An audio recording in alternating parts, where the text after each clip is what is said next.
Hi, guys. Ooh, I think my volume's working. Yes. Howdy. Good morning. Good afternoon. Thank you for beginning the show with some of your shit. Okay, if you're still here per usual. So, we had recently gotten some feedback just to kind of reinforce the comment that you put here that when people come, they're not sure how long it's going to take before the show starts. So we have a second timer that is only 5 minutes long, so that as soon as it comes up on the screen, you get, you know, the seconds, the numbers on the screen, so that you know exactly how long before we start. And I started doing that, but it's only 5 minutes, which means if I'm not already ready, and if I just got out the shower, I need to like hurry up. Yes, I could get ready faster, but I went back to the 10-minute one, which is not obvious. Whatever. Okay. It's good to see you. Glad you're doing well. I hope you're doing well. Are you still recovering from pneumonia? How are you feeling? Whoever else is still here, hi. Please join the chat. We had someone over on the vertical. It was one timer, okay? There is a 10-minute one, and then like as soon as it gets to 5 minutes, then it starts counting down. And then we have a shorter one that's a 5-minute one. But I didn't want to use the 5-minute one. I wanted the 10-minute one. I needed extra time. And as you could see, my partner in crime, which is fucking laundry, is there. Goodness gracious. We're a mess. Forgive us. I told him he has 10 minutes to finish up his nap. So, yeah. But over on the vertical side, hello, 449. Those are the only parts I can read. And your YouTube at sign is 4. If you are still here, hello. Glad to have you. I'm glad you're feeling good. Good.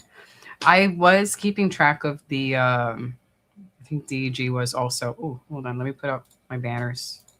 I didn't put the first banner up because there is a fight happening right now. Nope, this is not even the right one. Oops, my bad. There we go, that one, and this one. I somewhat have my shit together right now. Okay, back to this. Did you enjoy it? It sounds like you enjoyed the show, the White House show. If anyone watched the White House show, let me know if you enjoyed it. We were keeping up at least with the results of the fights. I forgot what the heck I was doing or what the heck I was watching. I was enjoying being lazy and not having much responsibility for the evening. It was very nice. But I was like refreshing the Google page to see who won their fights. I am. Oh, yeah. Sorry, fix myself. I am disappointed that Derek Lewis lost. But I'm not surprised Derek Lewis lost, as he's one of those fighters who could be really, really great. And when he wins, it's spectacular. And it's just so disappointing when he loses because I felt like he should not have won. Like sometimes it just feels like he gives up or he turtles up. And he's an exciting, disappointing fighter. But I'll still root for him in his fights going forward. Like, I'm not going to not root for him. But anytime he loses now, or at least since like his last, what was that fight that he just, as soon as they were on the ground, he turtled up and he was like, as if he gave up, like a non-verbal submission. He didn't tap out or anything like that. He just physically was like, okay, there's nothing else I can do right now. And I'm not really hurt, but I can't get off the floor. Like ever since then, I'm not surprised when he loses. But I'm still going to cheer for him. I saw this video, the replay of him versus Gon, and Ilya's face. So there were I'm barely paying attention. Once I start chatting with you guys, I'm like barely paying attention to the fights, unless something really spectacular happens, and then it'll catch my attention. But as of right now, ooh, that was nice from Tanzalovi. I'm not really familiar with either of these guys. What was I saying? There were X-rays. I don't know if these were actually his X-rays, where it showed a breakage here. I forgot what this is called, the orbital. And it showed a breakage here at the bridge of the nose. Like his face was broken basically here. And that was wild to see. Wild. I mean, the way his face was broken was wild. So I'm still okay. I didn't watch it. But that those X-rays are savage. The thing that bothers me about, I was also reading some of the responses online, because I don't know why I follow Reddit, but sometimes there's good information on Reddit.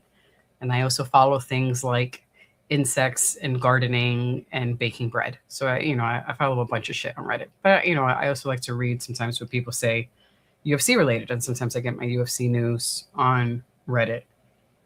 And there was just like this mixture of Pereira was basically a pussy for complaining, and my thing is, if there are rules in the UFC, shouldn't we expect that they be followed?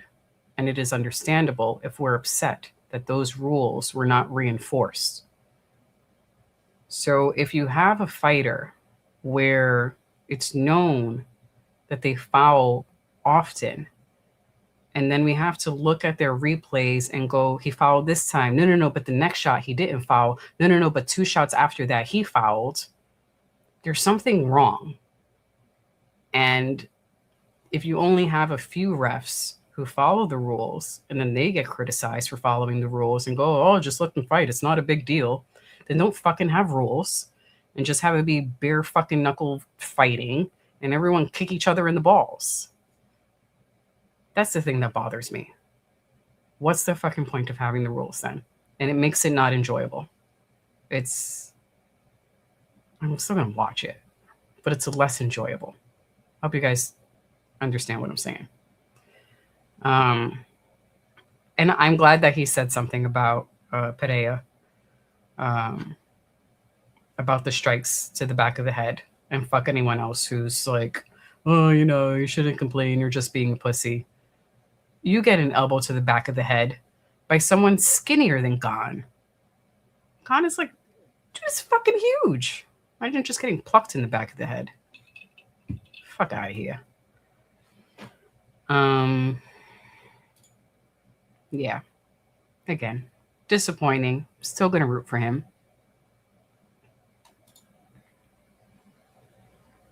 If he lost one more fight. Oh, what were the other fights? Let me remind myself.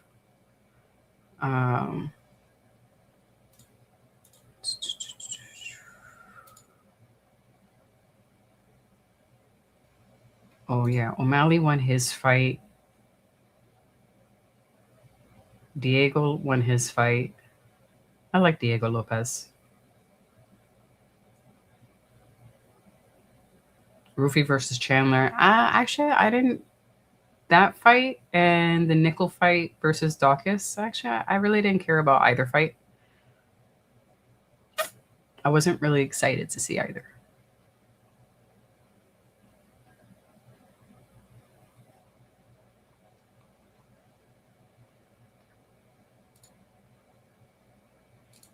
Per usual says, I'm not saying Shama would have won the fight, but those blows to the back of the head can be super dangerous and have put people in wheelchairs for the rest of their lives. Yes, there's a reason why we have the rules. And if we're not going to enforce the rules, or if we're going to only enforce it 5% of the time, what's the point of having them? What's the point? Just fucking stand there and kick each other in the dick. Didn't they do that in a Robot Chicken episode? It's like one of those shows, Robot Chicken or Family Guy, and they're just standing in front of each other, kicking each other in the dick. Ridiculous. But we're back. Per usual, you have any picks for today? Let me see. I don't have any picks for this fight going on right now. Collins versus Tanzalovi. Tanzalovi just wants the phone booth. So phone booth, come on.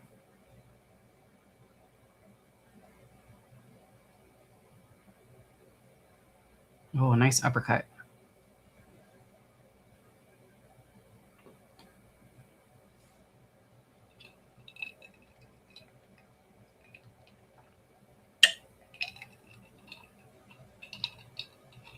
He's raw.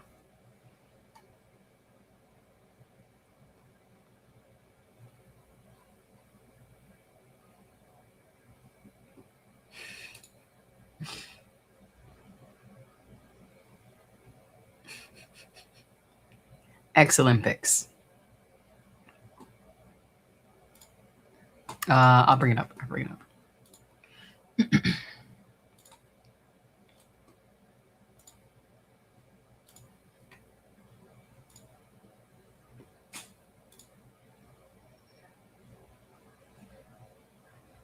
Feel better? Good. Should I stop the show? I can stop the show. That's it. Sorry. Alrighty, here's who's fighting tonight. These two fights were canceled. This is the fight that's going on right now. Shane versus Otari. After that, we have Cara Rosa versus Luana Santos. I don't have a pick for the women's bantamweight. Welterweight. Leon Shabazian versus Levon Chokeli. I don't have a pick for that one. I might not have very many picks tonight. Gaston versus Michael. Nope. I want to say Gaston just because of his name. Ooh, is this going to end in round 2? No, he's fine. He's fine. He's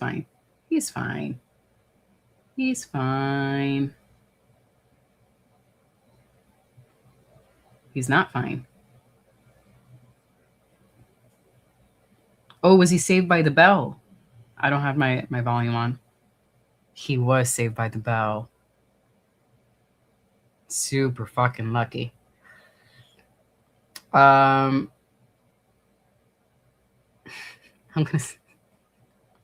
been listening to Disney songs lately, and I'm gonna say Gaston just because of his name. Watch him lose. Such a loser sometimes. Nacimiento versus Raposo. Got nothing for that. Is it awful that I'm gonna pick people just based on their name? I'm such a filthy casual.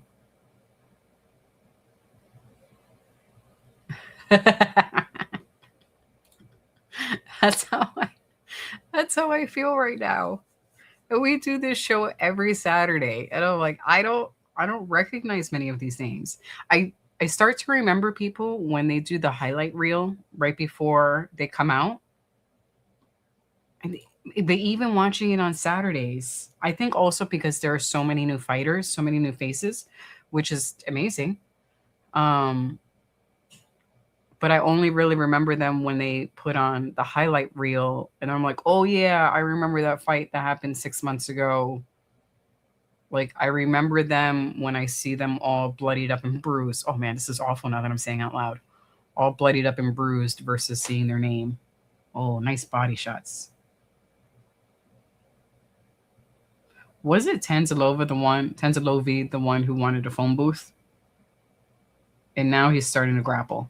That's hilarious.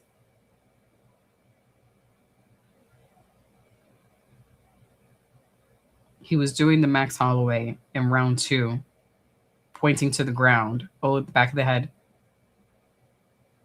And now he's the one initiating takedowns. No, actually, I just heard him. He's waking up. He's been awake since I was still sleeping when he left the house. He's been up since early. So he's just taking a quick power nap. Yeah, man. Is he up? Can you poke him? 10 minutes are up. He'll be coming.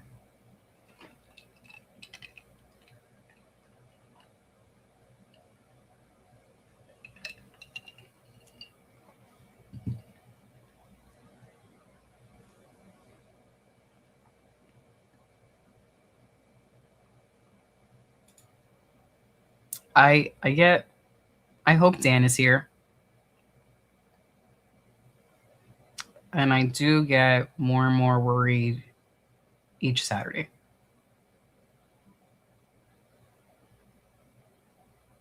Jeremy pops in once in a blue now. I would say you show up more often than Jeremy does.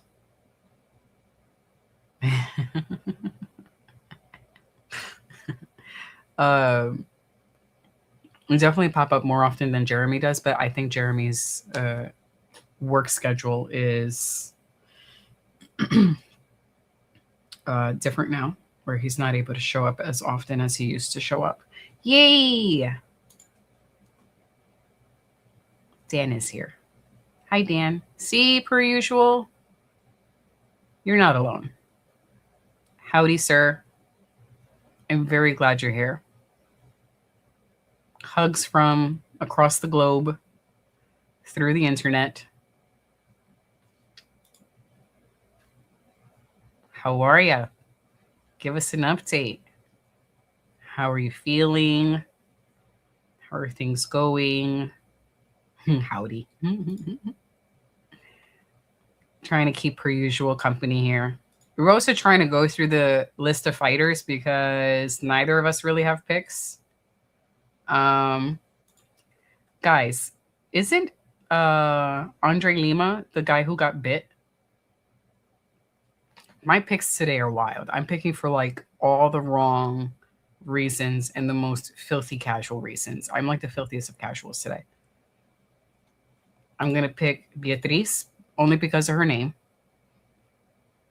She's undefeated, which is nice. But even if she wasn't, I would pick her only because of her first name. And I love that she spells it with a Z. That's all I'm going to say about that. And Andrew Lima. Isn't he the dude who got bit on his arm and then he got it tattooed?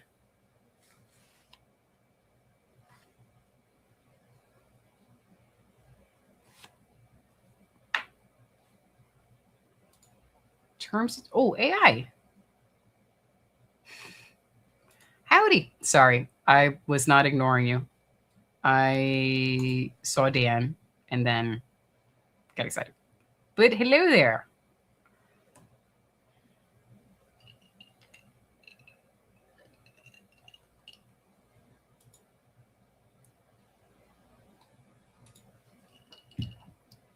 Dan says feeling okay so far. They're increasing the dose. Seriously. I forgot about those. So I have this bad habit. Okay, but I don't always have this bad habit. It's just sometimes. I usually am fine. I don't always take my vitamins. And then you do it sometimes too. Or like I take them out and then I leave them on the dresser because it was my intention to take my vitamins and then I forgot. Whatever, miss. I'll have it with lunch. Dan says they're going to be increasing the doses on Monday. Let's see what that does. Alrighty. I'm glad you're feeling all right so far.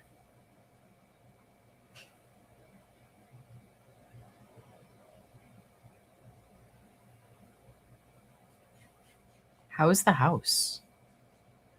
I know you wanted to do some stuff with the house. a little fixing up here or there after you got the roof done. Tell me about some other stuff that's going on.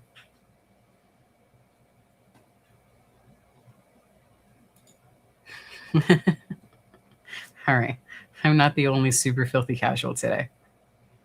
The fighters with the exotic names. So, because we're going to be ridiculous today, let me type this down. I'm going to say Gaston.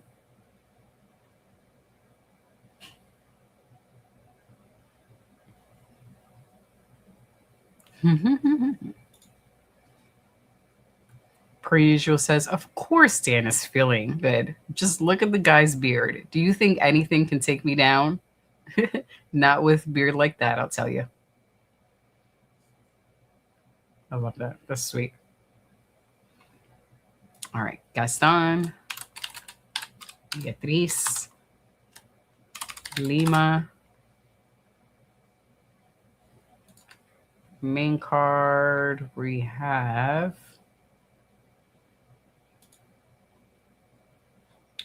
Oliveira versus Andre Fili. Ooh.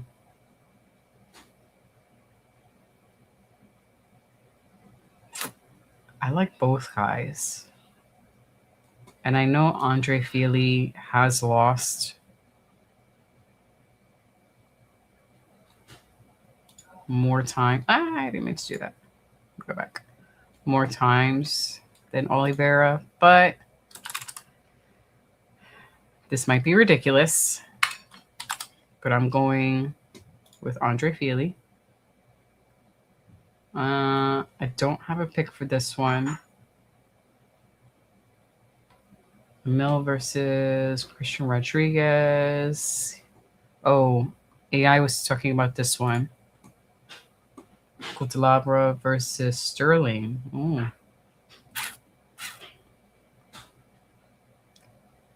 AI, are you going with Cutelaba? And if you have any picks, can you put them in the chat so that I can save them?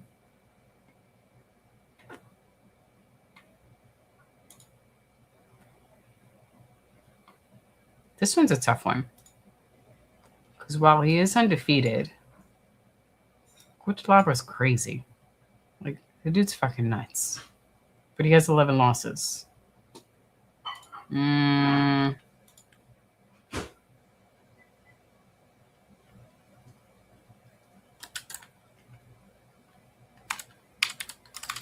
going Sterling. Horiguchi versus Kape. I don't know about that one. All right. These are my picks so far. They might be ridiculous, but I'm okay with this.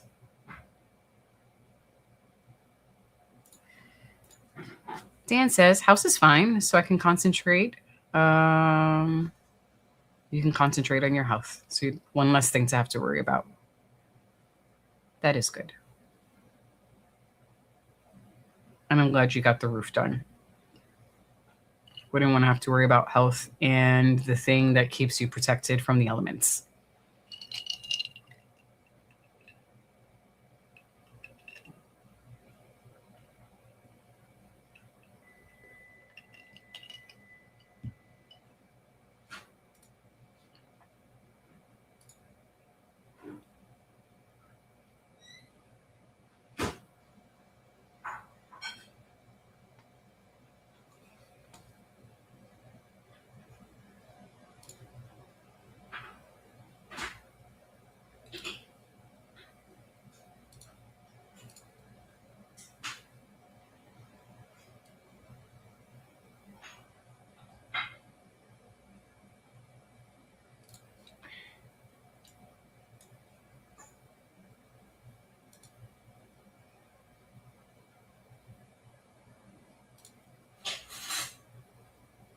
There we go.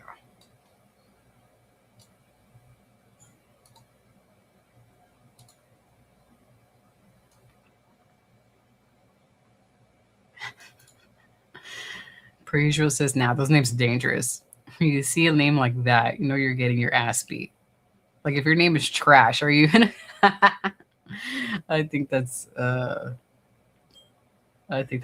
important question to ask. Okay, go ahead.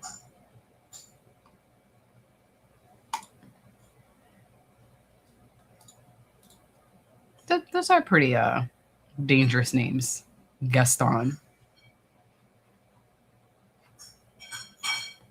But as someone who watches Disney a lot, the Disney song pops into my head. It's currently playing in my head. The Gaston song.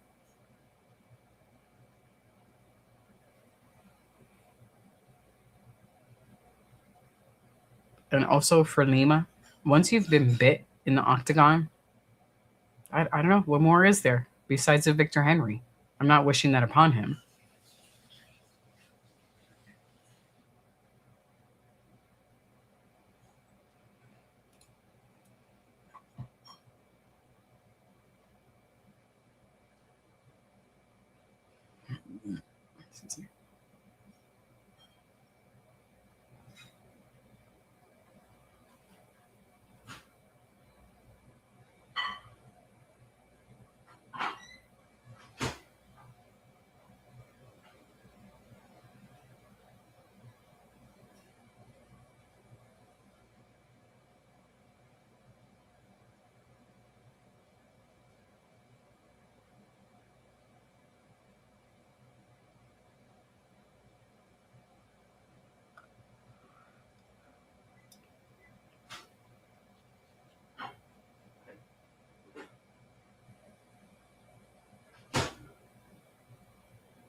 I got you, dude.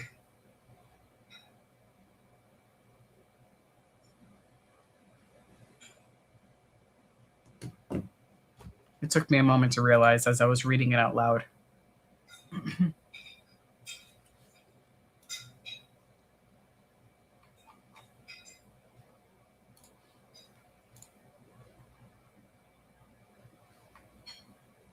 Alrighty.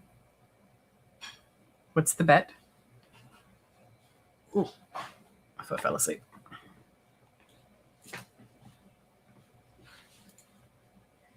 Oh, I forgot to check Twitch. If anybody's over there.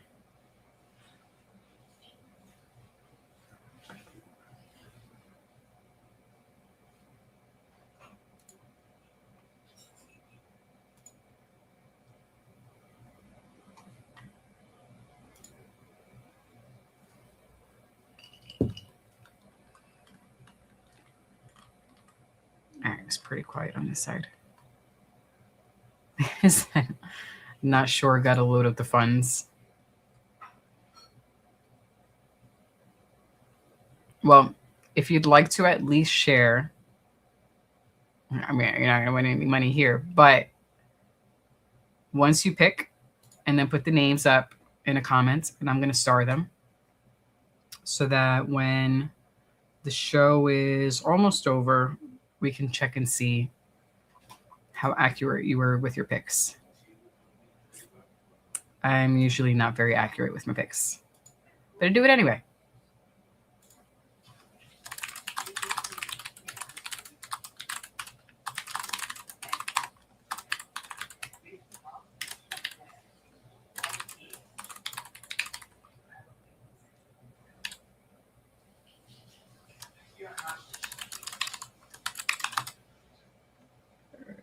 Oops, I didn't do that right.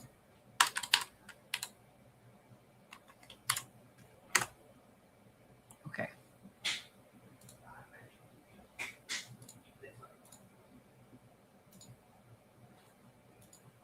Cool. All right.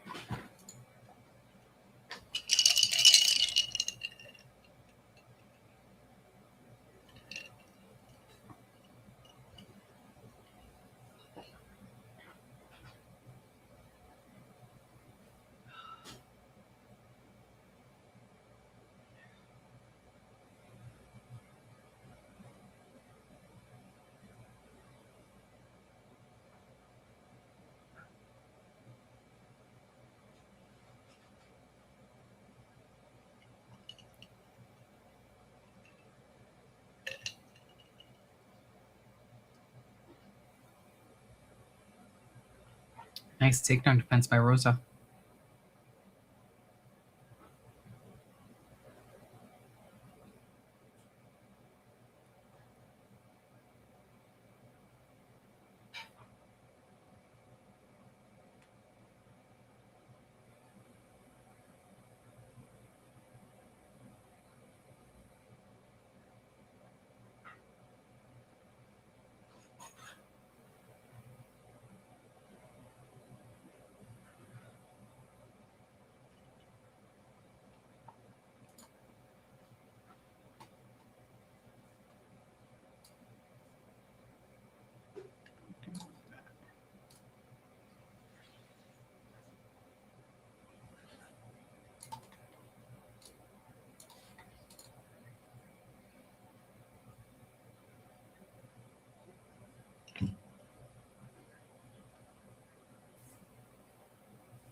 Hello there, sir. Howdy. Let's be the greeting for everybody. Howdy. How have your 2 weeks been? This is what happens when we miss a Saturday. Feels like a month has gone by. I hope you enjoyed the time off, however you chose to spend it.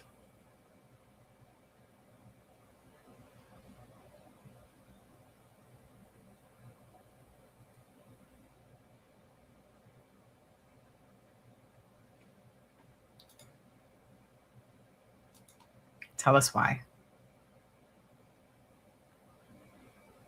Please share.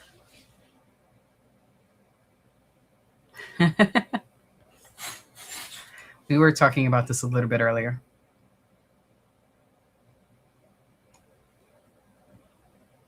Wait, we were talking about the positives. Hold on. Focus. We were talking about how last week was phenomenal. Let's just stay on one at a time before you start getting into the embarrassing comments. And yes, they are ranked.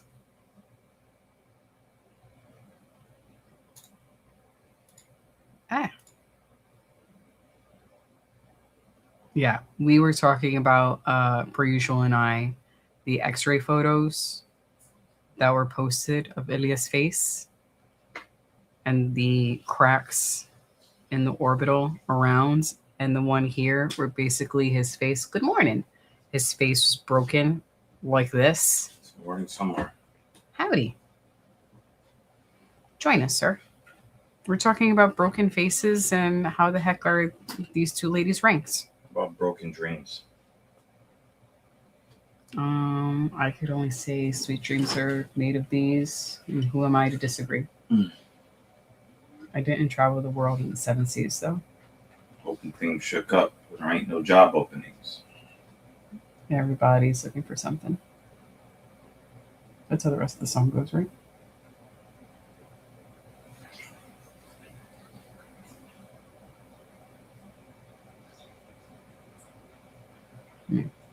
We'll let him wake up a bit. We have Dan here, Jay, per usual.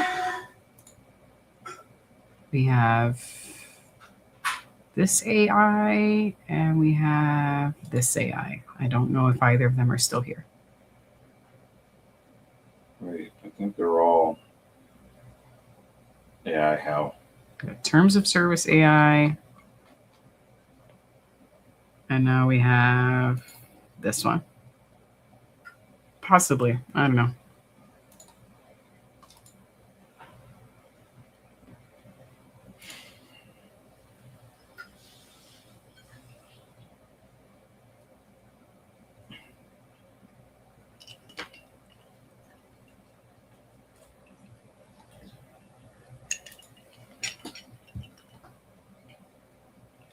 Dan said the card last week was great. How often do we watch all KOs?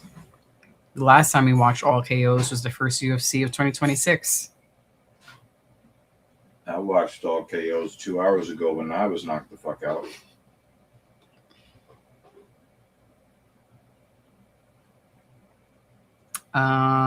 Before I go to the question that Jay asked, let me make sure I don't miss your comments. First one, he goes, still going through the motions of the job. Man, it's been a long, tedious process, but things are looking good. This is my good news. Okay. I did not hear anything for a month. I feared the worst. But they sure bait and switched me in the long wait, thinking I got bounced out.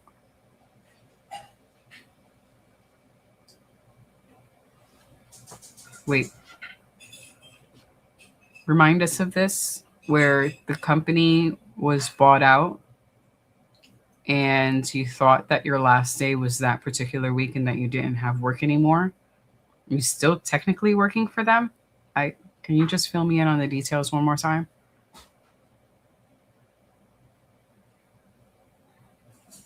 And then a question for you, babe. It says thoughts on the disrespect and immaturity Wemby showed the Knicks.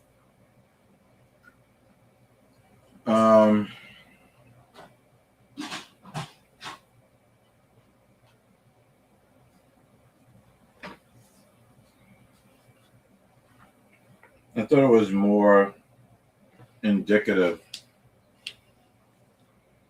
of the unfamiliar amount of physical, psychological, and emotional fatigue that Victor Wembanyama was experiencing at a time where unexpectedly there was a lot of pressure on him to try to deliver, not just for the San Antonio Spurs, but pretty much for the NBA league office. And I think he buckled underneath that pressure the way many 22-year-old human beings, both male and female, would under the circumstances.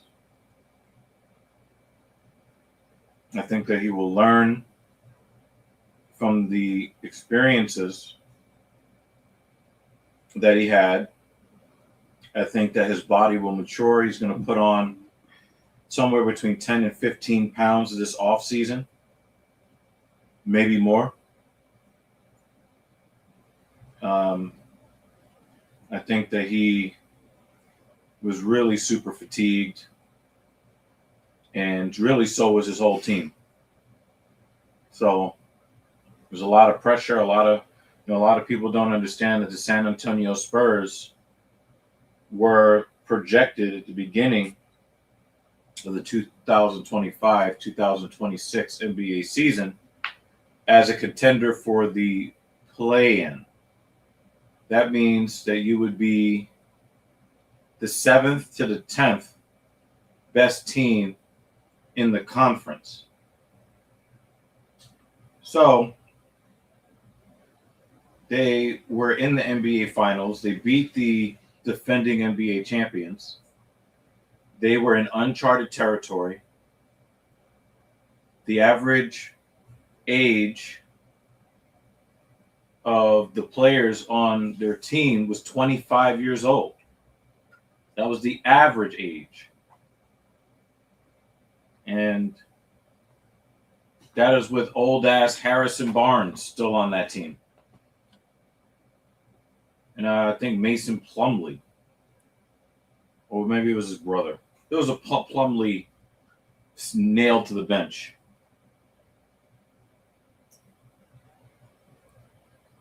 So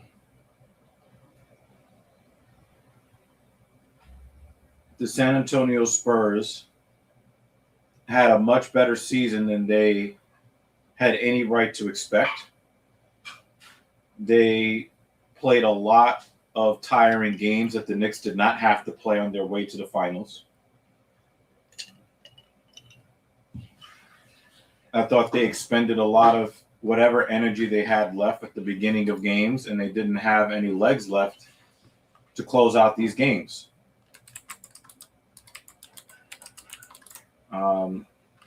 To me, it was very clear that the Knicks were the better team. The referees, at the behest of Adam Silver, were trying to help the San Antonio Spurs help win as much as they could, and the Spurs still lost. So that means that there's a giant talent and or experience gap between the San Antonio Spurs and New York Knicks. The San Antonio Spurs are going to be a very formidable team. They probably are the preeminent team in the Western Conference now. So yeah, I thought that a lot of what Victor Wembanyama did in the series should have given him the fines and suspensions that his actions warranted, but the NBA league office really, really, really wanted them to win. And they wanted him to become the international face of the NBA and basketball at large to make more money. He'll be back. He'll be more mature. But I also suspect that flagrant fouls that he commits in the middle of the court will be seen and called in the future.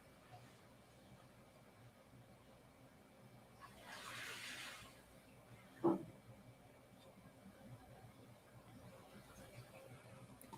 going to skip over a few comments. I'm going to go back to them only because this one is related to what we're talking about right at this moment. Jaden says, people are saying Wemby will dominate for years. I think he has a short shelf life. He will get injuries. I've been saying this for a while, but I hope that I'm wrong.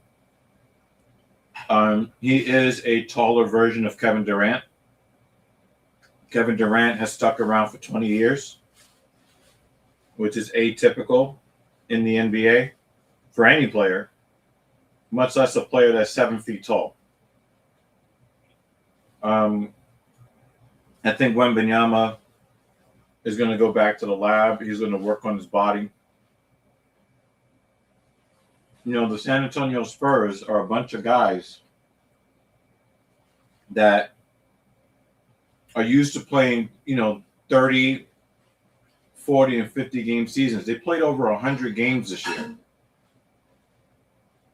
I understand that they're professional athletes, but they're human beings just like the rest of us.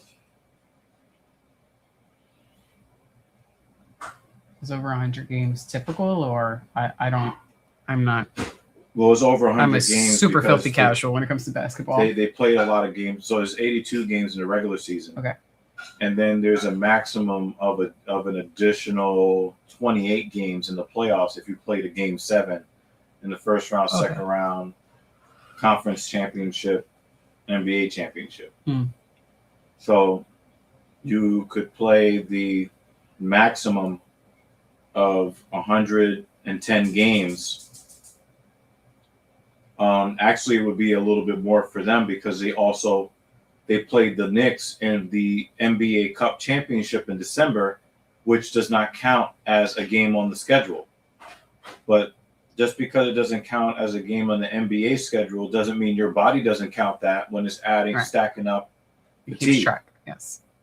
So I think that a lot of people were very critical of the Spurs coach and some of the players like De'Aaron Fox, mainly because they just didn't want the New York Knicks to win, and they were just looking for people to blame. AI says 2 comments about Wemby. Wemby needs to gain weight and muscle mass. His physical body is too light. He should holler at Kevin Garnett. He's already on that path. Like I said, he's going to gain somewhere between 10 and 15 pounds at the least, maybe even 20 this offseason. When he was basically said that he needed more post moves, what did he do? He got with David Robinson and Tim Duncan and learned some stuff to be more effective with his footwork in the post. I think that he is dedicated to being great. I think that he sees himself as a possible Hall of Fame. I mean, this is what, his second actual year in the NBA? Michael Jordan came to the NBA in the 83-84 season. He didn't win a championship or even go to the championship until the 1990-1991 season. I'm going to go back to some of the comments I skipped that are somewhat related. Jay goes, also, why did NYC destroy and rampage the city when they won? Sore winners? I think that that's a stereotype. In this country, the United States, very often the city that wins a championship, particularly in college football, they go on and destroy their city. It's also not a United States thing in particular. There's something about sports fans In general, where they're across really the passionate. globe. Yeah. Because then there was a story about what happened in France a week and a half ago, where their team won, and in their celebration, the cops were firing tear gas and smoke bombs, and the number of people who had gotten arrested, I think, was more than double what it was in NYC. So and we have way more people here in NYC. So as people were commenting on that story, they were like, y'all think this is bad in NYC? This is baby stuff in comparison to what goes on. I have a French client in who Europe. told me the same thing this week. It was like, this is not, I'm not saying like it's okay to burn a school bus. But we put it in context. If that's all that was, I mean, they stomped on the roofs and the windshields of a couple of police cars, but for the most part, look up what happened in France a couple of weeks ago. That was big. But we have this thing where something sports related. We have this thing where when white people riot, people just write it off as harmless fun. Mm-hmm. But it is seen differently when it's minorities doing the same thing. Mm-hmm. It is looked at as civil unrest, civil violence. So, there are some tropes and some stereotypes that, everybody keeps saying that New York City is so dangerous.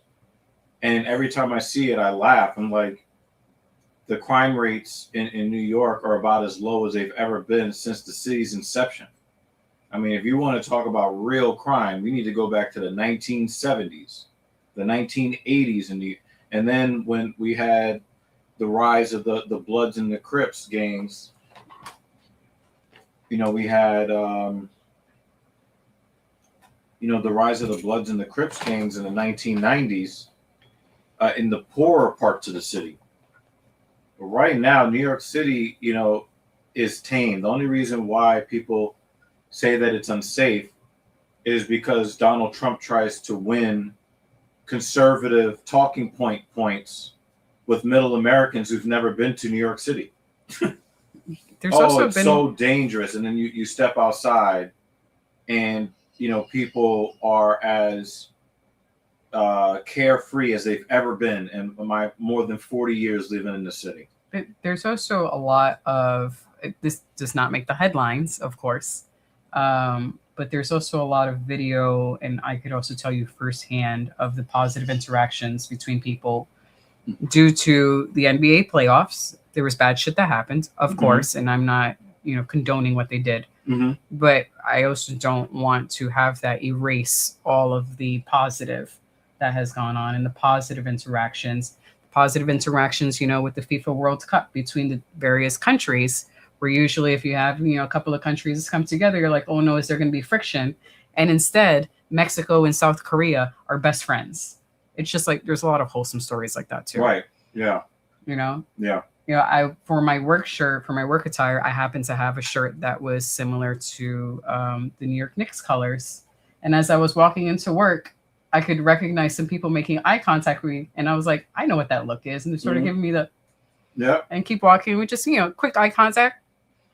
And it was sweet. It was just really nice to be able to walk into work like that. No conversation. We don't need anything. Just short acknowledgement. The client I was working with earlier today, I was saying to her that, when the Knicks won that night, the crime rate went down to absolute zero for 2 hours. And when he did the parade, is that Edmund Shabazian's kin or what? I don't know.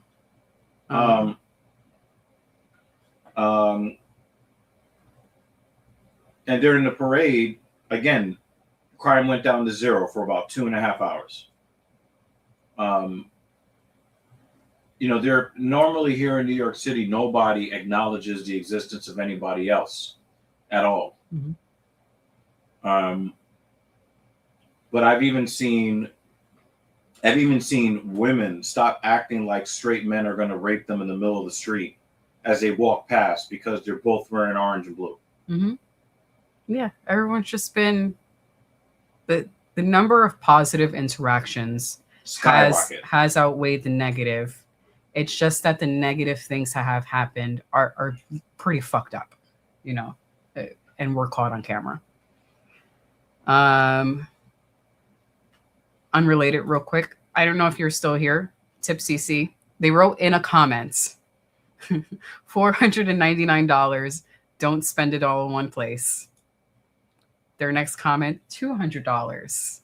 Love your content. Please shout me out.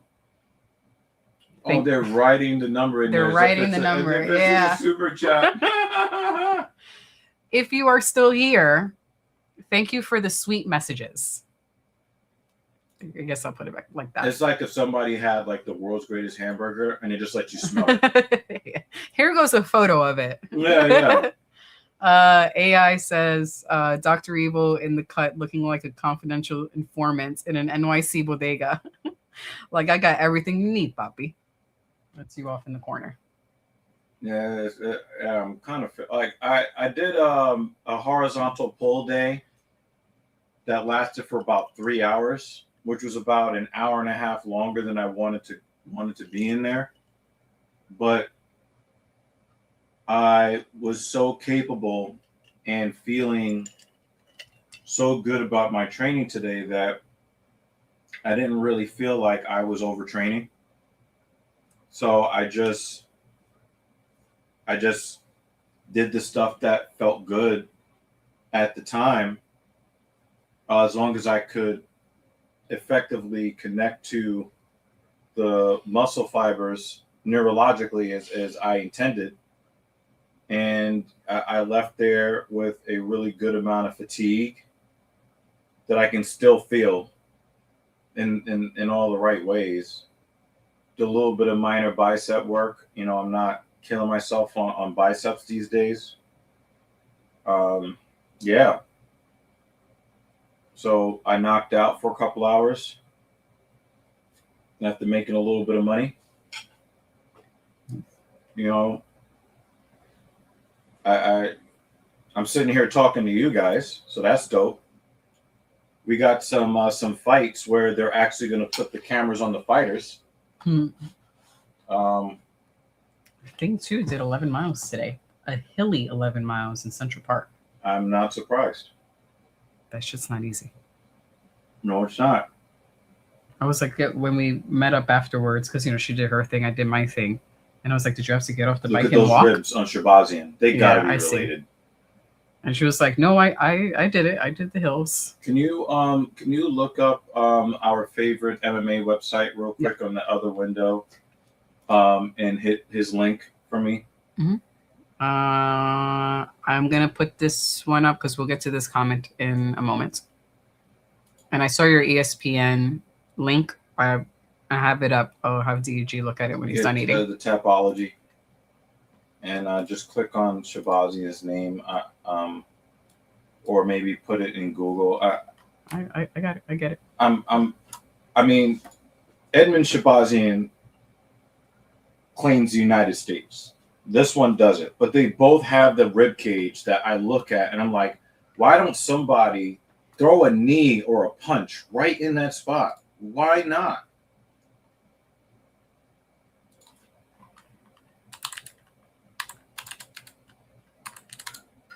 Somebody hit him in them spiked ass ribs. There is actually 1, 2, 3, 4, 5 Shabazians. Yeah, but only 2 of them are in the UFC. Excuse me. This one is. They both fight out of Nevada.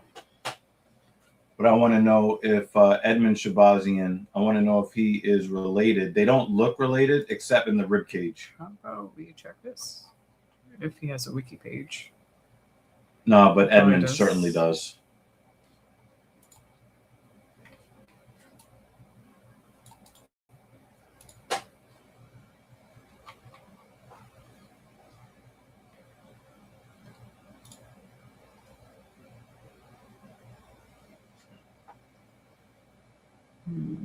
Don't think so. They usually put relation here.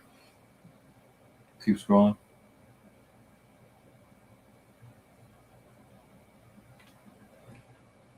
Okay.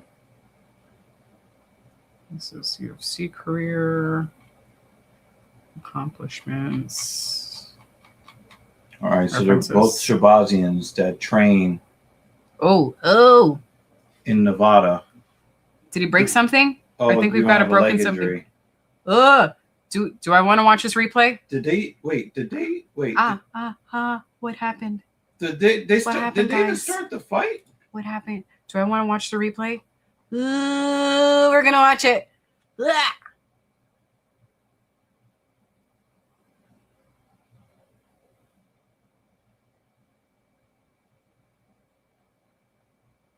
Oh, Yeah, he might have popped something in his knee. Okay. Yeah, wait, we can't see it, but he, like, when he went down. It almost looked like he had a broken leg. Yeah. But I think that the leg injury really fucked it up, because you could tell that his focus completely. Mhm. It was almost like he took 40 shots to the head. AI says that's definitely his brother. Especially losing like that, right?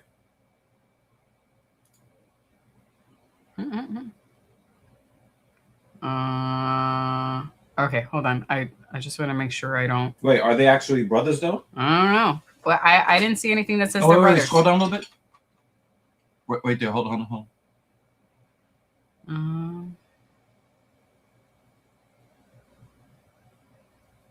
Wait, what was I? Oh, this was the Click one. on this right here. This one? Leon. Scroll down a bit. It is his brother. He's the older brother of it. I knew I saw those I knew I saw that rib cage somewhere else. I knew I saw those familiar rib cages. Standing there in shame. His body language. Ding ding. Oh, look. We got to get that sound effect. Shame. You see how, like, just defeated and dejected he looks? He's just like, nobody ever pays me in gum. Oh. That's a great commercial.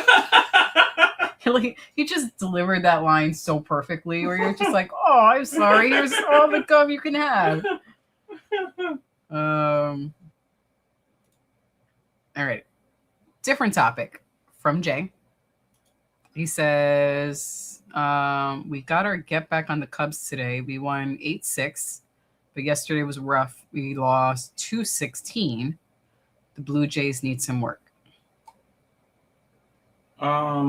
I haven't really been paying a lot of attention to teams outside of the New York Mets, because the New York Knicks were actually just playing a few days ago. Normally, the Knicks season ended 2 months ago.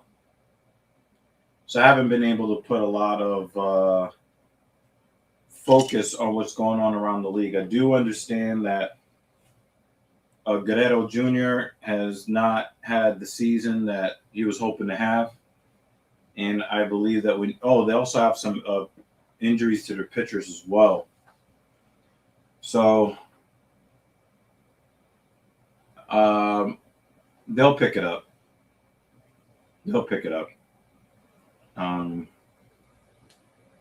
Not worried about that too much.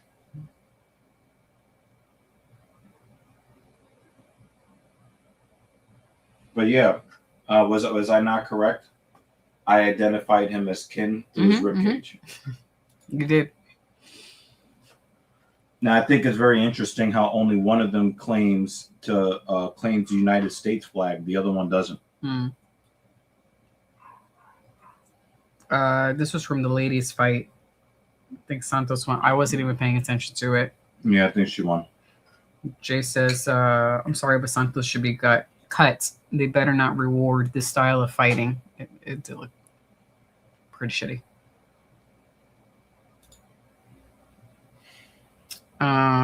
Response to the Wemby conversation you guys were having from AI. He was saying he's like Caitlin Clark. It's a college town phenomenon. That was at the French Open. Oh, I think this was also in response to what we're talking about fan behavior. I've never heard of that in tennis, though.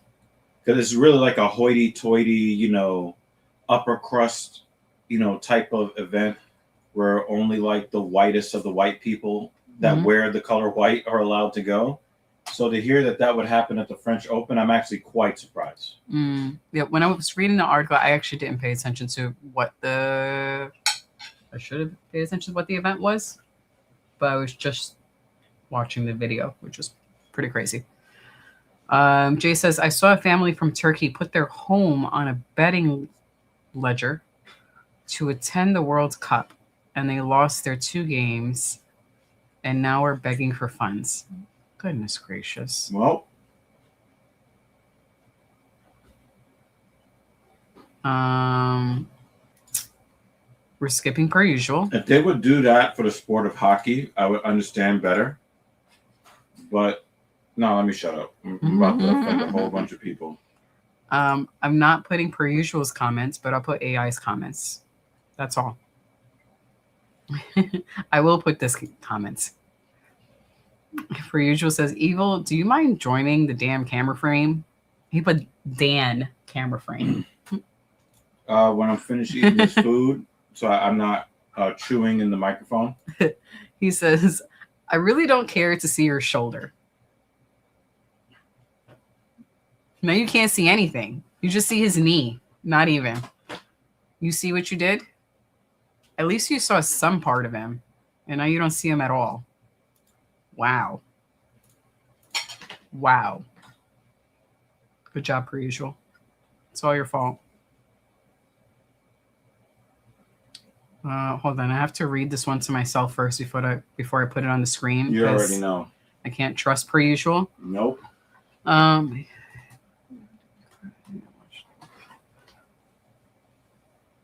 right.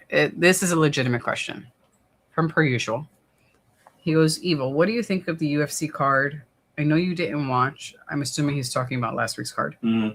I know you didn't watch, but the fight results themselves. One of the best cards in a long time, not for the matchups per se, but just how all the fights being stoppages. So all the fights were stoppages last week.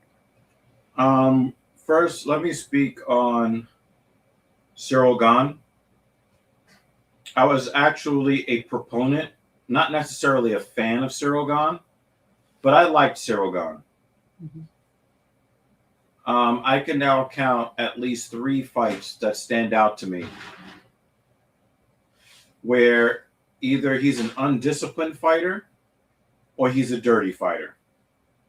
Mm-hmm. And for a guy of his skill and caliber to be as careless as he is in the cage, it's embarrassing. But if he is being malicious in the illegal strikes that he is landing on fighters, he might end up becoming like Paul Harris. They had to get rid of Paul Harris from the UFC because every time he would get somebody in a submission and the referee goes to break it up, he would intensify it instead of letting go. And that was one of the videos you and I were watching, right, on YouTube? Yeah, I remember that compilation video where they were showing all the times. Yep. Yeah. I didn't remember the person's name, but yeah. It doesn't matter how good you are if you can't control either your competitive or your combat instincts. If you can't control them, then you can't be in a sport. I mean, you would love to have Cyril Gane next to you in a street fight, but there's a referee, there are rules.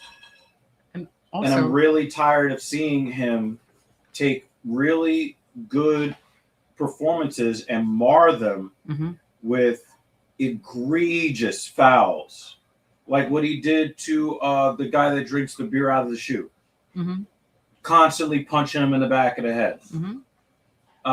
He tried to act like he didn't jam multiple fingers into the eyes of the champion and try to say, "Oh, he just didn't want to fight." Like, I would respect you more if you said, you know what, I need to make sure that my fingers are not pointed in the direction of my opponent. I failed to do that. I take responsibility. Or just be like Derek Lewis. I mean, he says too that they're not going to punish me, so I'm going to do it. Agreed. Or, you know, you can be like our favorite lady and make videos about it. But we're talking about history-changing exchanges in the UFC, and Cyril Gane is in the middle of it, and we've got more strikes to the back of the head. And I gotta say, I saw the comments that Herb Dean had in regards to why he did not do his job in the cage, and it's starting to make me dislike Herb Dean. I'm not even gonna front. Herb Dean has been my favorite referee since I've been watching the sport. But he is really, really killing the respect that I've had for him over the years, because you can see in the replay, he tries to make people confuse boxing and UFC. No, strikes to the back of the head that don't touch the earlobe are illegal. Period. End of story. Per usual says Gane is pretty much John Jones Jr. just without the skill. No, he doesn't have the wrestling skill.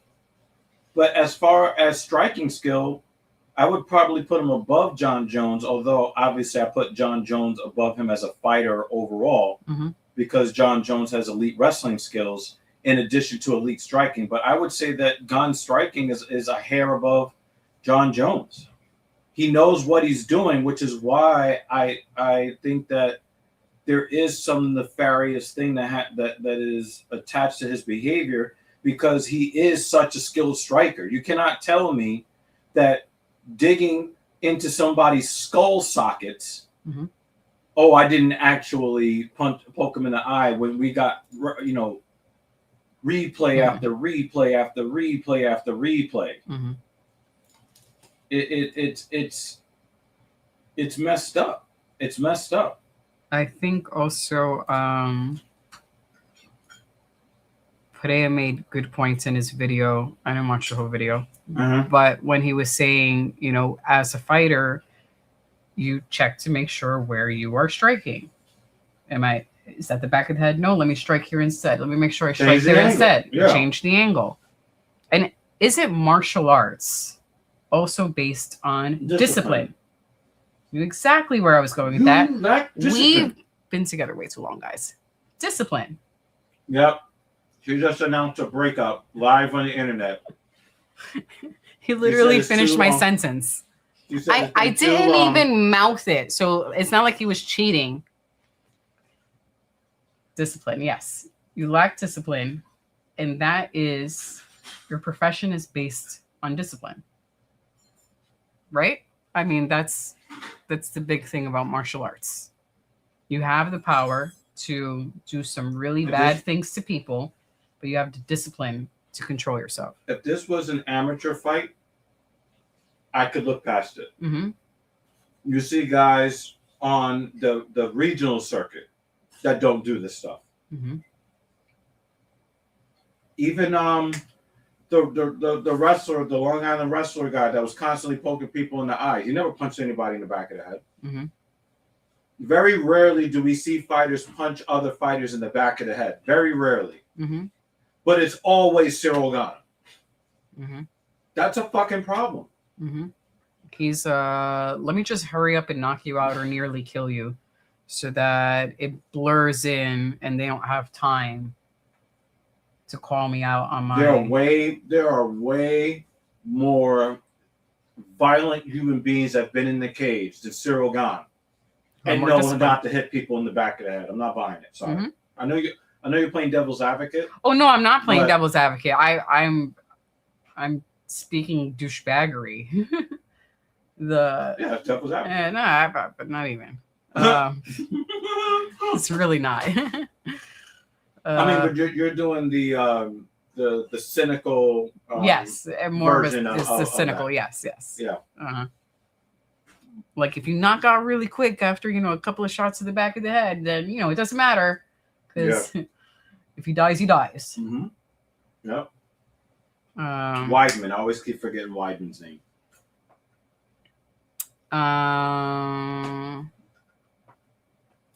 Just really quickly, just to put it up so it's acknowledged. Prager goes, why the fuck would you bet Turkey? And how are we going to say horrible team? I mean, would you bet chicken? Are you familiar with Hockey Mario? What?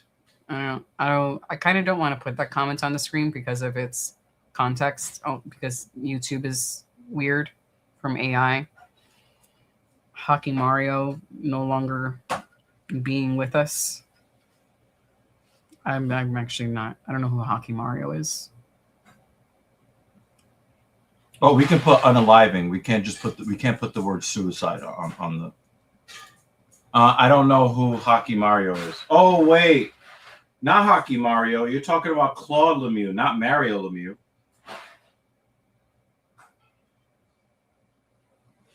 Unless it's a YouTuber or something that you're talking about. But Claude Lemieux, not Mario Lemieux, did self-terminate. Let me make sure that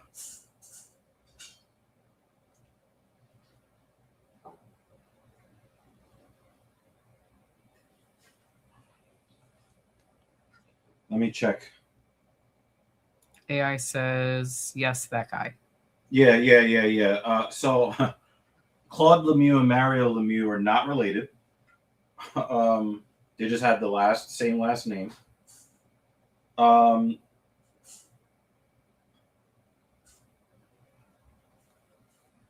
I'll say that when a human being has chronic traumatic encephalopathy or CTE, all bets are off.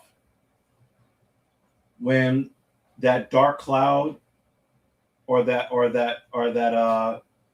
phone call you get from that dark spirit, if you answer that call, that is the last call you'll ever answer. There are a lot of people who ignore that call, or they attempt to answer the call and the dial tone hits before they're able to fully answer that call. But I suspect that Claude Lemieux had a lot of these issues, and for all we know, he may have already made attempts on his life in the past that never made the news. But I think that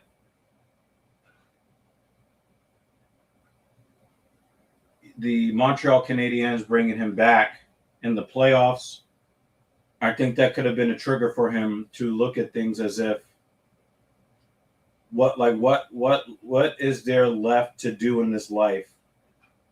What's left? Mm-hmm. And am I getting what I want out of this life? And do I see a reason to wake up tomorrow? Or it could be one of those things where we find out later that he, there was some investigation into some of his behavior, and you find out later, oh, okay, that's why he chose to opt out. Mm-hmm. There could be a bunch of different reasons, but for whichever reason he chose to go, that was a decision that he felt that he needed to make in that time, and I have to respect his wishes to check out early. I whether I like it or not, really doesn't matter because it's his life. AI says great critical feedback. Not related. Jay says as well sucks. The guy in the blue shorts. But back to that topic. Per usual says being a dude sucks. Oh, Can't yeah. blame the guy for taking the call. Well, before you lock, so there was in one of the Coheed and Cambria dating groups, I met a woman there, and I have been texting back and forth for maybe a month and a half, two. I mean, she seems nice, and I sent her a link, and I'm gonna put the link to this video, guys, in the Discord, because I think a lot of you men would benefit a lot from watching this video. In fact, I wanted to talk to you about this as well. A woman researcher of psychology, like a doctor of psychology, was talking about basically, and what drew me in was basically, is feminism about women's rights, or is it a subliminal competition strategy to harm other women's ability to win the evolutionary race? Absolutely mind-blowing stuff. Okay. To where a lot of the things that we took personally, including you, and also myself, because some of the stuff that happened to you in public because of me, but also a lot of the stuff that you heard me rant about over the last 20 years. When you listen to her put these things in perspective, it absolutely blows the mind. 100% blows the mind. Is this what you're talking about? No, actually, I did watch something from Psychobabble recently. I just discovered them recently, but it is a psychologist by the name. I might even put it up on. Like I said, I'll put it in the Discord. But I watched some SCP videos today. I saw. Because when I put on the TV and go to YouTube, it goes to you automatically. Or it goes to the last person who was logged in. Hold on, let me get the name of this lady. It was absolutely mind-blowing. And it actually, Dr. Danny Sulikowski was on Brad Carr's, it says the vicious tactics of female sexual competition. And a lot of the things that you see, once you see it explained, you can't unsee it ever again.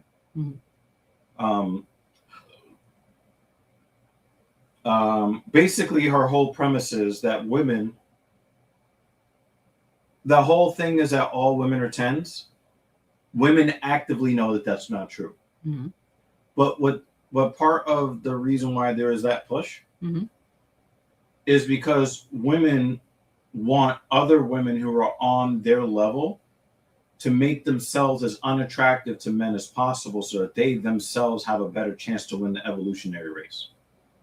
So when you're talking about feminism and women's rights and all this other stuff, it's really not about women's rights. It's really about creating movements that will make it less likely that other women will procreate.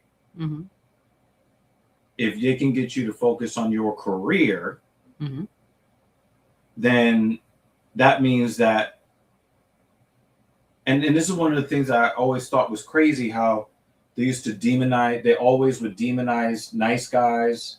They will always talk about how they hate straight men and bad guys, but those are the guys that they actively, like the staunchest of feminists, will only have sex with men who are actual real misogynists. They will only fuck those guys. And I thought it was very interesting over the years, and I could not place my finger on why. But the subgroup of people that hates male feminists the most are female feminists.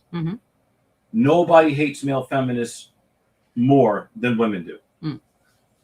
So when you actually listen to this woman talk and you look at some of the experiments that they ran an experiment on women, looking at the pictures of other women and then deciding whether or not the woman should cut their hair or not. And what they found is that the women that truly believed that the woman that they were looking at was not as attracted to them did not recommend cutting their hair shorter as they did to women that were on their level or above. Okay. Yeah. So long hair is seen as more attractive. Exactly. Yeah. It's more attractive and you look more youthful.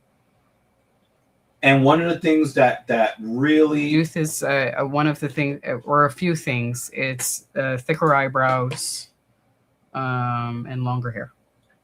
But there's also another thing that I did not think of as evolutionary. I thought that I was alone in this, or mostly I thought that I was the odd man out. And it turns out that I'm just like every other guy in this way. There are almost no men on the planet, regardless of financial standing, that like women that wear what? Wigs? You're close. Makeup. Oh. We were talking about hair, so I defaulted to that. But you're correct in principle. Because women are always saying that they have to put on their makeup, and they'll even say, oh, you need to pay me like an escort a bunch of money because I bought all of these cosmetic products. The cosmetic products are things that men don't want to see. And why don't men want to see it? It is not a matter of taste. It is a matter of instinct. So anytime a man wants to see if a woman is attractive enough to mate with, not only is he looking at the length and the shine of her hair, but he's also looking at certain features of the face, the skin itself. I was gonna to piggyback off of that. It's not just the length, which would show youthfulness, but also the health of the hair. The health of the hair, which is then the health of the human, as well as the nails. That's from a animal standpoint. I mean, you want the person who looks like they have the best genes for procreation, and then And look at what the average woman puts all over her body. That is an absolute turn off for men. We can't see what your fingers look like because you've got raptor claw nails. We can't tell how healthy or how truly long your hair is because you've got wigs and weaves. We can't tell how healthy your genetics are or your current health through your skin because you have put on a clown's mask. And they try to make the men feel bad and saying, well, the reason why you want to see a natural face is because you can't afford all these products. Men have never liked it. Yeah. I'm just laughing at per usual as he's cursing out his keyboard. So I'm going to put the link to this video because I really do think that if a lot of men watch videos like this where the science is explained, I do believe that it will slow down the anger because you have so much more understanding of what real life is, and that there is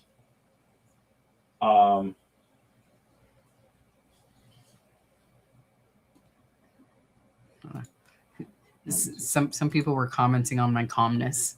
When I'm sitting in this chair, I'm usually just trying to facilitate the comments over and make sure I don't miss any, or that you guys are able to hear him.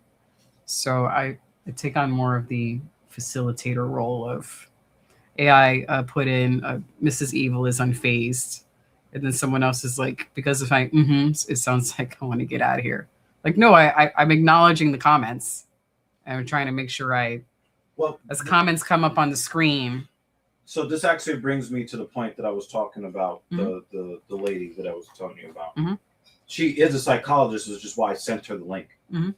And I know that if I start talking to a woman and there's a chance that I could, even just a platonic friendship, Mhm. right? I know that a lot of women who are in the social sciences are going to default to feminism and radical feminism. So if you espouse any views that don't 100,000% align with it, they're quick to cut you off. Right. And so I sent her the link. I said, I'm just want to get your perspective because I know that she's a professional in that Space, realm. yeah. And when she was asking me about my opinions, I was basically trying to be very discreet about what I think. I've been in this body for 43 years now, and I've had these experiences, and I have made observations, and I made sure I kept repeating that. Mm-hmm.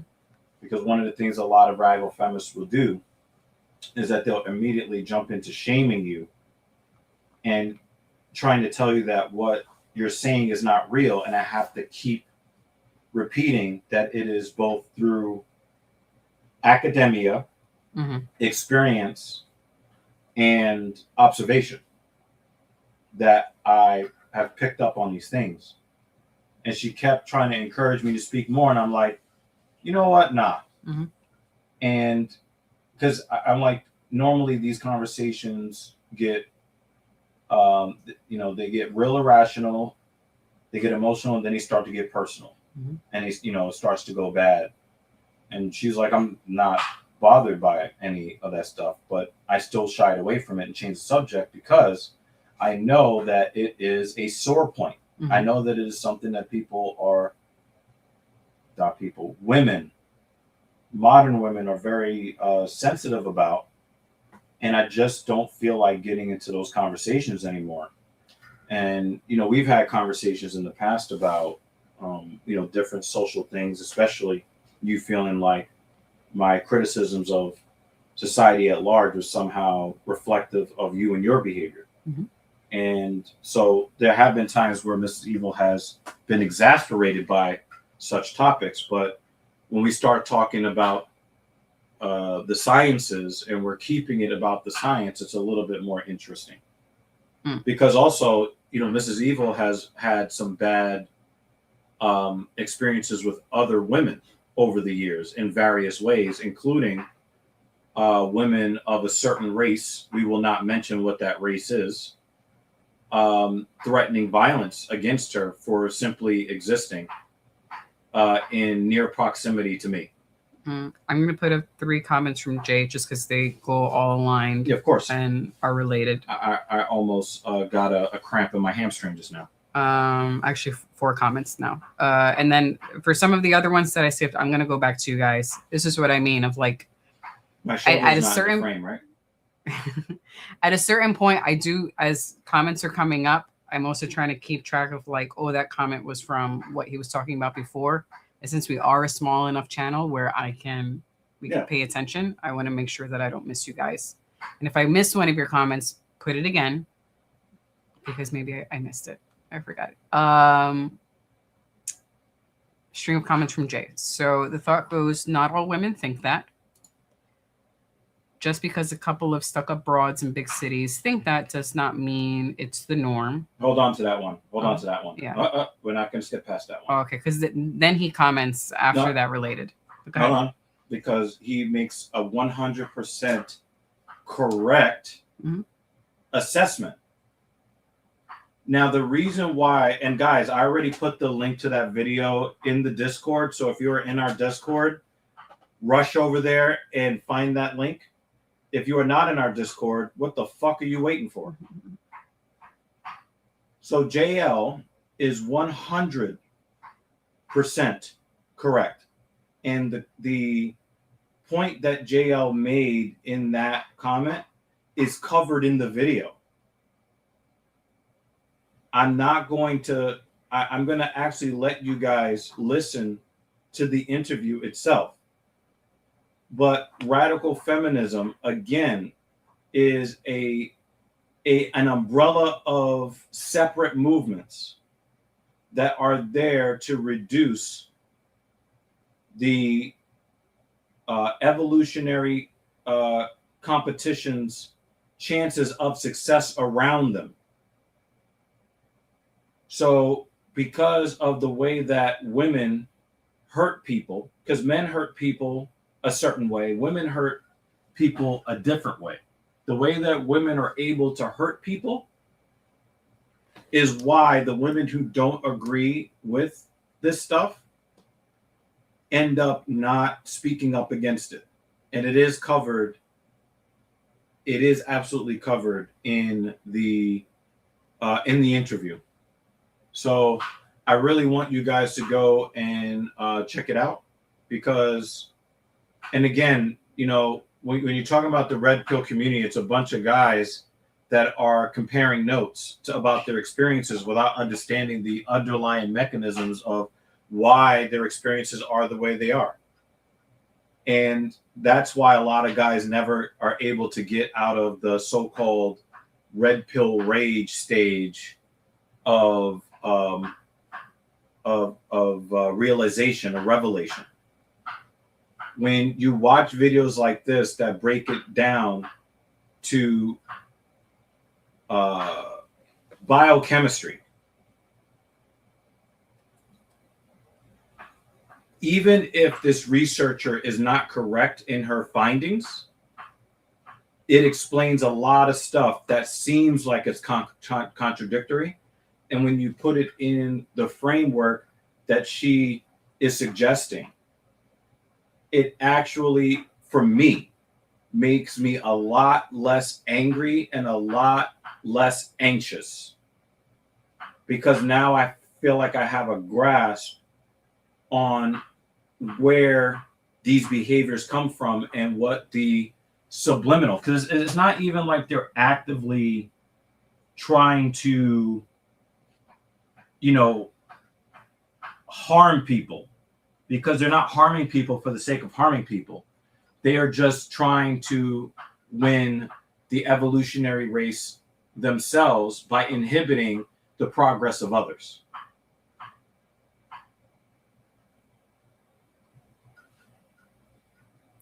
So I'm glad that JL brought that up, because most guys would be like, oh, here we go again with the white knighting.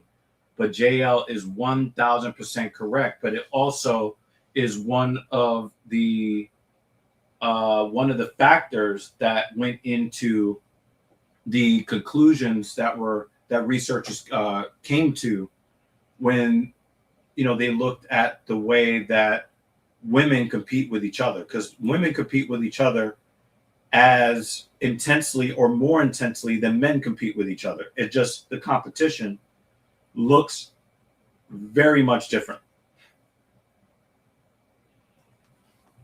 Ready for the next one?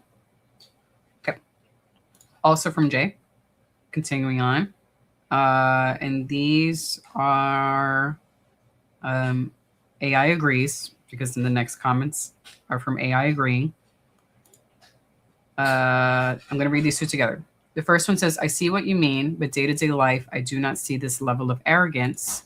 It also depends on which part of the community you're into.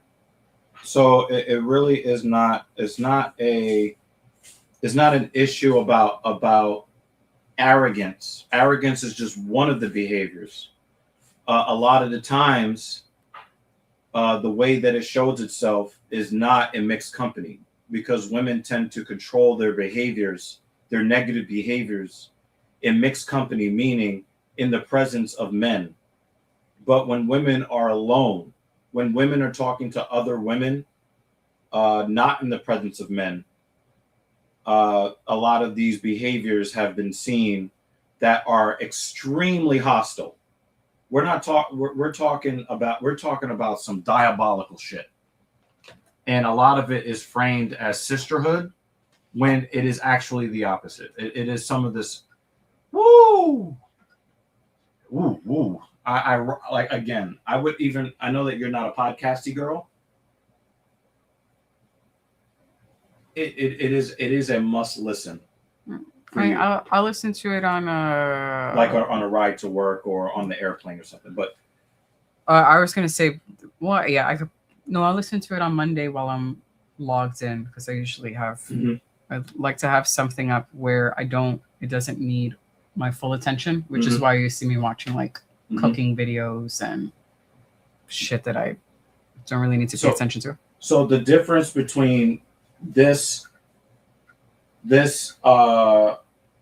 doctor and a lot of what you see in red pill spaces is they have a deeper understanding that goes beyond character. We're not talking about people being bad people because they want to be bad people, but you're talking about a group. You're talking about people that have behaviors that a lot of them are not even keenly aware that they are sending messages and that they're doing certain behaviors, and they're doing them purposefully without recognizing that that's what they're doing. Some of it's just automatic. Your brain takes over and makes you do things that make you more, that raises your chances. Like for me, and when I listened to her talk, I was like, she's absolutely correct. When I put the top down in my blue BMW and I'm by myself and I see an attractive woman, not only do I expect her to see me, I want her to see me. Now, that's not something I necessarily think of actively, but it does something to my mood when her head goes in my direction when I know that it would not otherwise. When I am with you or with thing two, the way that women react to me way different than when I'm by myself, which is also explained in this interview. Yeah.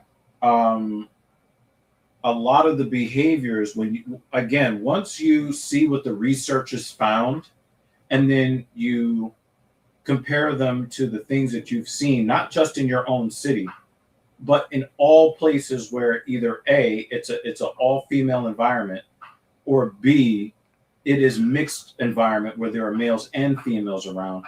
It will, like, remember I was telling you recently that I really wish that a lot of these chicks would just go to female-only gyms. I now I have complete clarity in why women who complain that men look at them in the gym refuse to go to women's only gyms, because obviously it would make sense. They would be able to go to a women's only gym and they would never have to worry about a man looking at them. Right. But part of their social currency or their place in the social hierarchy in their competition with other women is how much attention are they getting from other men. So they can't go out in public and say, I like attention from men, because that would be a social faux pas that would make them look like a bad person, which will get them excluded from the social group. What they'll do instead is they'll do like a dry brag. They'll do a dry brag. Oh, these guys keep looking at me and they make me so uncomfortable. What you're really signaling is to other women, I am valuable because men show me attention. Now, how much attention, they go on the internet and they brag about how many men they can reject. And then when they say men stop approaching, and then the men stop approaching, they start complaining about that. Well, then the women in their orbit can't tell which woman, where they are in the pecking order in the competition, because if men just stop approaching women, then the women can't tell who is supposed to be at the top. And that's very important to women in most social spaces. So they complain about the men approaching, not necessarily because they didn't want men to approach, but because it was a dry brag that says, look at me, I'm valuable because I get all this male attention, so much male attention that it's more than I could ever do. Oh my God, they make me so scared. Right. Next question from Jay. I'm not familiar with this name, so I don't know if it's related or unrelated. Thoughts on the Matt Walsh video where he exposed the way people who said Carmella was innocent. And I don't know what that means. Matt Walsh is one of these hyper-conservative guys that I think he does a pretty decent job, and I got to give him credit. And I'm not being facetious here. Matt Walsh has media training. Okay. Matt Walsh understands that if he actually said what he really thinks, he would be recognized as another conservative, middle American, white racist.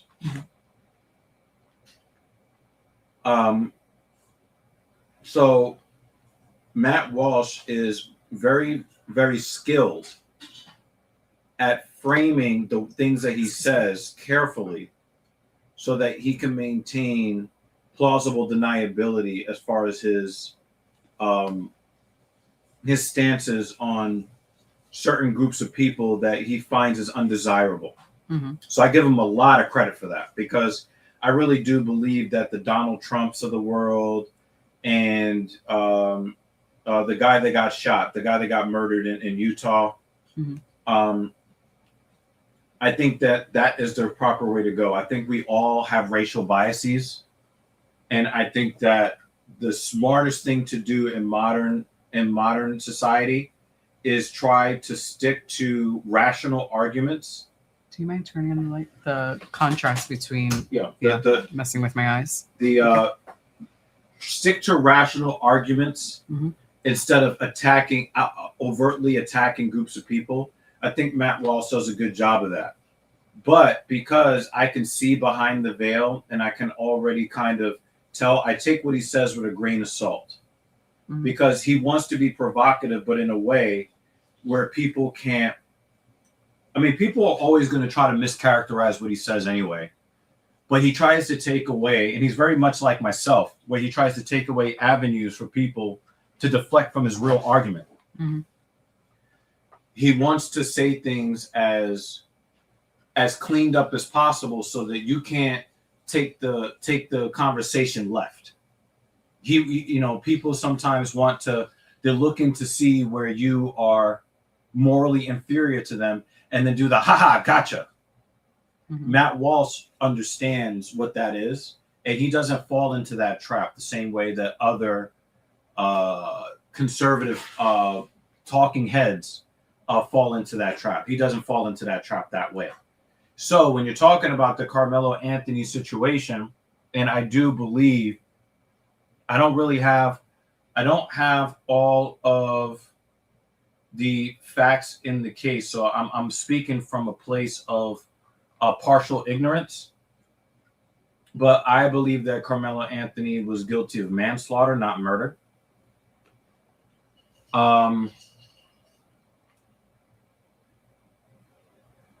And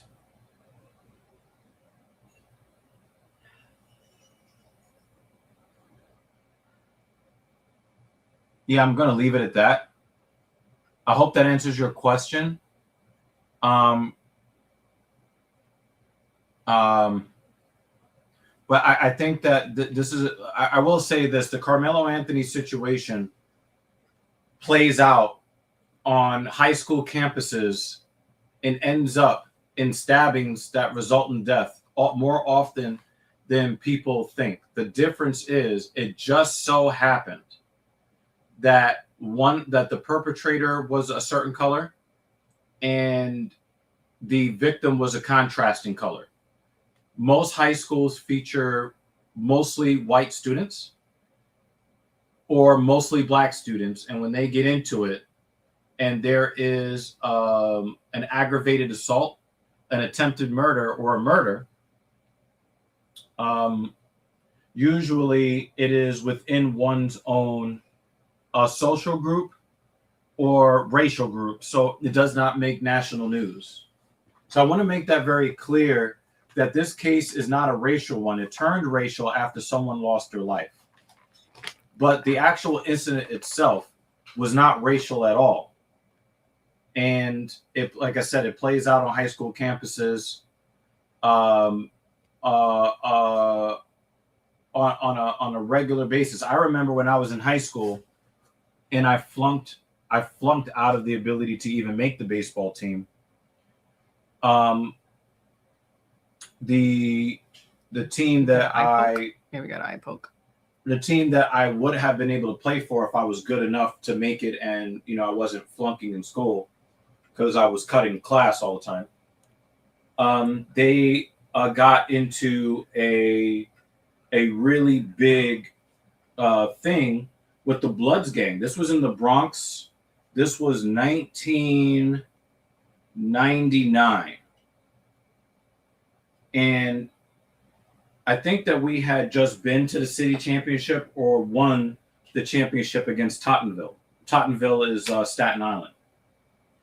But the high school that we went to was next to the Bronx River Projects. And in the Bronx River Projects, they were claimed by a certain clique of the Bloods gang. I'm not going to say which clique it is. I do remember which clique it was.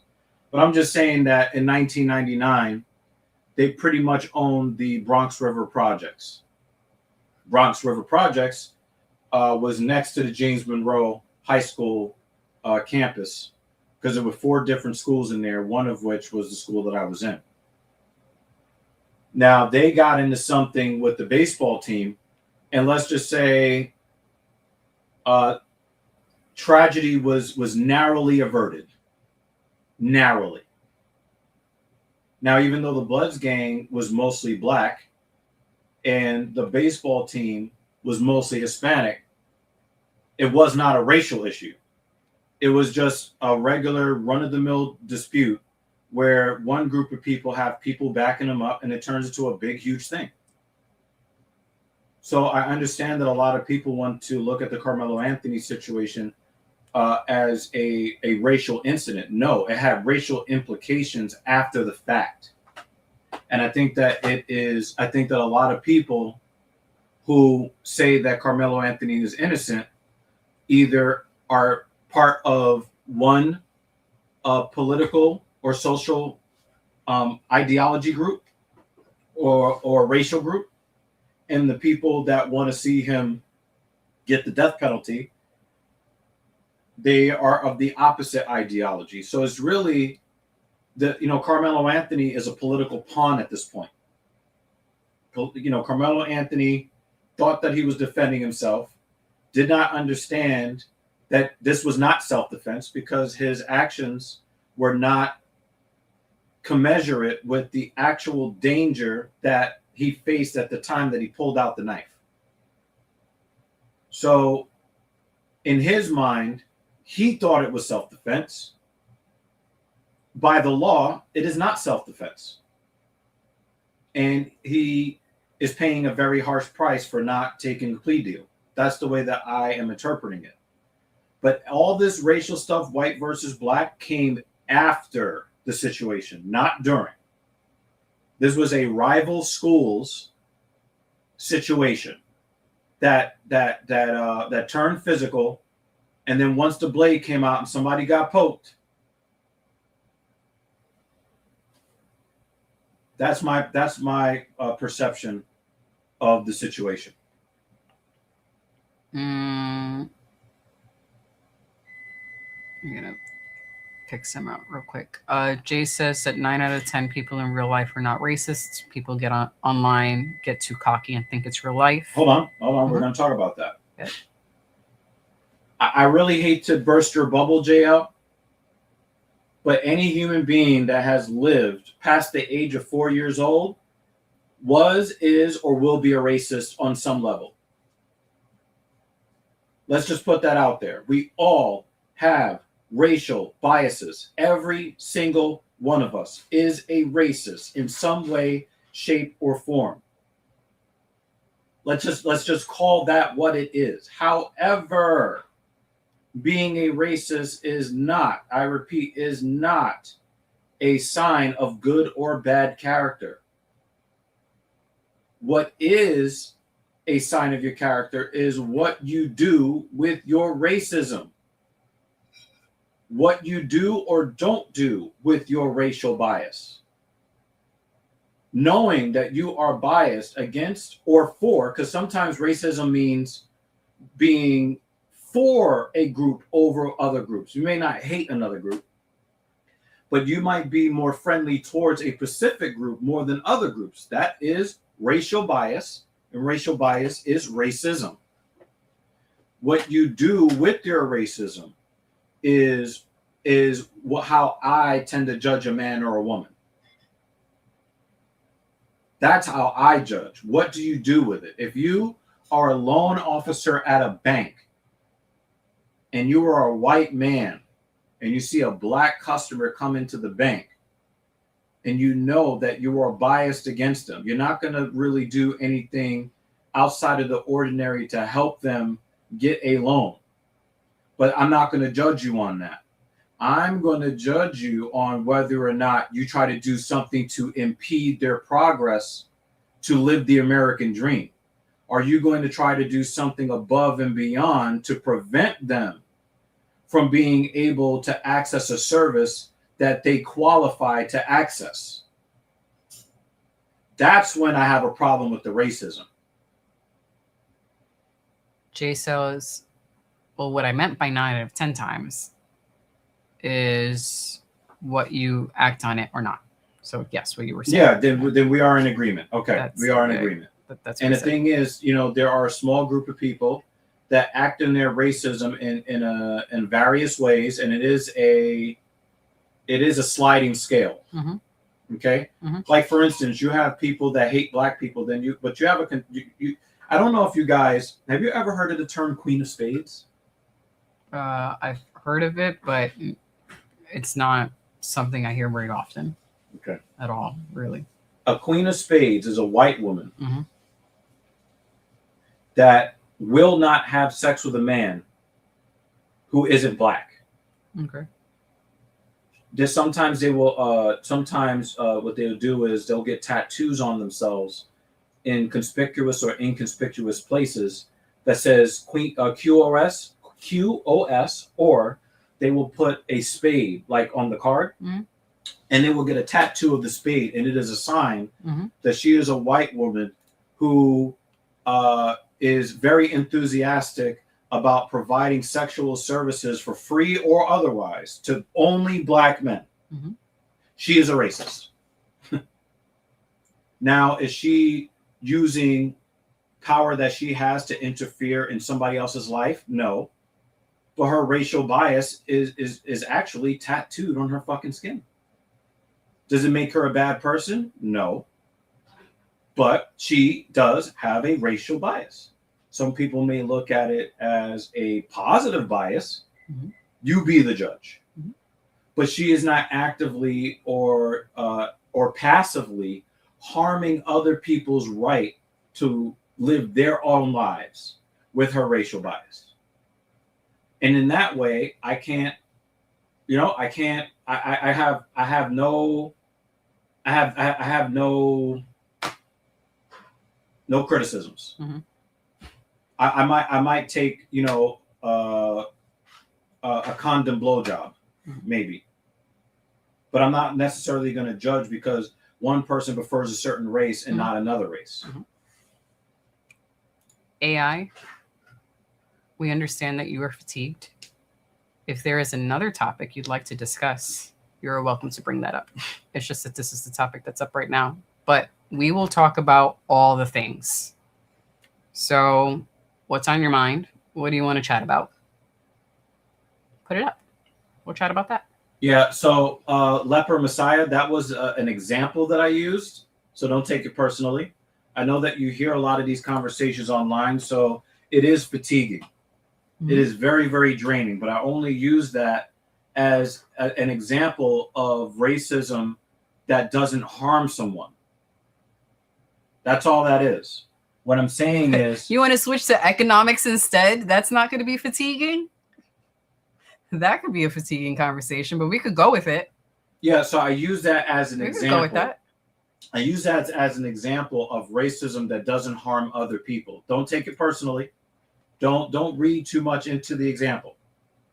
It is just an example of racism that most people don't recognize as racism. Mm-hmm. And they think that they're doing a good thing, and they think that they're a good person because they involve themselves in that type of racism. You'll see this with liberals, where you'll see white people who do the white guilt thing. That is also a form of racism, mm-hmm. right? White guilt is a form of racism. So my overall point being that I don't think AI Leper is AI How based on these comments, because AI How knows how we talk. No, this is this is a different AI. no, this is definitely AI Hal. Yeah. Yeah, that's him. Okay. He just changed his name. All right. But white liberals do the white guilt thing. Oh my God, slavery! But they never owned any slaves. But they are trying to appear to be so not racist that they end up exhibiting racism, whether they know it or not. I'll just say, if the topic is not to your liking, bring us another topic. Yeah. Yeah. I think that he was reading. I think that he was. See, the thing is, you don't have to like everything we're talking about. If you want to talk about something else, bring that AI up. Hal is a black man that identifies more with the white conservative in the country. So when he starts to hear things he doesn't agree with, he does get frustrated. Right? Yeah. But he keeps coming back because he understands it's not personal. Yeah. Like we he just doesn't like things. He just doesn't like the example I gave. If I gave my example, my second example first, he would not have gotten frustrated. I mean, shit, sometimes we'll spend an hour just talking about bread, Jay and I. We'll talk about fucking cooking and running. Like we talk about all the things. This is why I say, like, if this is not your cup of tea, that's fine. Jay and Dr. Evil are having a combo. Yeah. But bring us a topic that you would prefer chatting about, and we'll do that too. Yeah. So, so the thing, one of the things that I've noticed about people on both sides of the political aisle is that they don't want to hear anything that they don't agree with. Straight up and down. It's low frequency and low vibrational when they don't agree. But if I sat here and talked about how Donald Trump is a genius criminal that we should all aspire to be, he would be more into that conversation.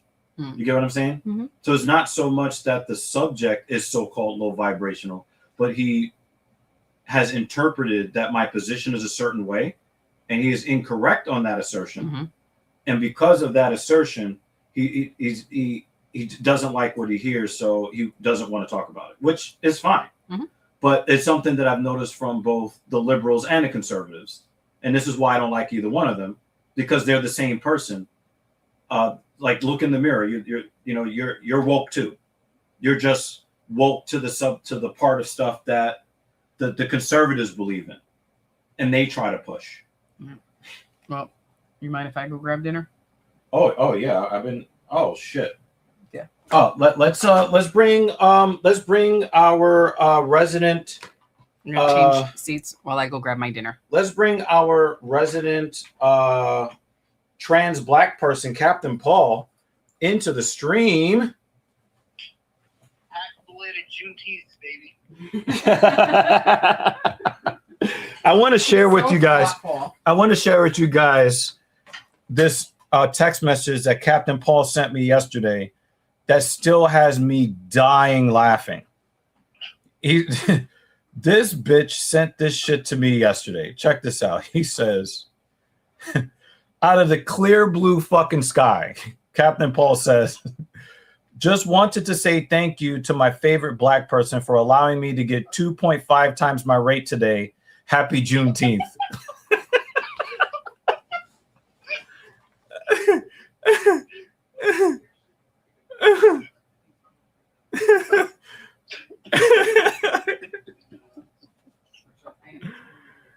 Oh man. Black excellence. Dope. Shit. So I was explaining to AI Hal that I'm trans white and you're trans black. He's trans white. I'm trans black. We are the happy now.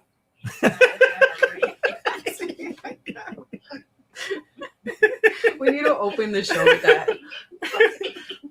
and have like things to put like cartoons and shit in the background, clouds. Oh man. Oh my God. I'm gonna check in, see how you doing. Yeah, we're doing Filthy Casual MMA Watch Party. They were asking me about my opinions of the Carmelo Anthony situation.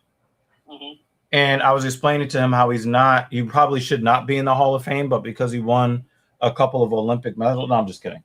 I was saying how I thought that he was guilty of manslaughter.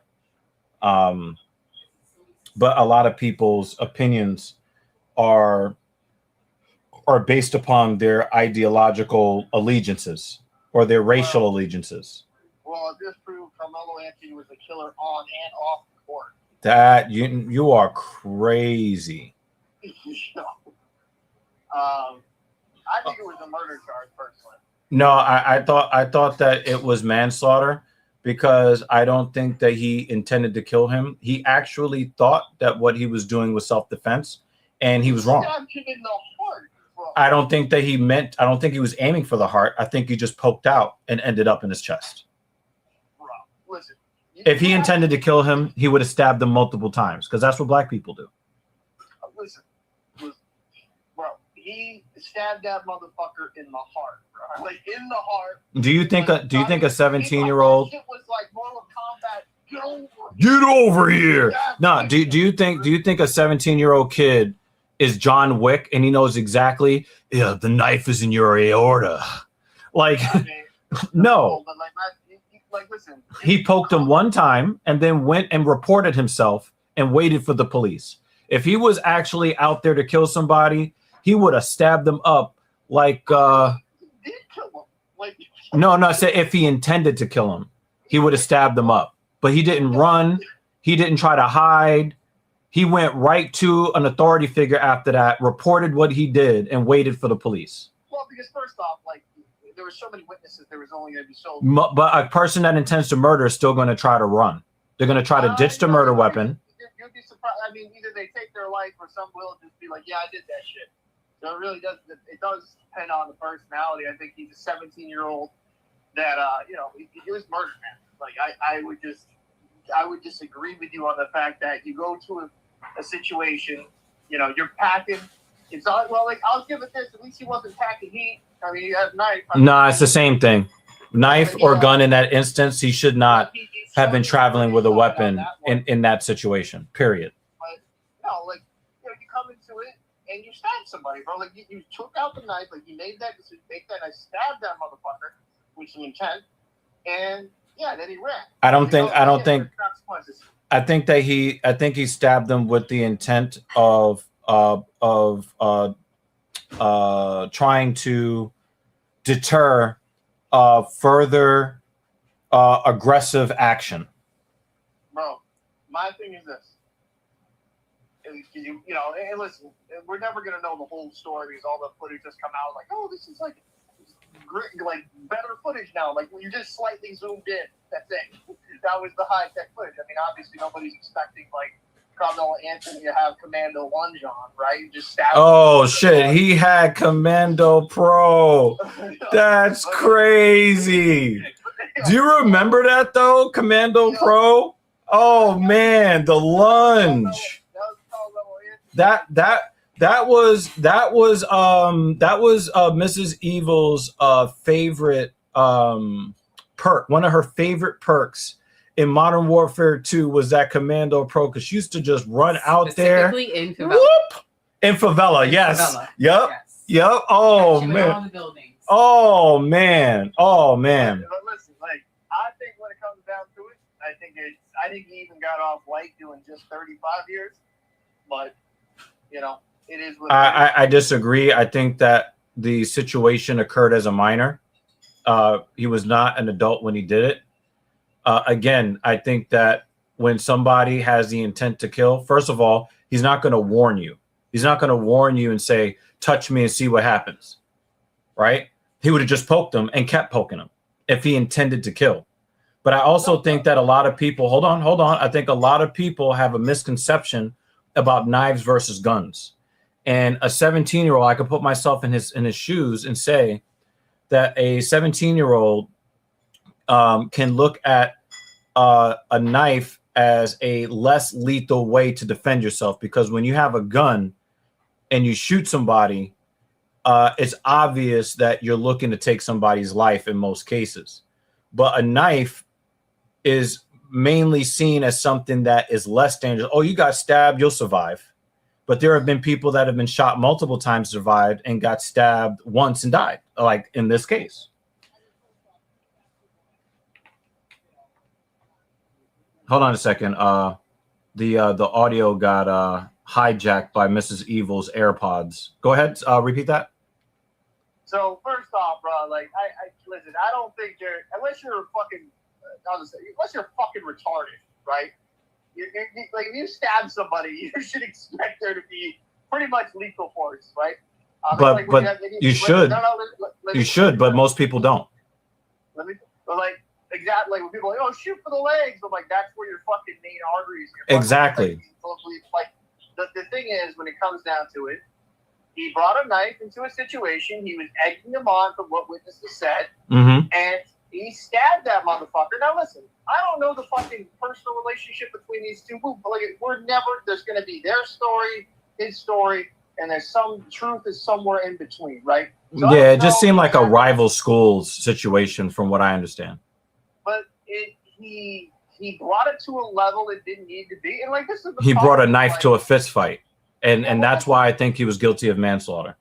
My thing is this, bro. Why are we throwing fists? Like, dude, when I got into fights in high school, bro, I just threw fists. I didn't bring out a knife or a Paul. This is not the same era.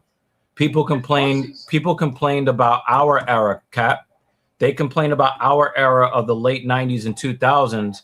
The people that grew up in the 70s were like, yo, we used to use bats and we used to use fists. Now they're using knives and guns. They had that complaint about us too, Cap.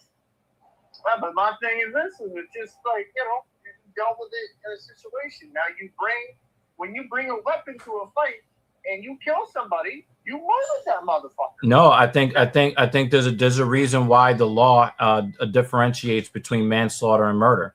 And in this case, I think that voluntary manslaughter would have been the right, would have been the correct. I mean, think of it like this. I know that people don't like to look at this situation again, but if you look at the George Zimmerman situation with Trayvon Martin was walking down the street minding his own business. He was not bothering anybody. He was being stalked by somebody. He was being egged on by somebody. He was being pursued by somebody he did not know. And when he turned to defend himself, he was shot. Right. I mean, and then they said that it was not manslaughter or murder. Right, but my thing is, two wrongs do not make a right. No. It's not about that. Let's hear this. Let me speak for a second, right? The one biggest problem, and I will say this, right? I'm not saying per se you, right? The biggest condemnation I have with groups in the tribalism, whether it's with races or political power or, even just, how should I say, income, right? The problem is that people don't want to take a step back and look at things from a more rational standpoint. Now, I can sit here and agree with you what happened to Trayvon Martin should not have happened, right? I can sit there and agree with you. Oh, hold on. Oh, my God. Mullins is fucking this chick up. Oh, she got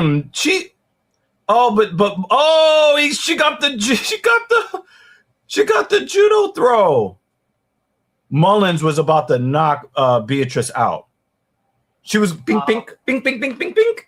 And then she just grabbed her. Only because of their name. The filthiest. Oh, of course. But she just got bing, binged by Melissa Mullins. And the other one I chose based on name was Gaston. All right, go ahead. Essentially, right? Like another. Bing, bing, bing. I get why people say it. People bring up Kyle Rittenhouse, right? Oh, look, a white man went away, and we've had this conversation that I don't think Rittenhouse should have been there in the first place, right? Right, but I don't think that Kyle Rittenhouse went there to kill anybody. In fact, I don't think that Zimmerman, when he approached Trayvon Martin, I don't believe that he was intending to kill him either, which is why I keep saying in all of these situations, it's got to be voluntary manslaughter in all the situations.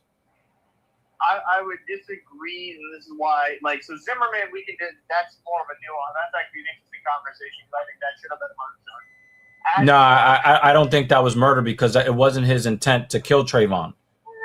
He thought he was an honorary police officer, community watch guy. He didn't go there saying I'm going to go out there and kill a nagger. That wasn't his intent, and I think intent has a lot. Hey, she got the armbar. She submitted her. But man, listen, when it comes down to it, he came with the intent with a weapon. What was the intent? Okay, why would you bring a weapon for anything? You want to cause severe bodily harm. That's not true. Hanging it on. That's not true. Yes, it's true. That's not true. You carry a gun all the time. Do you carry it because you intend to do bodily harm? Do I carry guns in high toxic situations? We put myself in hostile situations. But that doesn't make it that Zimmerman had the intention to kill somebody. It just makes him an idiot. Carmelo Anthony went into a situation that he knew was going to be volatile, going into a tent, starting shit, causing shit. I don't put myself in those situations. Cap, you're twice his age. You're literally twice his age. He's 17 years old. They don't have when we were 17, we didn't have the greatest record of decision making, which is really what made what George Zimmerman did so egregious because he was an adult. Listen, we can have a greater conversation. I understand there's a different mental maturity between like a guy that just turned 35 and a 17-year-old. Or at least I fucking hope so. Sometimes with the internet I question it. Mm-hmm. But overall, what I'm saying is you come into that with a weapon, you kind of have to own what you did. Now, right, which is why I think he should go to prison, but not on murder charges. That's all I'm saying. And I guess we can get to the nitty gritty. The one biggest problem, I would say the biggest black guy in all of this is Anthony's family. How they looked, how they used that GoFundMe stuff. They raised a bunch of money, and they were just using it for like security, quote unquote, and things that they didn't spend money on a lawyer, like an actual lawyer. I think that was kind of grimy. Yeah, I don't know too much about it. All I do know is that some nasty things were said.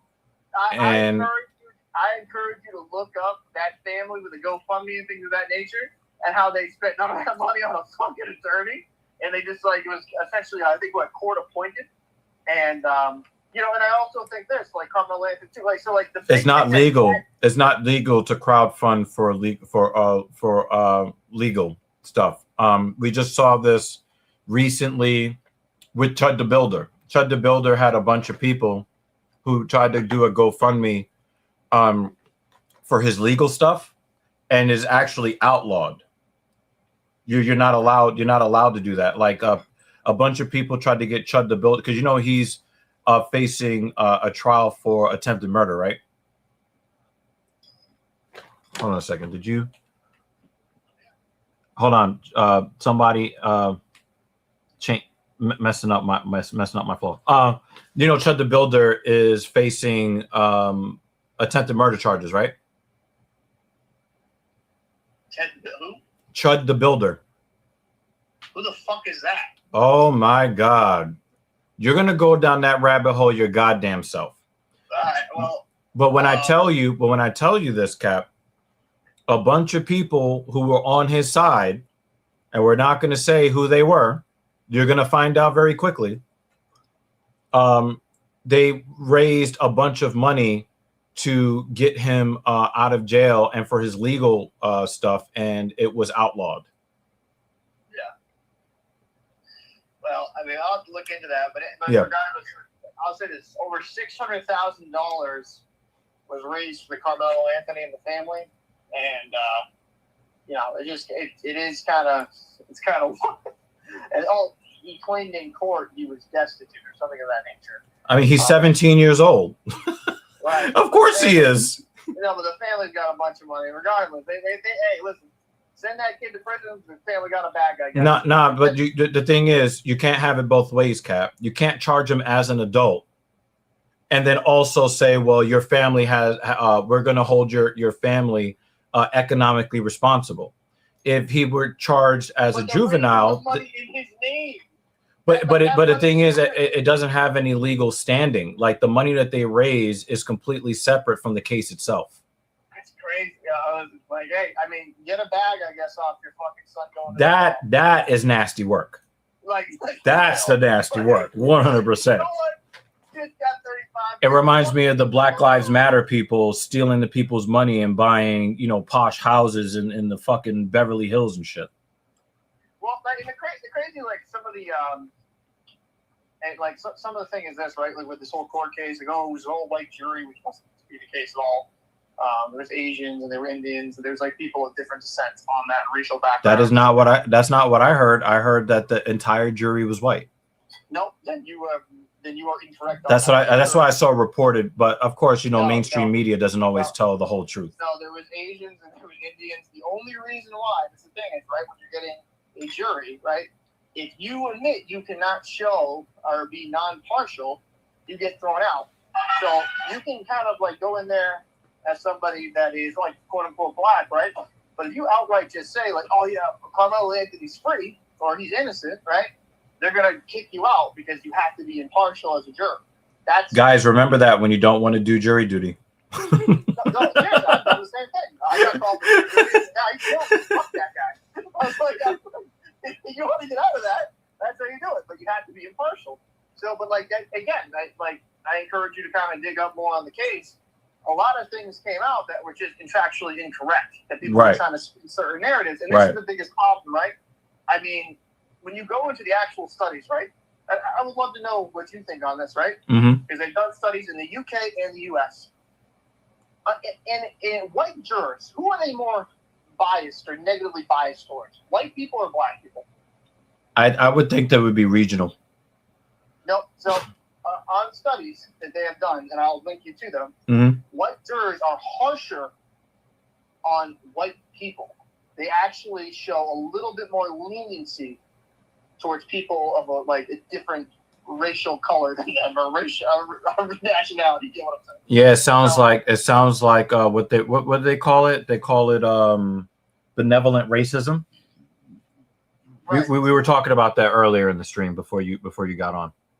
But that studies have shown that to be the case. I'll link you the UK study, and I also link you the one in the US. And I do think it's it's a very fascinating situation in that regard, because you now start to see bias in a certain direction where, probably in some situations they're given leniency where they shouldn't be, and they're a little bit harsher on their own race. Whereas they've done studies where black people are a little bit more forgiving, and they'll be like, yeah, no, he's free. He didn't do that. He didn't do that shit. Dude, he's innocent. You know what I mean? Like, that's the crazy thing to see. I'm being more sarcastic with that one. But I think overall, it's just it's tragic for both sides, right? Because regardless of what manslaughter, murder, that 17-year-old kid is dead. His family, like his twin brother, they're gonna live without that brother, their son, forever. Yeah. Right? And they're gonna have to deal with that pain, not just for 35 years, but their whole lives. And whereas the Anthony family, while I think, maybe this is gonna sound harsh, I think kind of look at them as scumbags and some of the stuff that's come out. They have also lost their son for 35 years. Yeah, right? At least. And when he gets out, right? If he gets out on that 35-year marker, right? Well, if he does not commit infractions while in prison, he could be released after 17 and a half years. Right, but let's say even like you're gonna have a guy that's middle age. Like, let's say he goes perfectly to 17, which I don't think it would be. I think something will eventually happen. You know how that court system, how the prison system works. Like, they'll find a way to egg you on. So like, I'll just go with the 35 years, right? Did you know the Booty Warrior died? Yeah, out of prison. No, he died. Yeah, but what did he do? I mean, how did he die? I don't know that. I could not find the cause of death, but apparently he died on December 5th, 2025. Probably days. I thought he was alive. He was out in general population, right? No, he was out. He'd been out of prison like 10 years. Yeah, which is crazy. That's one dude you don't want to be in a dark alley with. For real. So, Anton Daniels just had him on his podcast recently, so I thought he was still alive. Damn. Fucking. But yeah, it's just interesting. I mean, maybe we should do an individual show on it when I find actual fucking free time. But you know, it is an interesting case, and I think that it kind of goes to show that flag on the play. Flag on the play. That was nasty. So it'll be interesting to see. I've already seen some reactions from both sides. Some people furious, some people elated. Yeah. I think there's no winners in this at all. Nope. You know, none at all. So, but the main thing is, Cap, and I made sure that I said this. Yo, get the fuck out of my chat. What happened? Get the fuck out of my chat. I know who you are, Chris Hansen, but see, I call you Chris Handsome. What happened? I'm so confused. Somebody in the chat is doing booty warrior things in our chat, and I don't appreciate it. Booty. He said, "Okay, bye, booty warrior out." That's nasty. So Cap, I wanted to make sure that people understood that the Carmelo Anthony situation only became racial after the incident. The incident itself was not racial at all. And I think a lot of people keep losing sight of that. I mean, I think, quite frankly, it's just another circumstance that people want to include race, right? You push certain narratives. That's how I look at it.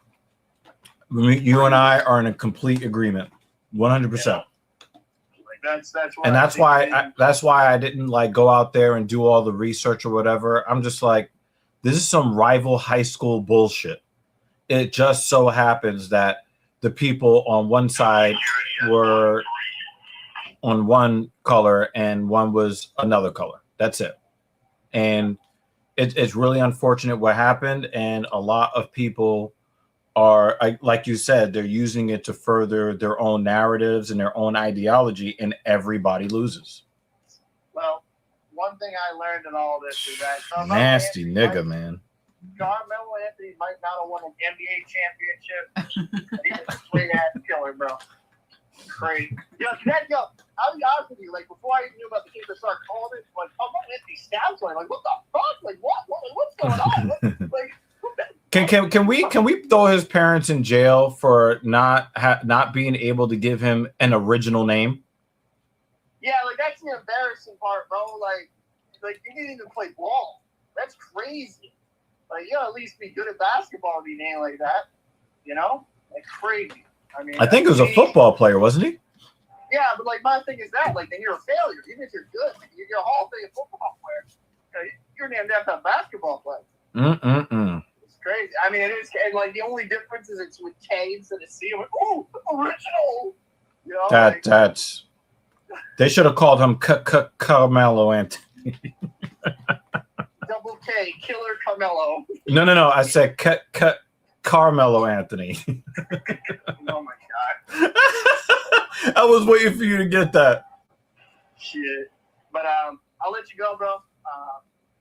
You know, good to see you doing the show and all that. I'll definitely give you a call later. What do you have to say to the people? Make sure to like, comment, and subscribe. If you want to support a black-owned business with somebody that won't stab you in the heart, hit that like button. That's subscribe. Crazy. Make sure to join the membership thing, you know, because, well, we want to reach your hearts, not stab your hearts. All right, I'll see you in the next. Hey, Cap. Yeah. Go do your Chud the Builder research, and then hit me back on text message. All right, let me jump. All right.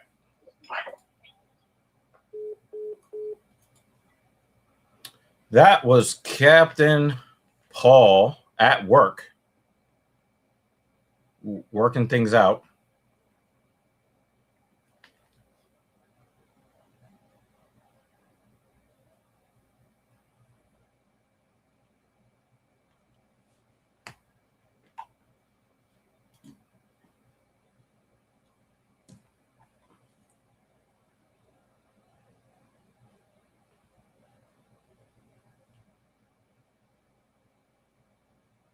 Mm-hmm. See, I like you. Yeah, I want you. Now we can do this the easy way, Oh boy. or we could do this the hard way. Choice is yours. Pay attention.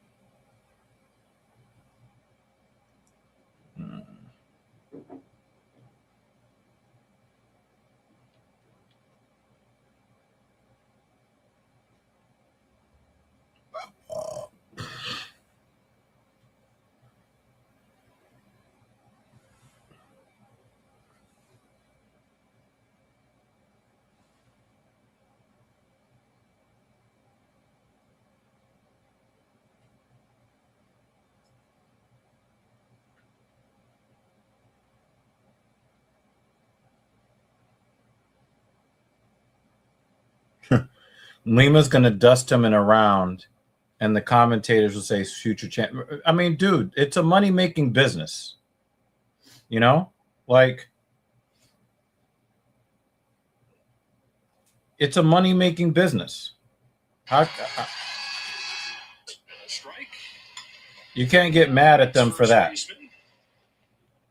You can't get mad at a business for trying to make money. Jay can.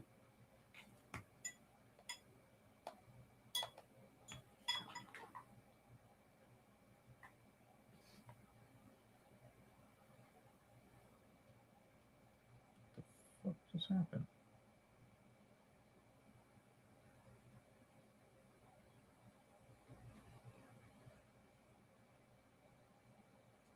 That was weird.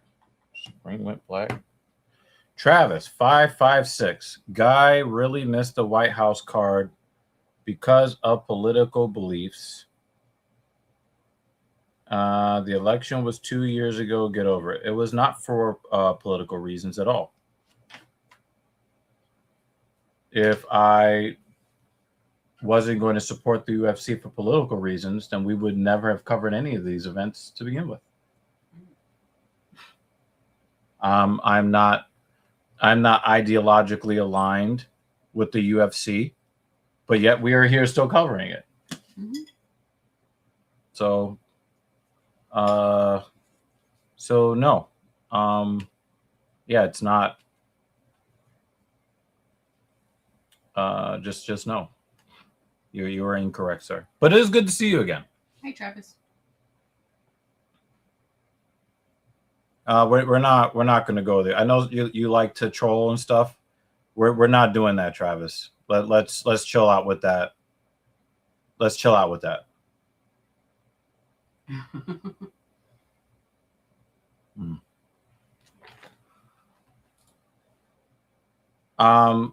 So they showed Trump with some barley.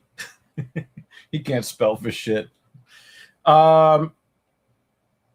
That was really the only fear that I had, because I was actually, when I thought of the idea of them doing an event on the White House lawn, I did not think it was a good idea, but it was definitely something that I wanted to see.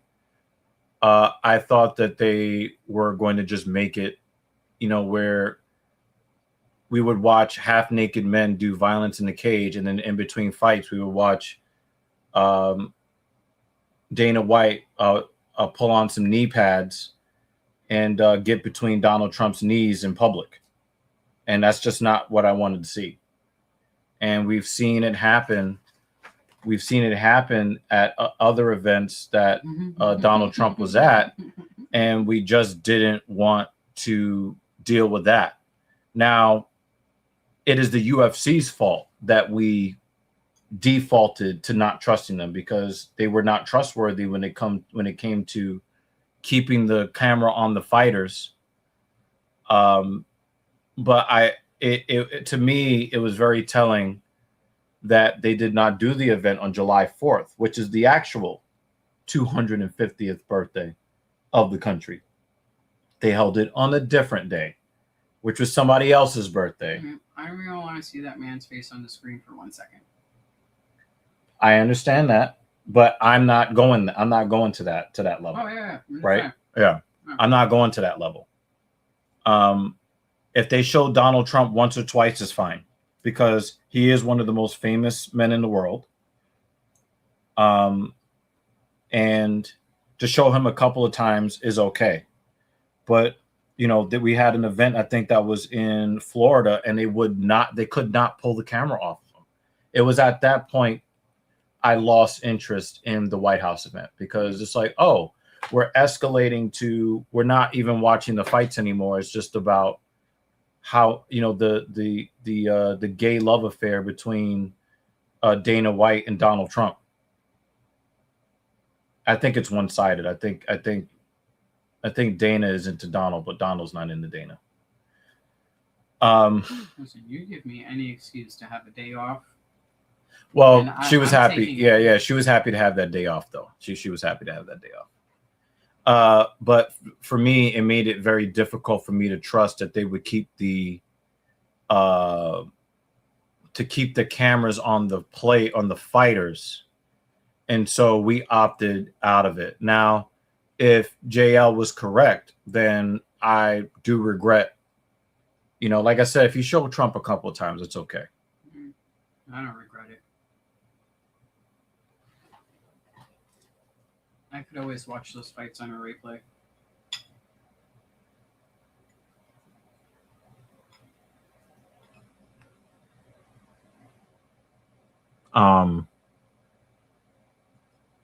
Yeah, so I'm fine. I'm fine with with the UFC being aligned with the administration. I don't have a problem with that. It's just that you can't bludgeon me over the head with it. That I just can't. I mean, if they had Kamala Harris up there doing the same thing, we would have also boycotted that as well. The answer is no. I'm not dealing with that. I hope that clarifies it for you guys. He said, I meant barely, you dick. Hey, man, I hear that barley, is really, really good for, I don't know, brewing beer or whatever. I don't know. They showed Trump at the start walking out, then 2 other times after a fight. But when Justin won, they did not show Trump at all. Wow. Wow. Cool. I did pay attention to the outcomes of the fight, though. Mm-hmm. That's what I was telling them earlier, because of course they brought it up earlier when the show first started. We were just doing our own thing, and we were looking at the results. I tend to agree with you here, JL. Dana and Trump have a Colby and Trump relationship, one-sided and pathetic. I completely agree.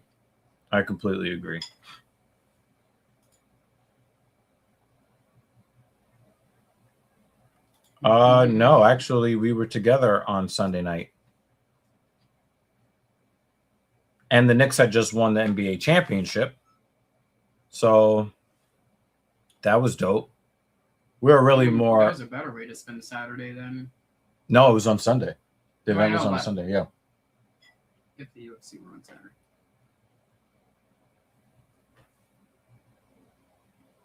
I think that worked out for the best, because I don't think that's something you'd want to split your attention with, Oh, I didn't mind.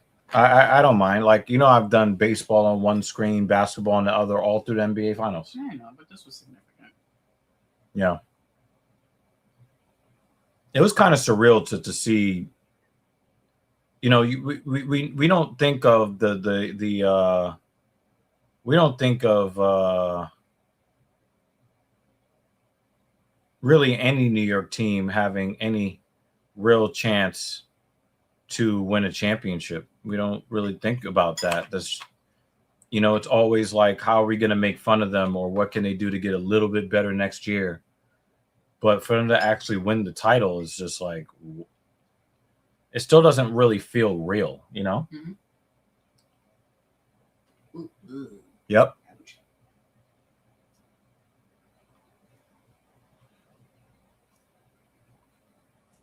I mean, Lima is now going to be minus 700 now, Jay, now that he's kicked Borjas in the nuts. Kick him in the nuts. Kick him in the nuts.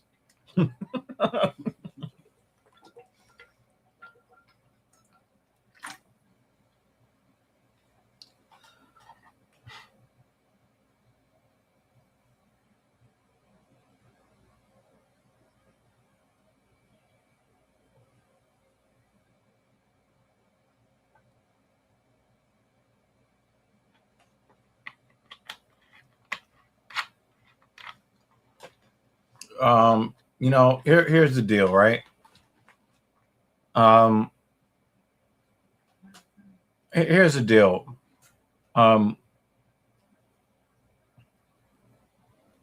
People will say that the Knicks had the easiest trip to the finals.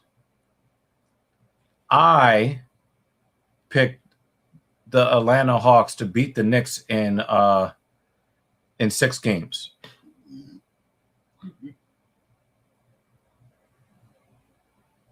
I picked Atlanta to beat the Knicks in 6 games. And the Knicks torched them after losing 2 out of the first 3. I did not make any predictions after that because I had already lost my main prediction. I was already wrong. But I heard a lot of people say, oh, Philly is going to beat them. And then the Knicks swept them. Mm-hmm. And then when the Knicks faced the Cavs, everybody said, well, the Cavs have a better team. They're better than the Knicks. They're going to dominate them. And the Knicks won in 4 games. This dude is still hurting. He's sweating too. It seemed like a delayed reaction because his initial reaction was like, ooh, shit.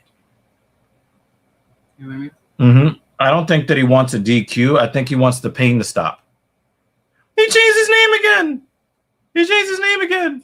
Oh, that was the original. No, it's still him. No, I know, but when he first came into the chat. Yeah, I everybody said that, well, I thought the Knicks were going to lose in the first round. I stopped making predictions after that. Everything I heard favored the Philadelphia 76ers because they had Tyrese Maxey and Podcast P and a healthy Joel Embiid. That's what I heard. And the Knicks swept them. Then I heard that Cleveland was a better team than the Knicks. And then the Knicks swept them. And then I heard that whoever won the Western Conference Finals was going to win in the finals. And it was a gentleman's sweep. I'm not trying to hear none of this bullshit from none of y'all hating ass niggas. I'm not trying to hear that shit from y'all.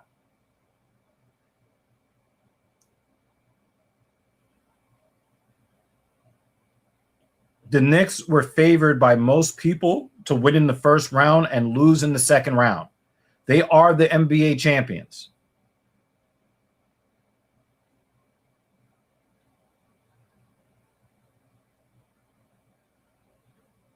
So knock it off, JL. Stop hating.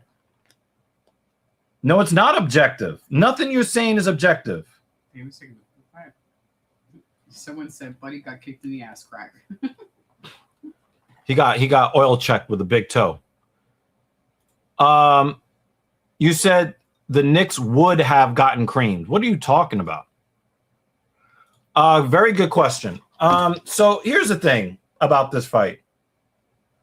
I had Topuria winning within 3 minutes. I had Topuria winning that fight within 3 minutes. And the reason why is because Justin Gaethje has You're actually gonna fight more. All right. It's still hurting. Hey, they gave him more than 5 minutes too. I did not watch it. I did not watch it. So this is my prediction for the fight. I predicted that Ilya was going to win in 3 minutes. Mm-hmm. But when I woke up the next morning and checked ESPN, I thought, because I read the article wrong, the beginning of the article, I thought that Topuria knocked out Gaethje in the 4th round. Mm-hmm. And I was like, oh, he lasted to the 4th round? And then, like, I looked at another article, and they were talking about, Gaethje, like, being, this upset victor. Mm-hmm. And I was like, whoa. Did ESPN, report this wrong? Then I went back, and I was like, okay, I'm a fucking idiot. Mm-hmm. I read it wrong, and it was a 4th round KO in Justin Gaethje's favor. And then I saw the pictures. Have you seen the pictures? I've seen the pictures, and we were talking about the X-ray photo. Did you see the X-ray? No, photo? I did not. Yeah. What happened? It shows a breakage here at the bridge, and He's got an orbital. Both orbital here and here. He turned his face in the dust. He broke his face. That was not on my bingo card. I can look at it. But even though I don't like Topuria, I found myself instantly giving him a pass because Topuria is not really a 55er; he's a 45er. But this guy was talking about chasing Makhachev around. So when I saw that his corner threw in the towel, Mm-hmm. the first thing I'm afraid of is that he's going to fire his coaches. That's the first thing I'm afraid of. I don't want you to fire your coaches.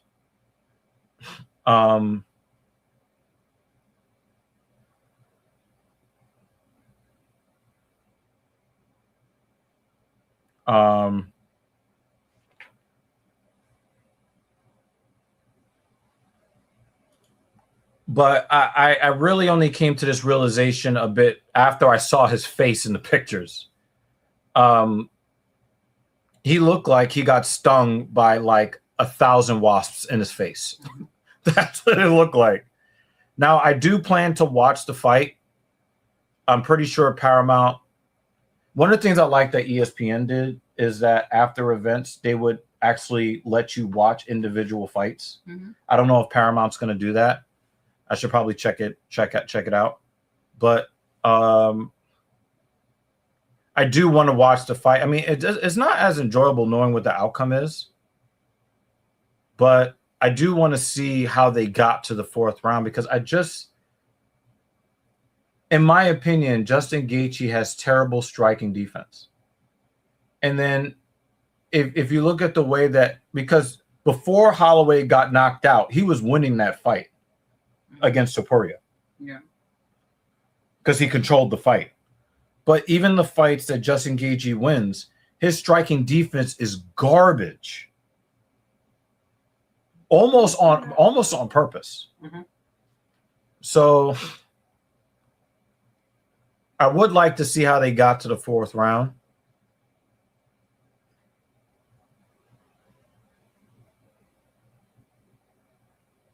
But if it goes the way it went with Tony Ferguson, I totally agree with JL here. I think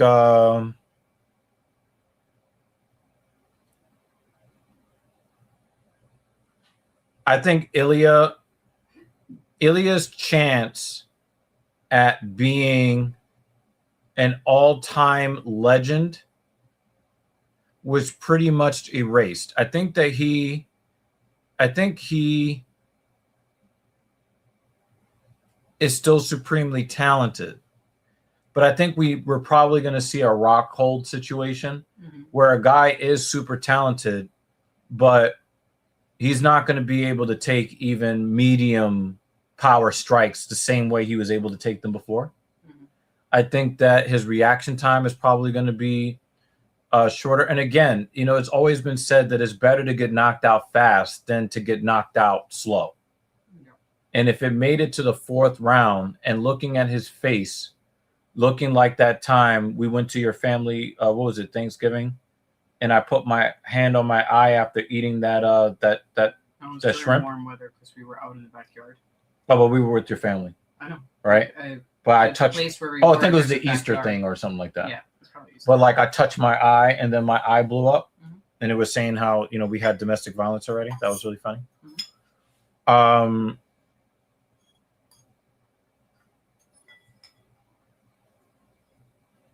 And I can't remember what Gaethje's face looked like after the fight. I need to see it. I need to see it. I do plan to see it. I saw some still photos of Alex Pereira getting punched in the back of the head. I was not happy to see that.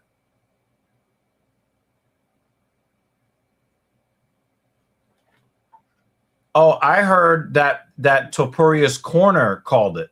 I did, but before they called it, I did hear the same thing, that the doc wanted to stop it and the ref said no, and then his corner had stopped it. His corner threw it. Whoa! You're saying that the doctor wanted to stop it and then the referee disregarded the doctor? That's what I heard. You should Google to confirm so that I'm not giving you misinformation. Oh, he said, oh, you're saying that spiritually the fight was over in the third round. But if the doctors call it, that's the end of it. The referee can't overrule.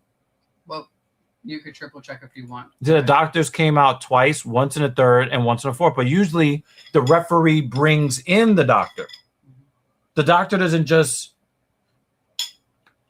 Oh. I don't understand what you're saying, Hal.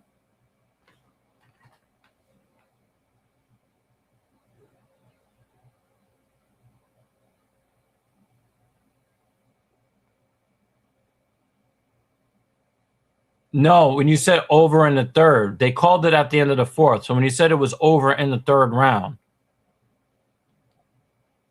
what you're saying is it was academically over.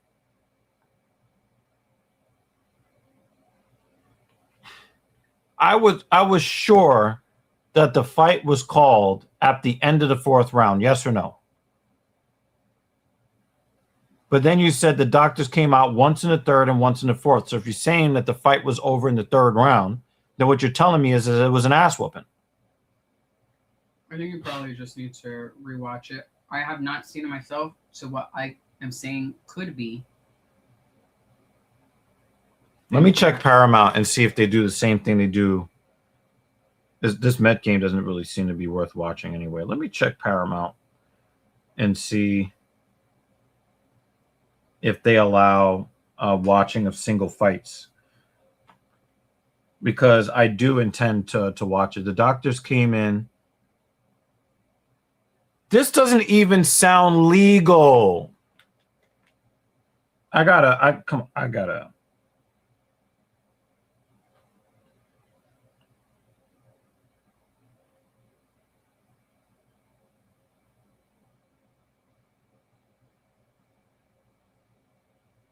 Oh, they do allow you to watch the fights individually. Yes. Should I watch this fight live on stream? Because I don't give a fuck about this fight. Yes. All right. Yes. I love Paramount now. Huh? Why don't you just put it up there? No, because I still want to have this on the screen. But I'm just gonna look at this the same way I look at like when I'm watching another sport on the second screen. And I'm gonna give you my opinions of this. He said, what in the woke? You got to get your chakras aligned or whatever. Oh, wow. Bruce's jacket. Look at that jacket. I give that a 9 out of 10. Bruce's jacket is... And you know I got a pair of Jordans that match exactly with that jacket, too. Well, I was saying put it up there so I can enjoy it with you. Oh, hit the Paramount Plus right there. Might as well just put it up there. Well, you got the keyboard. Oh, Mark Goddard was the ref here. Look. Good job. You needed to do it. But what did you need the keyboard for? That's why I have you. Oh.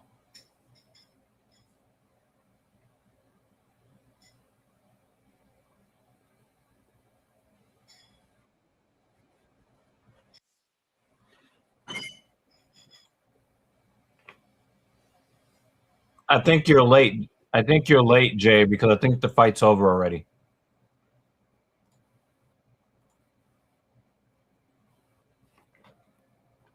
All right, so I'm going to take this fight off my phone. I'm so happy that they allow us to just watch individual fights. So now that I'm looking at this, I don't like the design of the dome, but what is dope is seeing the White House in the background. That is actually really dope. I just don't like the little crab archway thing. But I mean, maybe that's just the best that they can do because they're outside. What the fuck?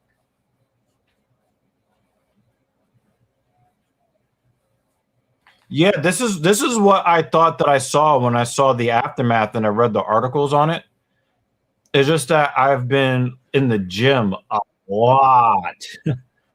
And I haven't had a chance to like just sit down and even investigate whether they allow you to watch individual fights on Paramount Plus. But so that, come on. We may not like Trump, but that looks dope. That looks fucking dope. That is actually super dope looking.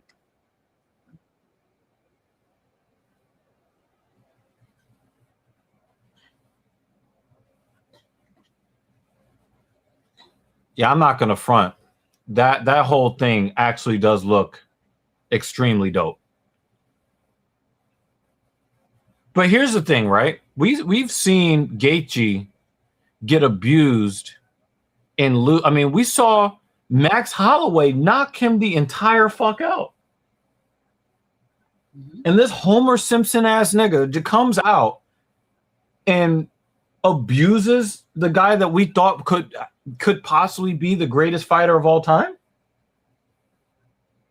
But it makes it a little weird to look at it knowing what.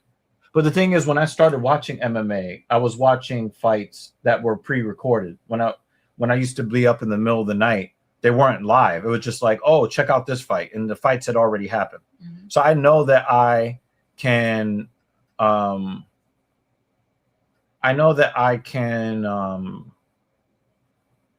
enjoy a fight even though I know what the outcome is. Mm-hmm. One of the things I have to say is that I don't like the way Ilia Topuria cut his hair. It makes his hair look fake. I don't like the way he cut his hair for this fight. Well, it seems like it's not really going to get in his eyes much, and that's a good thing. There's like, no, we don't want to hear what you have to say.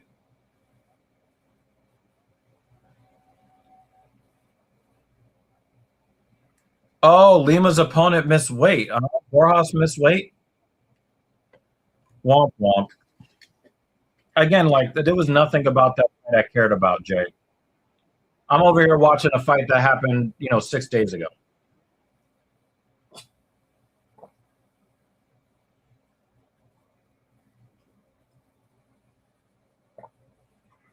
That ring attire is fucking dope.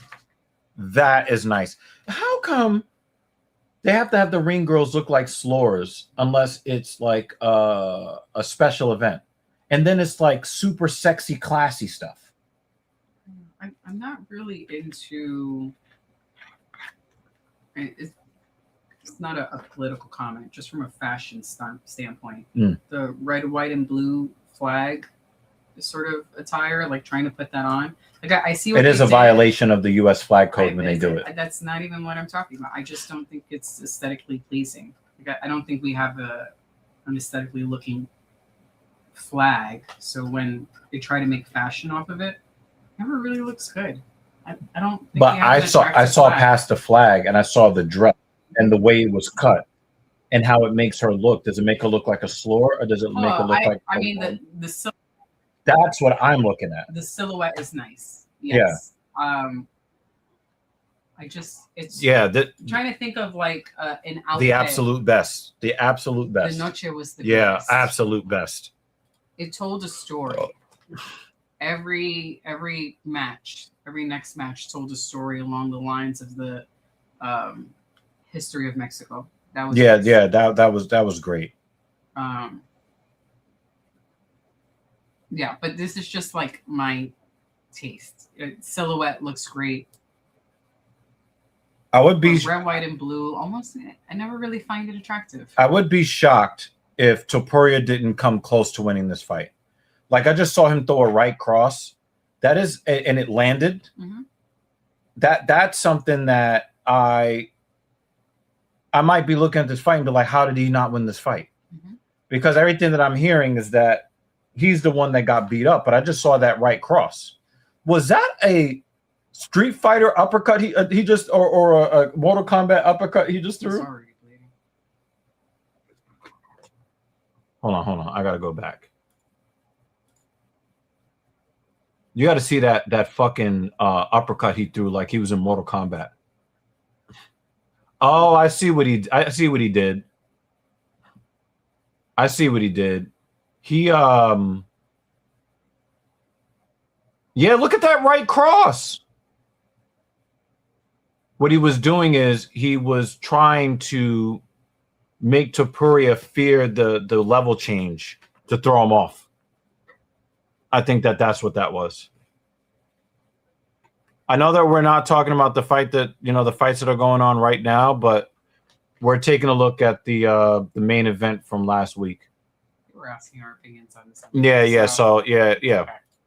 So we'll watch through this and give you our when you guys say that he got beat up in the first round, it doesn't even look like Gaethje did anything crazy, and his right eye socket already looks fucked up halfway into the first round. But also too, like, you could talk anything that you want about Topuria. The dude's face was turned into Rice Krispie treats, mm-hmm. and other people stopped the fight, not him. Mm-hmm.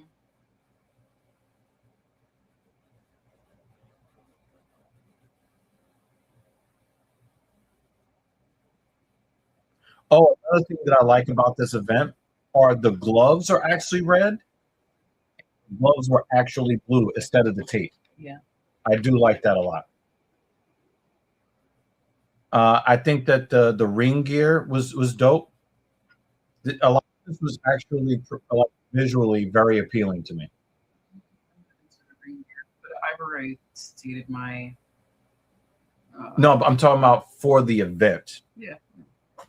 I don't think that it's a good look, like just from a design perspective. But when I look at it in the context of the event and what the event is supposed to be, yeah, Topuria's got him in trouble.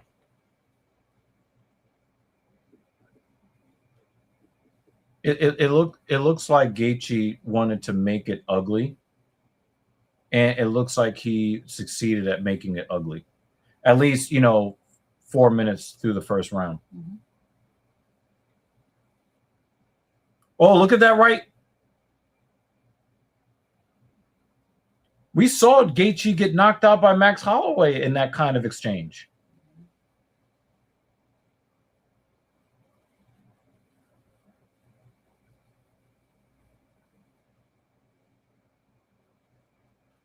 You know what's really funny? The way that y'all talk hatefully about certain people, it makes me dislike them less. Like, I've always disliked Topuria, and then I hear you guys talk about him, and then I just kind of feel like I don't dislike him as much.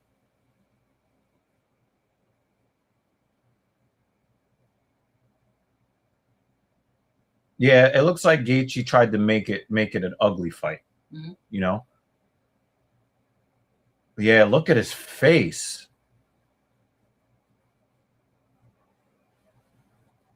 It looks like he filled in some of the tattoos on his chest so he could look less like Conor McGregor. Oh, I didn't even pay that much attention to the comments. Yeah, we don't have the sound going. We can only see the fight.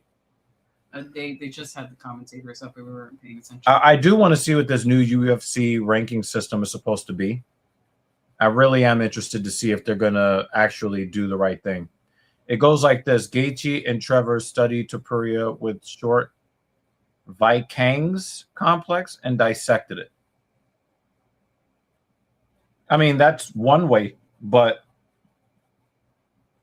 Gaethje didn't look to me in the first round like his striking defense was any better than it was. And we know that Topuria can put a 250-pound man's lights out with his power. That right cross that he has. Looks like his nose is already broken. And it doesn't even look like Gaethje did anything wild. Mm-hmm. It's almost like somebody came in the middle of the night and replaced the bones in his face with a soapy sponge. Mm-hmm. That's what it looks like to me, because I'm not seeing anything that is like, oh, wow, Gaethje is unloading on him. It looks like Topuria. I would have scored the first round for Topuria. Yes or no?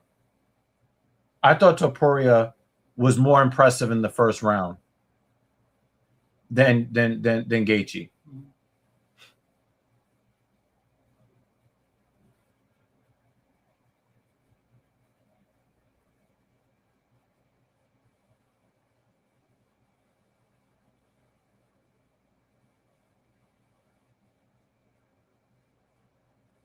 It looks like some people had it very close in the first round. And the thing is, the shots that Topuria hit Gaethje with now here in round 2, they look like they're affecting him. Mm-hmm. And it does not look like the shots are affecting Topuria, but his face is coming apart. Nah, we don't want any cucks beating Makhachev. I know you guys don't like the Dagestanis, but nah, we don't want any cucks winning the championship. Sorry. We're talking about real cucks. Topuria was being cheated on or whatever. We're not. Where's Cucky at? I think he's we have Cuck. Yeah, we. I think he's all dusty and shit. We gotta check on him. Like the neuteries? Are all bunched up and dusty? Wait, where is he really? Oh, poor thing. He got buried. Why do y'all support a cuck? I found him. I found Ian Gary. Cucky.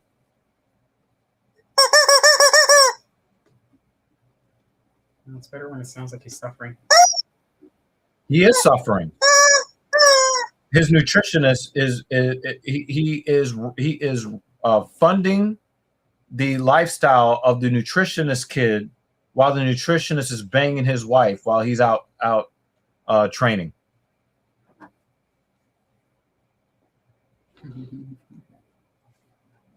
Ian Gary is the biggest cuck in the UFC by far. Look, he's giving Gaethje the business here. Look at him. Oh, he almost went down. They could have stopped the fight right there. Look at that body. No. Look at that body shot that he got hit with. I think Gaethje got hit with he hit him with a liver shot. The body shots was killing Gaethje in the second round. Look at him. Look. There goes the liver shot. Bang. There it is. Oh, man, look. Oh, Gaethje was. Oh, wow. Yeah, I don't think it should have been stopped there. I see what, like. No, I said it could have been. Not should have. Yeah. Because when somebody goes down with a liver shot, the ref calls it off. I know, but the way he went down, not this time. Oh, he's going for an armbar. The way that people made it seem was like Gaethje was just boxing his head for 20 minutes. Topuria is dominating the second round. It looks like he's trying to get him in some sort of triangle armbar.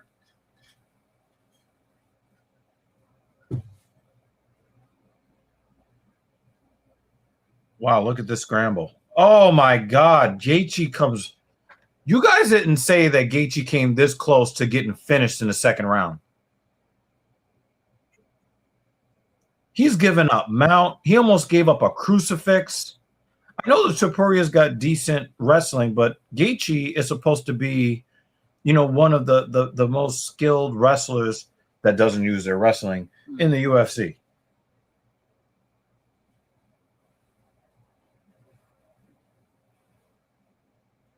I was rooting for Gaethje to win, but if I was watching this fight live, I would have said, "Oh well, Topuria is one of the best ever."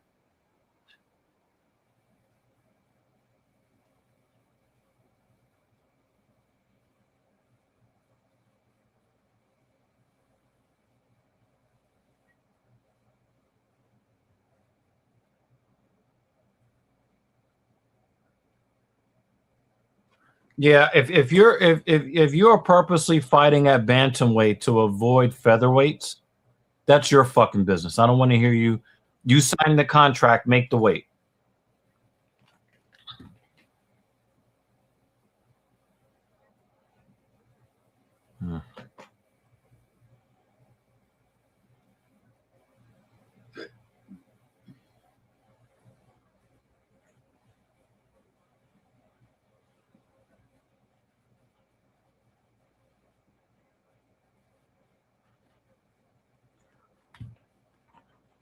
Little cut on the side of Gaethje's face.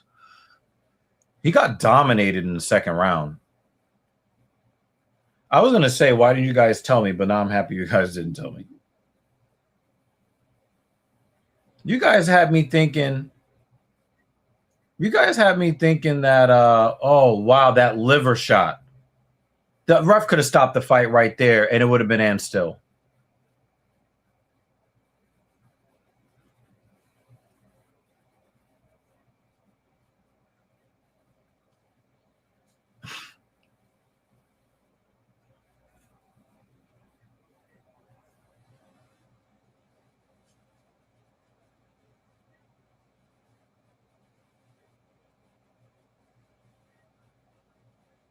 I've disliked Topuria since he was trying to gun for a title shot, but he has gained more and more of my respect. All right, we got Andre Creepy Feely,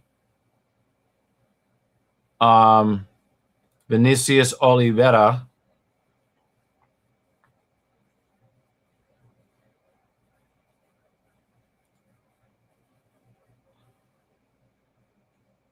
Short Kangs know not what they do.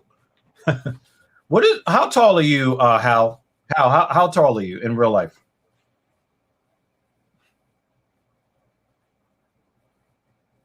Oh, nice counter to the leg kick.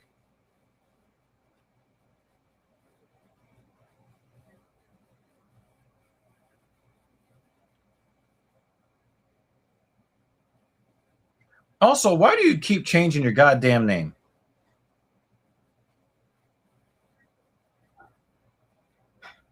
Give me your real fucking height, Hal. Come on, man. Stop playing. I'm not going to cross-reference it so I can dox you and show up at your house.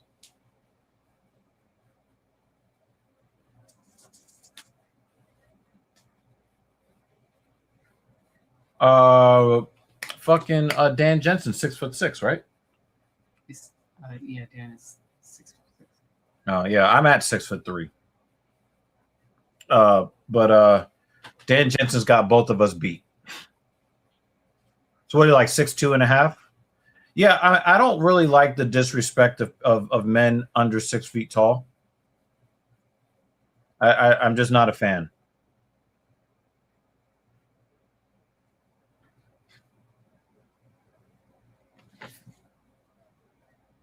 Feely looks sunken in. By what measure? Yeah. Can you? I actually want to see that again before they went down because Yeah. I hear the commentators getting excited, but I missed. Yeah, can you just pause that for a second? Because I want to see what's going on with this fight in front of me. JL says that Feely looks sunken in. He doesn't look sunken in to me. Philly always looks skinny. Yeah, but he looks less skinny this time than he normally does. I disagree, Hal. I got Alex Volkanovski holding that position, actually. He's like a fucking garden gnome bowling ball.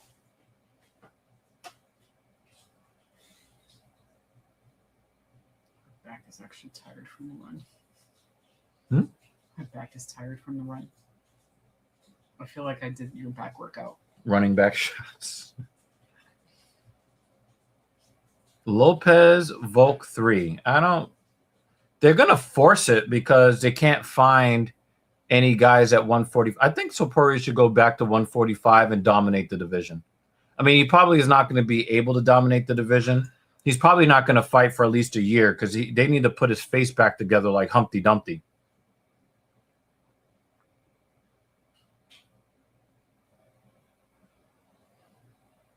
That was a nice blitz. I mean, he didn't land many of those shots, but Yeah, nice skills. Overwhelming. Yeah. Oh, he's hurt. He's limping. Oliveira. Left leg. Yeah, he doesn't seem to want to commit to a stance. Yeah. He's hiding it well. Yeah. Now, but I did catch when he began limping. So the thing is, I don't think that he's hiding it well because if he was hiding it well, his striking flow would have remained close to the same. But as he keeps trying to go back to southpaw, and he can't really do it the way that he wants to, he can't throw. He's not a southpaw fighter. See, look, he's doing all of this, trying to hide his leg so that he can go back to orthodox.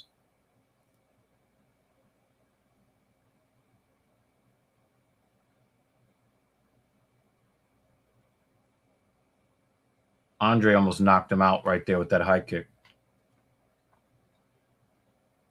We'll get back to round 3 of Topuria Gaethje in a bit. Oh! Ow! Oh! He's hurting. Don't back off. Oh, the liver shot. You got to survive 75 seconds. Oh! No, he's not. He's not rushing it. And the thing is, because the guard is down, he can go for a head kick anytime he wants now. Because now, he's going to hit him. He's going to hit him with another one. He's going to hit. Oh. You know he wanted to go down. Yeah. Yep. That liver. He might be perforating that liver. There's a leg kick there, too. Oh! Both sides. Oh, they're both throwing. He's like, hit me in the head. Just don't hit me in the liver again. I can't wait for the next body shot.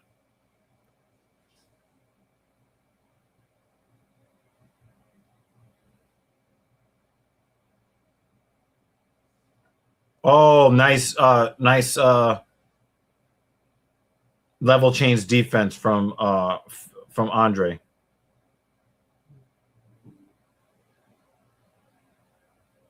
He knew it almost like he watched the tape and he knew that the level change was coming.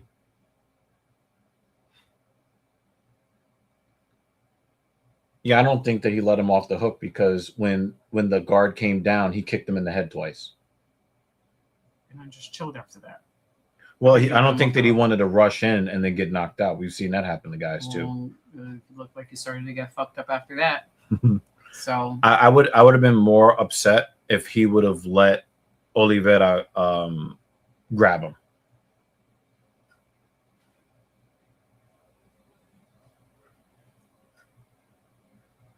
I got Feely winning round 1.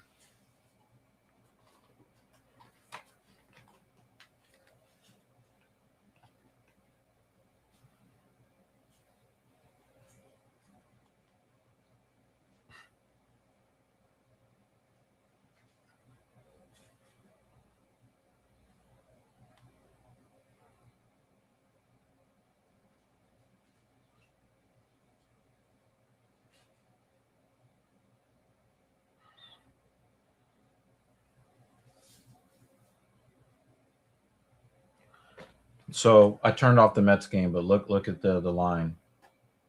He's gotten 7 outs. Mhm. He's given up 9 hits, 7 earned runs. He's got 1 strikeout. I think they're Nice. taking him out of the game right now.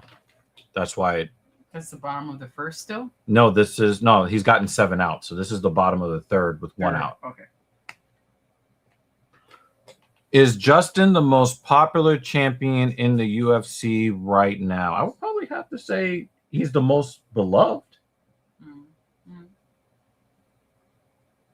I think he's the most beloved champion right now. I don't think anybody really loves the 185 champion. Of the people who are champions at the moment, yeah. I don't think anybody really loves Valentina Shevchenko, not like they used to love her. I don't. I think Justin Gaethje is the guy. Yeah. I know I wasn't bugging. JL is just a fucking hater. And you can't listen to anything he says half the time.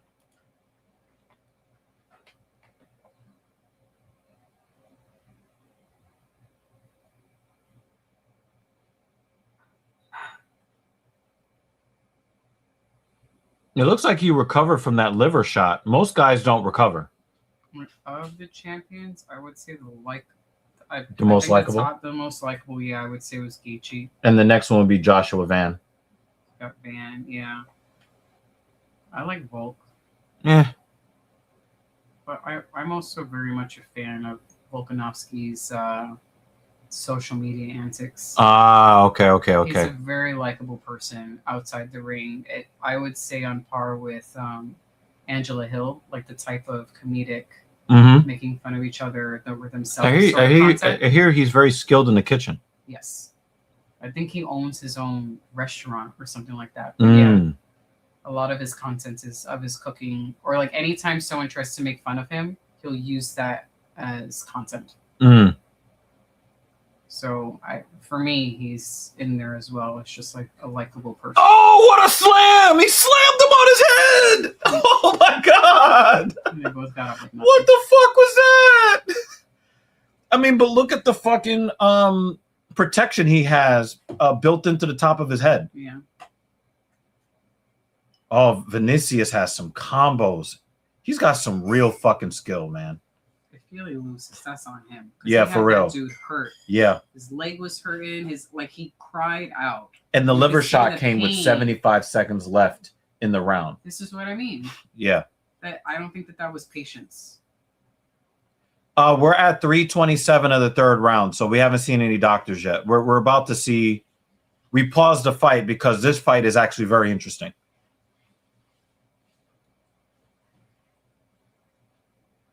That was not good. Oliveira's got the and he has his confidence back. Yeah, Oliveira's definitely got the momentum right now. I just can't believe that Feely hasn't gone to the liver in the second round. And that speaks to what you were talking about in the other round, because he had him fucked up with that liver shot. But Topuria also had what's his name fucked up. A leg there that he could be kicking. That leg is hurt, and he keeps going for these headshots, and they're getting sloppier and sloppier each time. I think it's because Feely's leg is also fucked up too. Yeah, look, Feely doesn't even want to commit to a stance. So I think that his leg is fucked up too. Ooh. That was a much better headshot. Wow. And Feely was ready for it too. Oh! Yeah. Left cross. Almost choked. Don't die. The left cross. Don't test my CPR skills. Well, you tested mine. My bad. I won't make you do it a second time. Oh, now Vinicius is whooping his ass.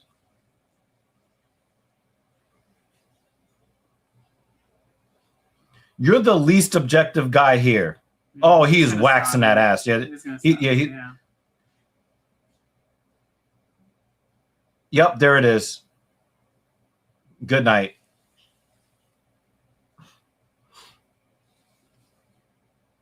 It ain't a 10-8. It's a TKO.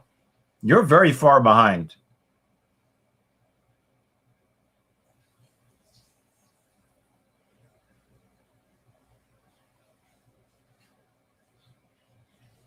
Yeah, his leg was really hurt. Damn, he's got blood running down his back, down his chest.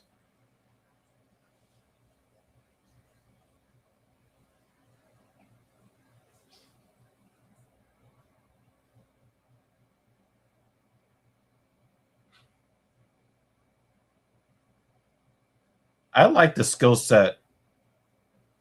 No, you were not correct when you said that Oliveira was kicking his ass. Not in that moment. Yeah, you were wrong at that time. It's like what I meant was in the next Nah, round. I knew he was going to pull this shit. But yeah, once he got the momentum, oh my God, you are a hater.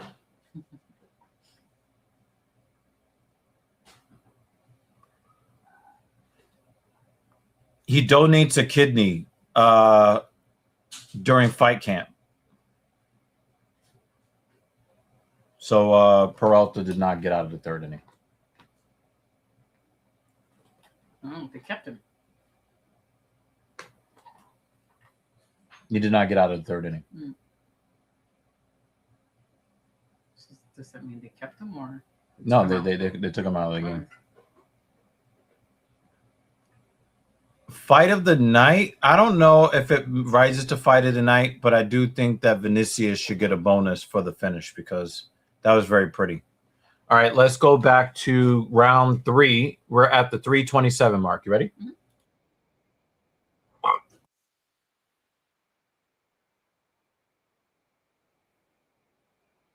All right, right now, before they announce, the winner that we already know, we know that Vinicius won the fight by TKO in the second round. We are now 3 minutes left in the third round in the Gaethje Topuria fight from last week. Oh! Is that a standing hammer fist? That's what it looked like. It was like one of those WCA curveballs. He's throwing pitches at his face. Look at his... Oh, he's leaking and smearing. Ugh.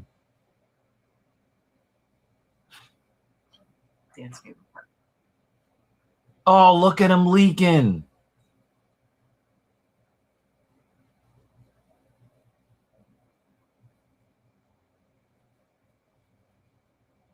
Oh, look at his face. Mm-hmm. Look at that. Boom. That jab. And then the right hand.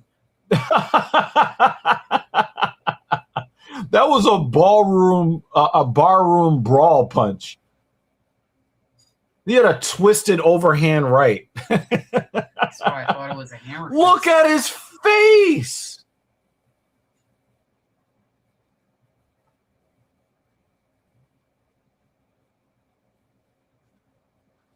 Topuria is a real man, though, because look at him. Mm-hmm.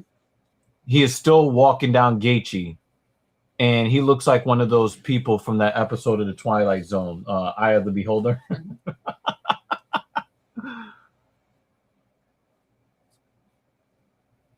Oh, he gave up a home run. It's 11-0 in the third inning. This probably ends the Mets season, and it's still June. We'll catch tickets next year. Definitely not giving them our money this year. $80 for VIP parking? Nope. Not at all. If you guys are wondering, we are in between fights right now, but since we did not cover last week's event, we are watching this is the end of round 3 here.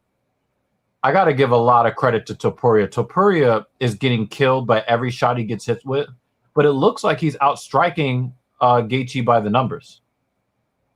But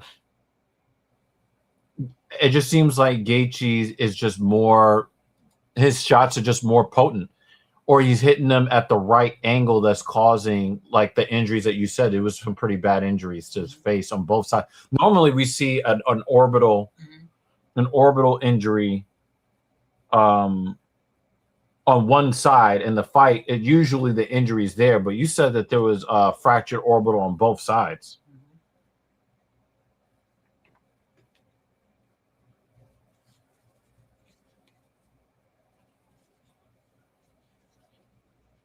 Oh, and he got kicked in the face.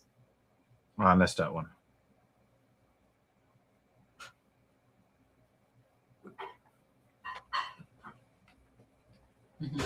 His Gucci hits like a truck. Yeah, Khabib said that Gaethje is the fighter that hit him the hardest.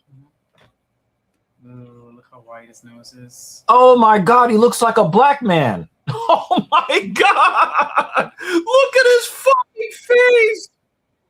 He looks like one of those Clay-Doh. Oh my God. Punched him right in the eye there. He looks like somebody on Robot Straight Chicken. in the nose. Look at his face.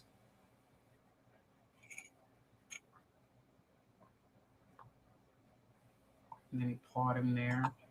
Yeah, I think his face is probably already broken here. We know the nose. No, it's definitely he's already fucked. That's why they're checking out his face.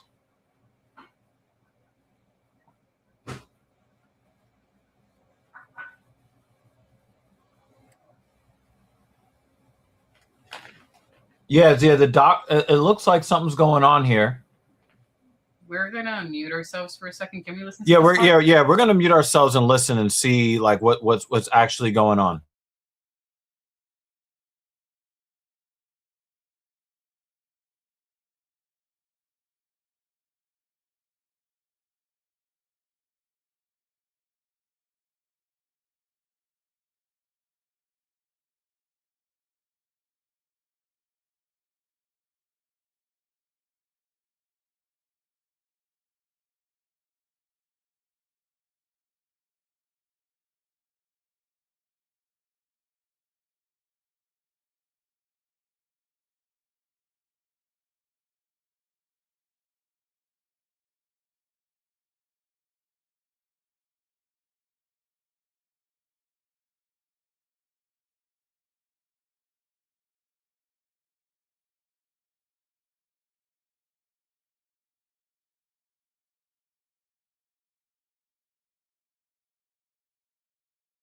But the doctor didn't actually call it. No, he was saying that he wanted to stop the fight.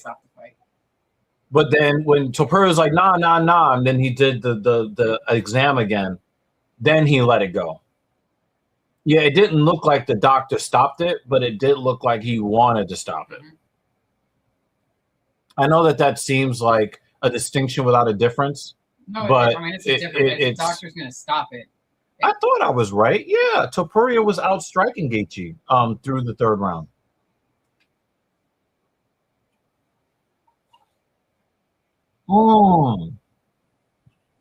That was a nice slam from Gaethje. Oh, that knee might have broken his face. Did you see that? Yeah. I think there was that knee that broke his face on that side. Holy crap.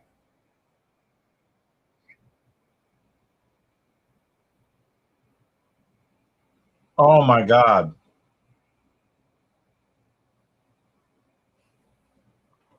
Nah. Yeah, the doctor wanted to stop it, but the thing is, once the doctor does officially stop it, because they were having a discussion. Yeah. They were having a discussion, and because usually the doctors wait. If the doctor says no definitively, they wave it off. It looked like the doctor saw that there was something up, but it was right when it was time for the next round to start. Mhm. Oh, his face. And then he's looked at him a second time, and that's why the commentators are like, oh, but he got an extra minute. Yeah. If it was in the middle of the rounds, and they, had the doctors come in, I mean, that it would have been the same thing, which anyway. Right. To answer your question, Fiziev was very close to the title. So Fiziev also has a very difficult strength of schedule. So his 1-4 might still be worth more than somebody else's 4-1, depending on who he lost to and who the other guy beat. Topuria says no Moss in the 4th round. Listen close. Oh, I heard that the corner stopped it, not Topuria. So Topuria is the one that did not get up. I thought it was so. I heard that the corner stopped the fight. I heard the same thing. I heard the corner. So I immediately got scared that wow, Topuria had 73% striking accuracy and was still getting his ass whooped. You see him blinking it off? Yeah. Oh, he looks like he's in so much pain. Oh yeah, absolutely. But the thing is, usually they don't wear it on their face like that. But no, even his facial expression. No, that's not a facial expression. I know, but you know what I mean. That's like pizza face. He can't. The thing is, he does not. He's so swelled up. He can't make a face to show you an emotion. Oh, he actually did say no mas. So I was told that the corner stopped the fight. Well, we're about to find out. But so the reason why I say that is it always makes me scared that a fighter. Oh wow, he slammed Gaethje right on his head. It makes me scared that the fighter will fire his corner and not work with them anymore, because fighters have said that I don't want anybody to stop my fights, and if you stop the fight for me. Look, he's in mount position with a face we don't recognize. You may not like Topuria. Like I said, I don't like Topuria. That I respect the fuck out of this guy, 100%. He's actually turned me into a fan, like dead ass. I want to see if something happens in the last 30 seconds where if he takes like a shot, oh, he got sprawled out. Yeah. Okay, I thought that there might have been like some crazy shot that he took here at the end of the 4th round that made him not get up. I think he's. But that's he's exhausted. Yeah, he's exhausted. I know I'm talking like this shit is live, but I know it's not new to you guys, but it's new to me. Oh, that was fucked up. That knee to the body was so fucked up. Look, he goes to it. All right, we're going to mute ourselves. We're going to listen.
Yeah, they're doing the Donald Trump thing. So we had to let that go. Wow, that was Yeah, we saw the quit on he barely got on the stool. We had to help him on the stool. It looked like he was on his feet when he went to the stool. And I think that needed a body, because I was looking for an event, but I thought that it was when he got sprawled out that he just, because anytime somebody panic wrestles and they get sprawled out, usually they just lose. They just they're mentally broken at that point. But I think that needed a body to the side that you always ask them to do when somebody turtles. That was especially violent. Yeah.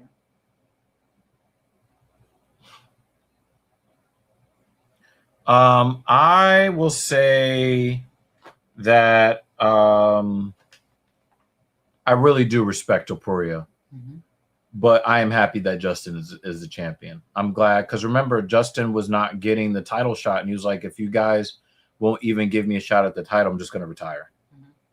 And you know how Dana responded. Well, if you're talking about retirement, you might as well go. Some people I hear, they believe that Gaethje will might not fight again after this. If I was him, yeah. If I was him, because he's been saying for a lot of years that he wants to use his degree that he got in psychology and in social work, and he didn't want to end up with CTE.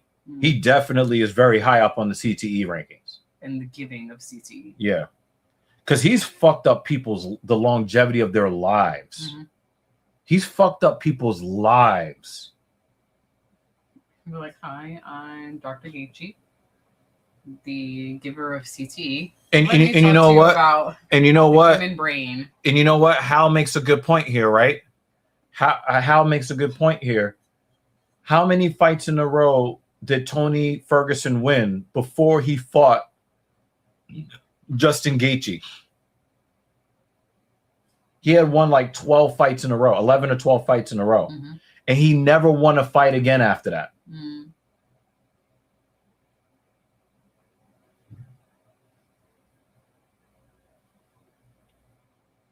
So I am interested in seeing what he might want to do from here on. But, you know, Justin Gaethje has said that he doesn't want to fight for a long time. He basically, when it goes out in a blaze of glory, win as much money as he can, and then go. I think that this is the Blaze of Glory match. That was brutal.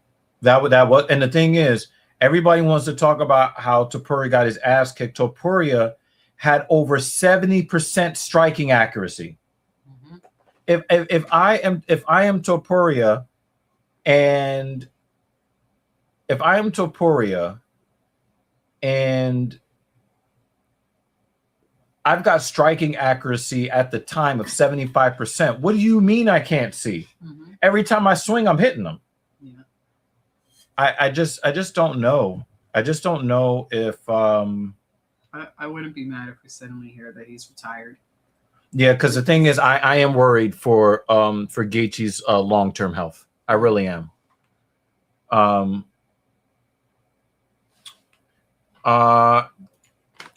This is actually true. I don't know about the Topuria, but Ferguson definitely overtrained. And then his overtraining got worse and worse and worse the more fights he kept losing.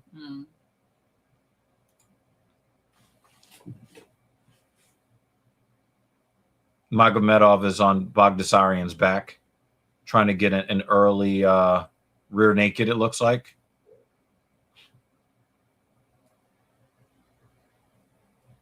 As badly as Ilia Topuria, he made him tap. He made him tap. What the fuck kind of submission was that? What was that? I don't know. Even he looked shocked.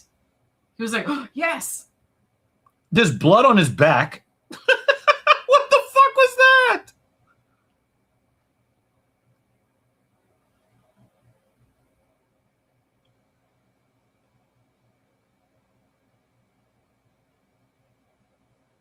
I don't know. I don't think it's possible for a man to kidnap his kid. If that is your kid, I know that we have laws that favor women in child custody cases. I don't think it is possible to kidnap your own kid. I'm sorry. So yeah, look. Let me see. I don't understand. Oh, it's the twist. It's a reverse twister. Oh, instantly. It looks like it's got to be a modified, because it's not the same twister that we saw. This is the first time we've. Oh my god! Oh my god! That was art. That was that is getting a bonus. That's a $100,000 bonus. That's wild. Oh my God. Oh my God. He was so locked up, he got stuck there. He folded him like a New York pizza slice. That was so dope. I would not be surprised if he didn't know that that's what he did. I think he did. Because you saw the shock on his face. Yeah. He was like, yes. Yeah, he fucking... Oh my God. That might be one of the best submissions I've ever seen. That was fucking dope. Because we saw the other twister, and it looks impressive. But this one just looks like algebra. It looks like calculus in the cage. Why would you say that the move would become illegal? I don't know about that, Hal. I don't know about that. And can you please go back to AI Hal 9000, please? I have a hard enough time keeping track of people.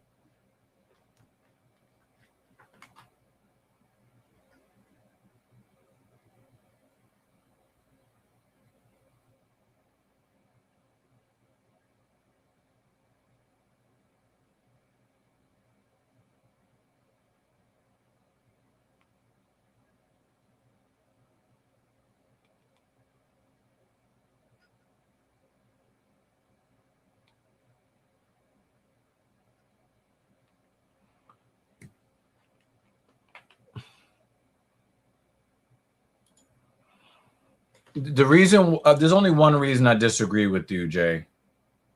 If the roles were reversed, would they call it kidnapping? No. So that's how I judge these situations. If it was her in his position and him in her position, would they call it kidnapping?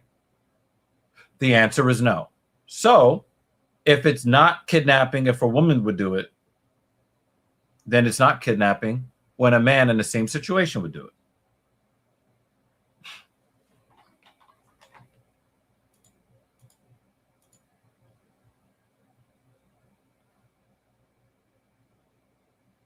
I think that this is unfair because none of this happened. None of this happened. And if he was going to be on his Chris Benoit, then he would have already self-terminated by now, and he hasn't done that. He's still out there competing.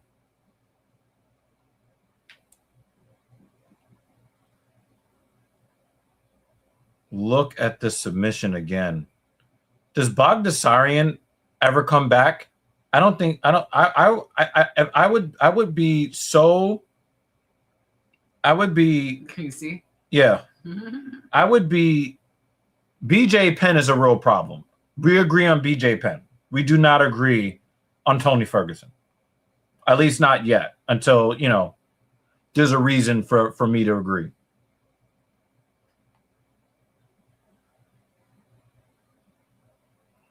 All right, there's an article here on ESPN saying that right now, this is Justin Gaethje, by the way.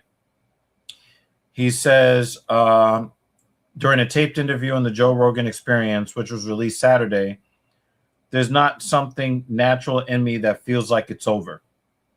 Gaethje outslugged Ilia Topuria last week in the main event of UFC Freedom 250 held at the White House, forcing the former champion to quit on his stool after 4 rounds of a back-and-forth affair, which resulted in Gaethje's first undisputed UFC title. If and when he does decide to step back in the octagon, Gaethje says it won't be to run it back against Topuria because he doesn't have a face that is currently... They need to jigsaw his face back together.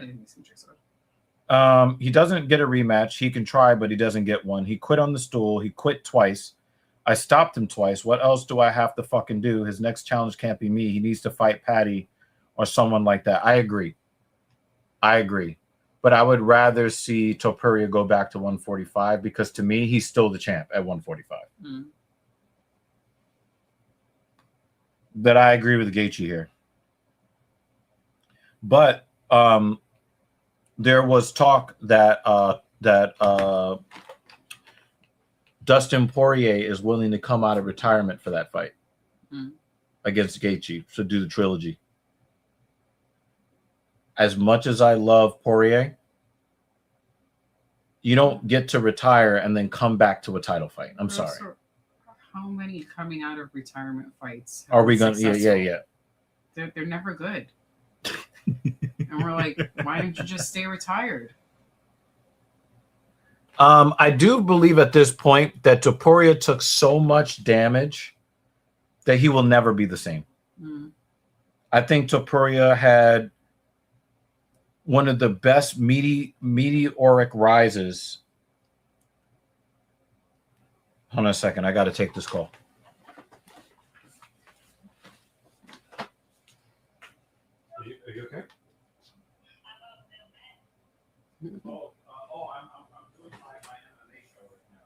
So I thought that there was an emergency. I got the chair. Oh, Jay, the way you put this comment, I thought it was spam at first. Until I saw that it was your name.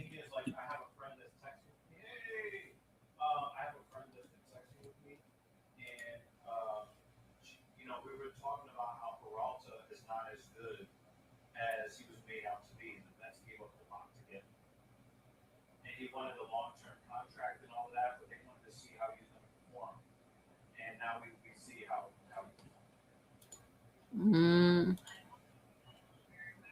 Oh no. It's fine, but but I was really scared because normally we're not, Oh yeah, I was like, do I need to drive to Philly and fuck somebody up? Okay. No. But I'm actually paying attention to the score because I got the score live. The score is live streaming on my phone. My phone live stream. So I am peeking at it, but we're knee deep in some MMA right now. Oh yeah, I was just like, nah, I'm not gonna. At least we need to shut out. And the New York Knicks are our world champions.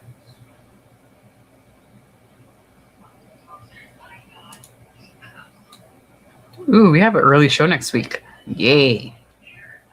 9 a.m. our time. Usman, you said July 18th?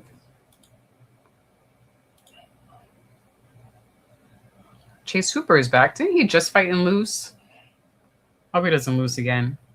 Holland is on that card. Ribas is on that card. Is that British?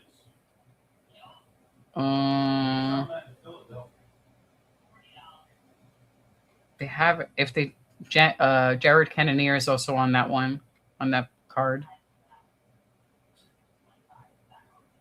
Oh, and it is pretty distressed, just like you like it. Oh wow! Did somebody make that by hand? I don't know when this one is. I don't see it listed yet. Oh, so she designed it. Okay, she modified it. Got it. Okay, that's good. Yeah, I don't see that one listed yet.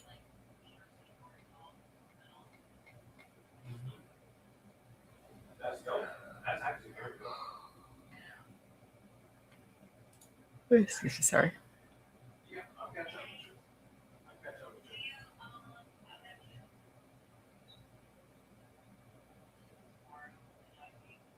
you. You said it will be tomorrow, but we have to figure out the time. Yeah, your sister is already taking 8 p.m. tomorrow. So just know that she's got 8.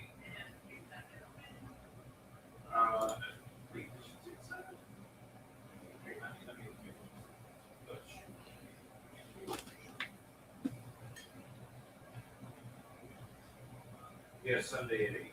So you can have it set. But it's probably, but it might be one of those things where I have to move you a bit earlier because I may have an opportunity opportunity to get a session and a half pay from puts easier picks up them and then brings them over here, then I get that time and a half pay. So how that. Yeah, we'll call on the fly. All right. Peace. Oh, that was scary. I know. Yeah, my client who never calls me on Saturday evening called me, so I thought it was an emergency, and she was just trolling me because the Mets are getting ass raped.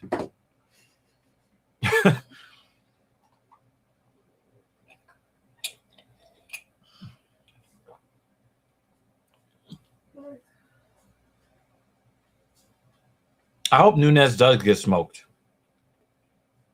I know that it's not, considered to be okay to have the opinion that I have, but if my dad actually agreed with me on this. If you're a woman that is a homosexual, cool, but trying to assume the persona of a man, I just think is disrespectful.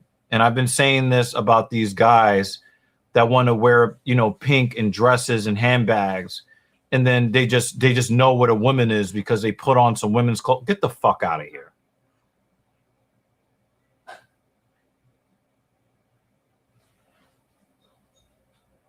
I don't like if you're gonna do the homosexual thing, do your thing, but to try to act like you're a better man than a man, nah, I'm not with that. I'm not with that, and I just don't like it.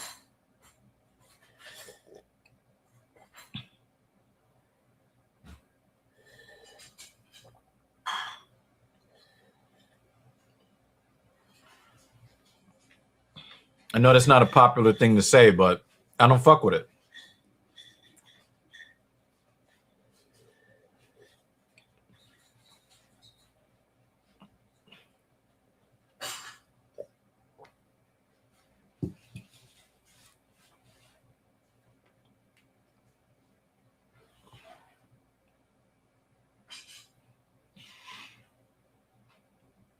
I hope you're not ahead of me on the stream.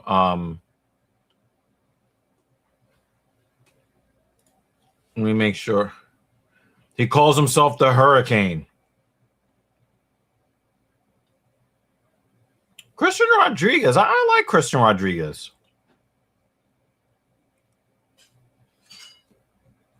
Let's see what he does tonight, though. Oh, Schwarber hit 2 home runs today.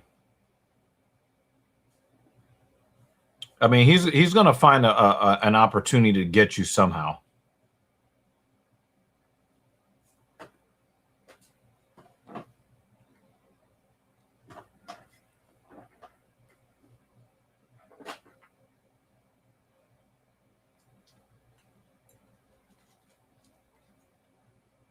Oh, they got rid of Smotherman?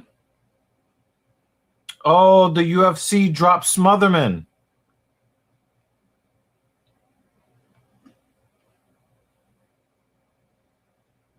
Well, he lost 3 in a row.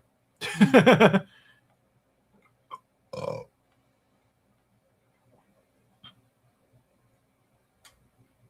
Damn.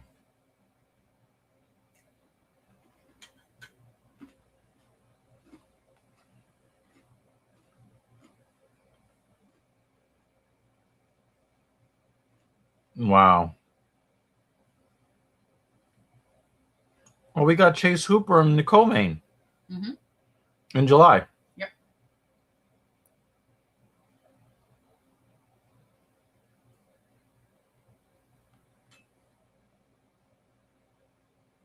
Thiago Moises also was let go as well.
weight loss drugs / risk of 4 types of cancer by 50% or more. All of us are going to be on Ozempic just to avoid cancer. Oh, wow.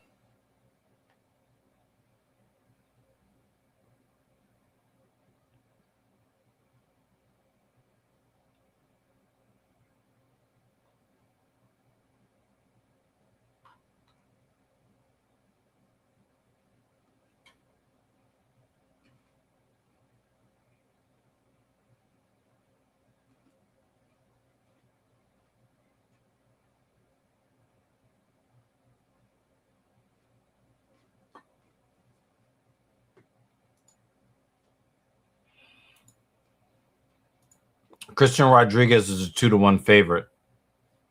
Perhaps it's because of what Hal said about the recklessness of, or the non-existent striking defense.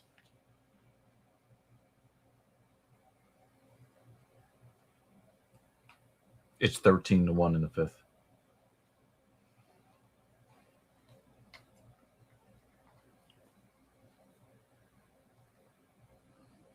I should probably go order some Ozempic. Somebody says, you're not fat. I don't want to die of cancer.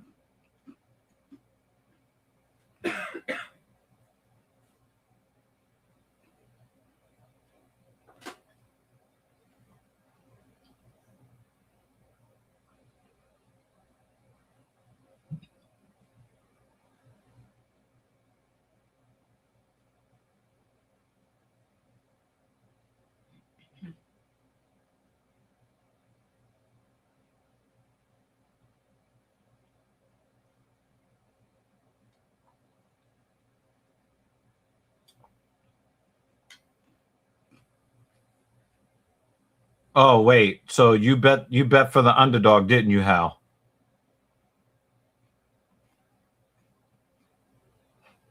People taking GLP-1 weight loss drugs like Ozempic started moving less. Of course. Of course they did. But in order to maintain a decent level of health, you have to increase your activity. Jeez.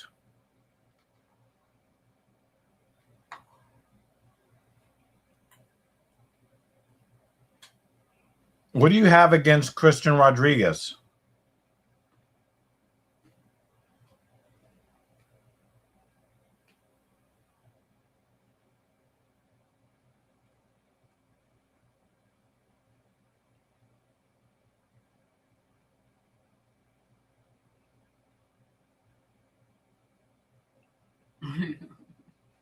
He was like, nothing. Why are you always betting against him? He's an exciting fighter. He's got a good personality. Oh, what a right hand.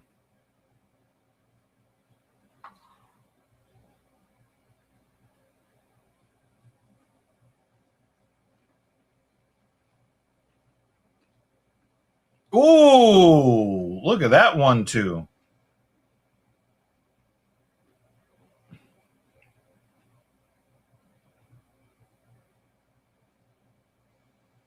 Touched him with the left hand there.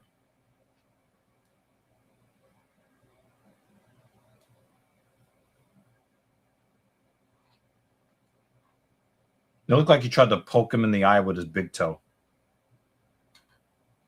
You know that's how Jessica I lost a fight. Mm-hmm. And then she tried to claim that it was an illegal eye poke. It was a toe, not a finger.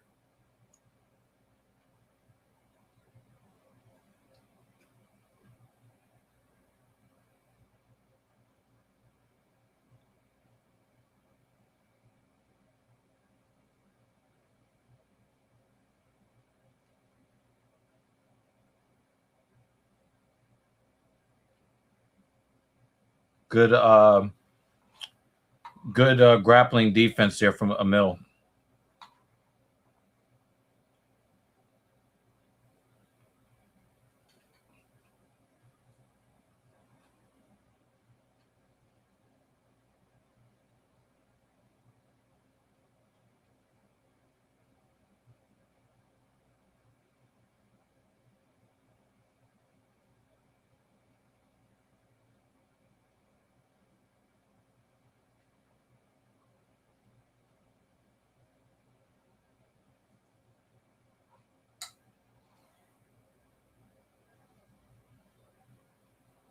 Another nice combination from Rodriguez.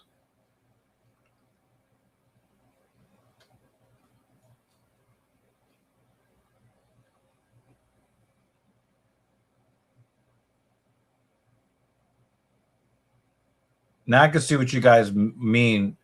Emil really does throw a lot of haymakers. I like how when Rodriguez threw the roundhouse kick, he followed it up with the spinning back elbow to protect himself.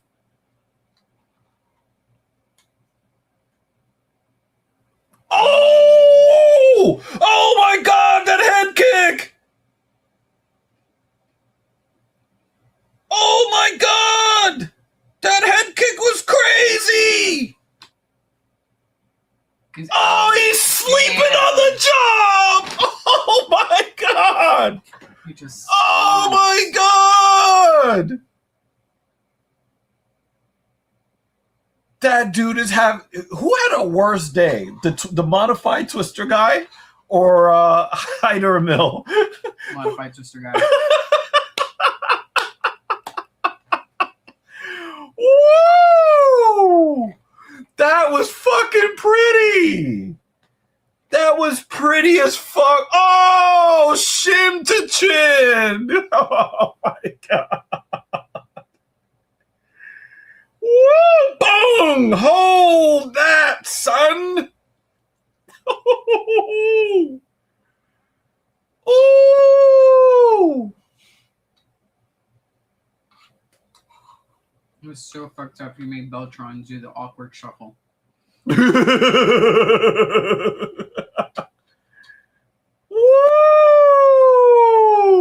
And out. And oh my God, he went to sleep. He was tired. Oh, that's the guy you're talking about. I don't know who that dude is. He looks ultra white. The only guy that could kind of look whiter than the man sitting next to him, Bisbing.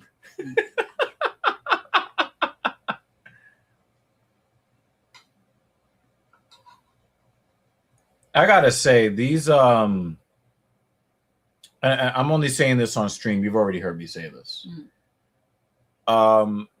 This Jackass movie is so beyond worthless.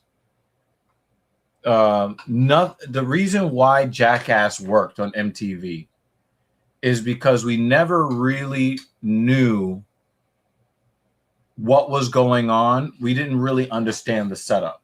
Mm-hmm. So the punchline always hits you. Mm-hmm.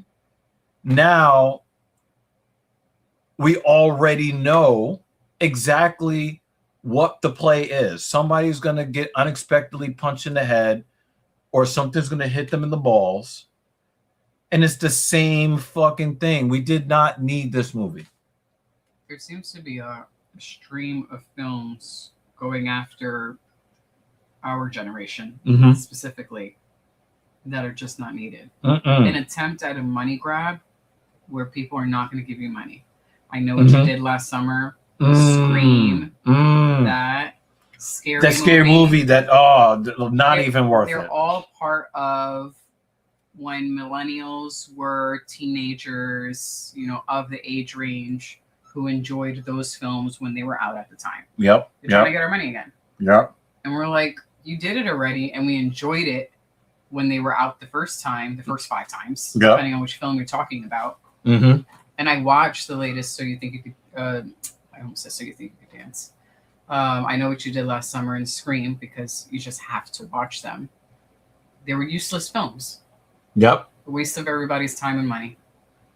I could not agree with you more. Same with Jackass. And the scary movie films, it was only funny the first time. It's not funny second. We already know. We already know what you're gonna do before you do it.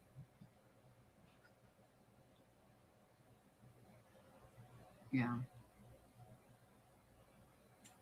No thanks. Wait, they're bringing out Lord of the Flies this year?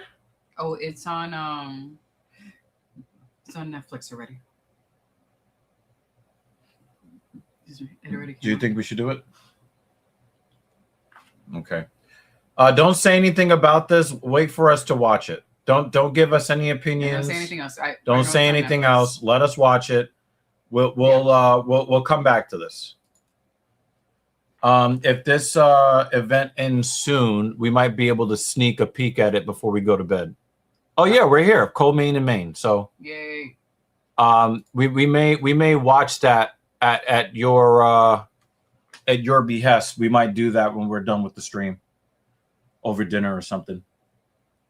I'm sad that we didn't get to go to Soup and Burger before they died. Yep. I think it's tomorrow they die, right? Mm-hmm. Fucked up, man.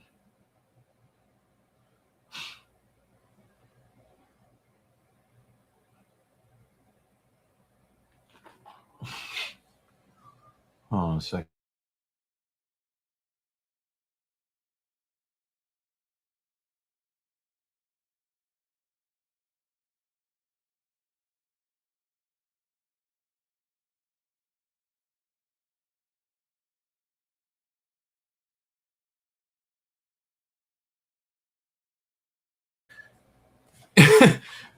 You're just muted for the McGregor. McGregor is trying so hard. Is he in tax trouble or something like Mayweather?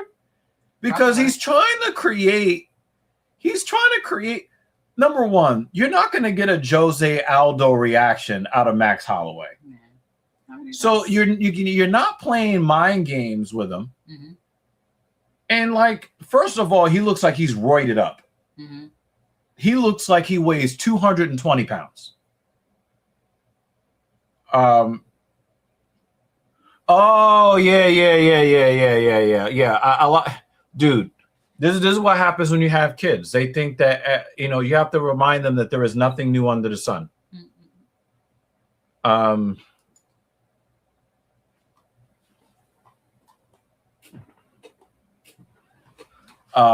Yeah. I get your snarky frustration when it comes to that. I understand. But yeah, we'll take a look at that. I know that was required reading in a lot of schools. I didn't read that book coming up. I didn't read that one either. So I didn't read most of the required readings. I read most of them. Yeah, I read most of them, but I didn't read that one. I loved reading. I still love reading, but I really loved reading where I read all the books except for the ones that were required for school. I still passed and I did my book reports. Yeah. But it's not as fun when it's required. No. I was a kid who owed way too much money at the library because I kept my books for too long. And I would come out with like stacks of books like this. And it's not like I couldn't return them. They were like 5 blocks away. You're just a bum. I was just a bum. That's all. Thanks, Mom, for helping me pay for that. Because I was racking up debt before I was even legal. Your credit was in the fucking crater at age 8. Before it was legal for me to start working.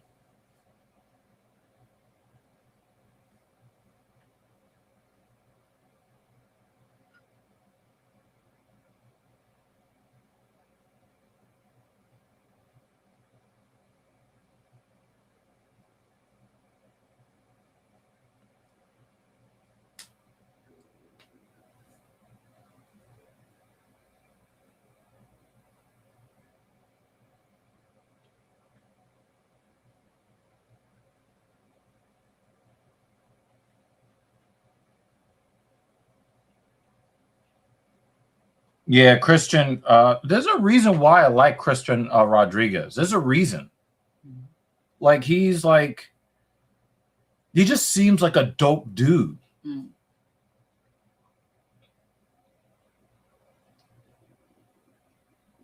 But the way what's his name got fucking twisted up, Baghdasaryan.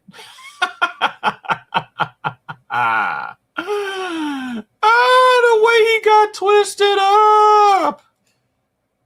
He's like another. Yeah, he's. In his defense, he didn't dislike him. Yeah. He was neutral. He was neutral. Yeah, but he's a dude. He's a real dude. You know. He's a dude. Raw duty. Yeah. That's got to be a reference. Yeah. There's got to be a reference. That's dude. He's a dude. She's a dude. Raw duty. Yeah. It's from Nickelodeon. I wasn't a Nickelodeon kid, really. Neither was I, but this movie was shit. One of the dudes now is on Saturday Night Live. Kenan Thompson? Yes. Oh, it's really funny. I saw, you know, the compilations where they show like women trying to like talk about how attractive they are and how they're just not messing with men and all this stuff. And I'm listening to this chick talk, and then I put a comment on the video, and I'm like, what is Kenan Thompson talking about? You can't be speaking from experience. It's a film that he did. Imagine a chick that looks like Kenan Thompson talking about, you know, who she will and will not deal with. Like, the fuck? Oh my God. He did a film with the skinny dude. They were like the duo.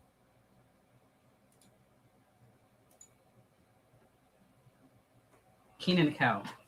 Yeah, Keenan and Kel. Good Burger. Good Burger. He said that.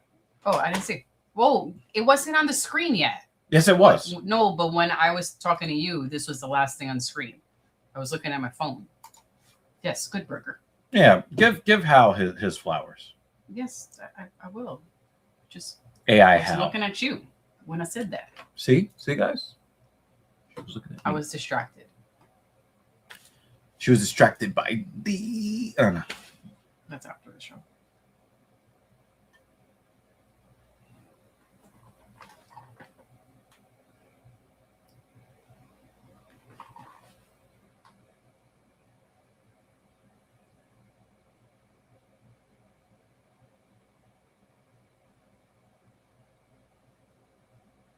I really don't like Kutalaba, but I would expect him to win this fight.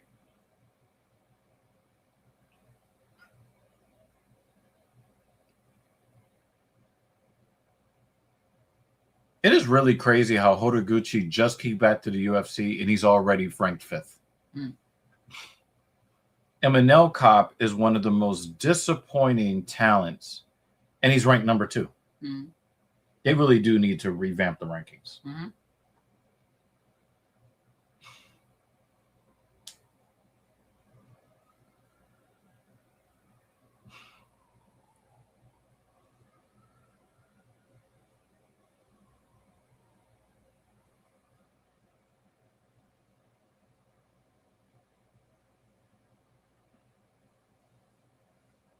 Yeah, he did. I was very happy for him when he came back. I like how you spelled his name Horiguchi, like Gucci.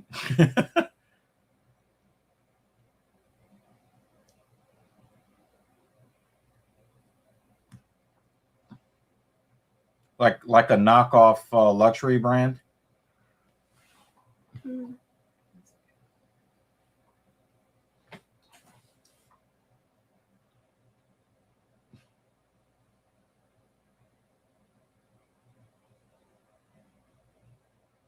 Doesn't he look strange? And you know I don't like that fucking bottled fucking bleach peroxide shit. I hate that shit.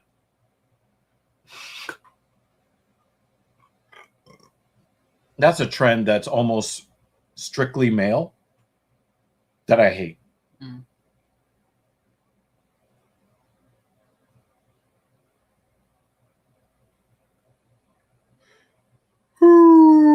Tomorrow, I'm going to see how I feel. I might do a 5x5 at 185 again on the squat, but then I did that on Wednesday. What I did was, and it's a squat that I'm going to show you when you feel more comfortable with it.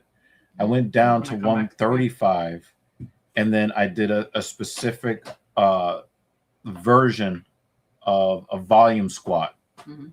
and I'll teach it to you. Mhm. But it's one that keeps the tension on your legs. There's no rest. There's no isometric phase in it. It goes eccentric, mostly through the concentric, and right back into the eccentric. There is no isometric. Well, I think I know how I fucked up my quad. Because remember, we skipped the squat. You skip, we all skip. Pretty much a few weeks ago. And then we did hip hinge instead because I was like, just standing up, I could feel that I'm compromised and not able to work properly. And then the last time we did squat, I was able to squat. And the more I did the movement, it started to go away, or like the better it got, the more relief I felt. So we stayed at a lightweight. And I think it's another work-related thing. Like you're positioning yourself, you picked up a bad habit, a bad movement habit, and now it's... I was taking product. What you were doing is you were pushing it with your leg. Mm-hmm. I got it. Yes. Because then you need to be more fit to do stuff like that. Wow, Sterling is a 3-1 favorite. He's got a 4-inch reach advantage. He's 4 years younger. I just don't know much about Navajo Sterling. That's really the issue. I chose him only because he's undefeated. Right. I didn't know he was undefeated. He's undefeated.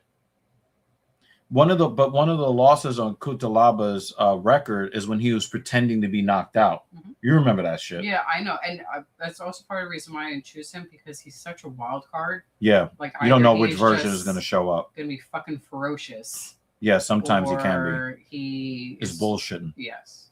Yep.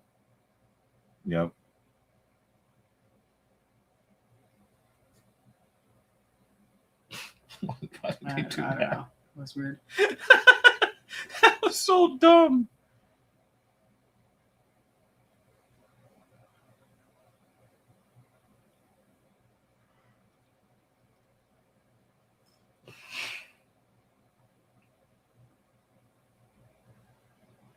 It looks like he's had his nose broken a few times. See, he's still doing stupid shit. Mm-hmm. He's so hard. He's so difficult to like. Because then he'll do that shit and lose. You're like, okay, well. Oh, Carson Benz just hit a home run. That's dope. We'll take that. I want to see as much offense from the Mets in this loss as possible.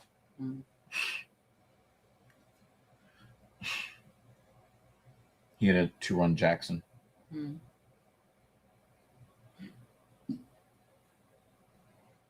Yeah, Eon Kutalaba is a crash out. Dead ass. To the point where he's fucking annoying.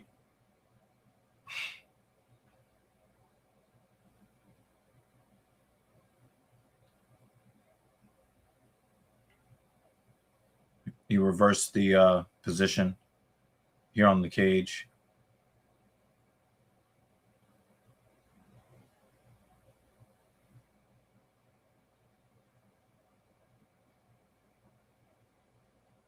Yeah, you let him get his hands locked. You're really dumb, Sterling. He did the right thing to start, but then he brought his body down and then let him lock his hands. The way he put his left arm down, I thought he was out. Yeah, and just being dragged. I didn't see the other arm still up. Yep, this is it. Damn. Sterling, you're one of the stupidest people in the world. Oh, he got out. Nice. I thought he was about to lose. I was about to say, like, yours. If you, I was like, wow, you're really dumb. You break your streak. I'm not saying that Kutalaba is a bad fighter, but Sterling did some low IQ shit. He worked so hard to reverse the position along the side of the cage Kutalaba puts his arm over his neck, so it was obvious that he was going to go for a front choke. And what did Sterling do? He dropped to his knees to allow Kutalaba to lock out his hands. Like, what are you doing, guy? I mean, it's a good sign that he was able to get out of it. It's a bad sign that it's obvious to everybody in the world what's coming next, and you actually help Kutalaba. You help his submission attempt. You help him secure that submission attempt. Is he pretending to be hurt again?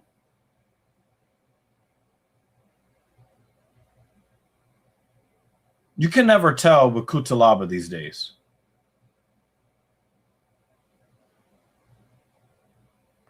All right, he's got double overhooks here on Sterling. Sterling needs to separate without getting elbowed.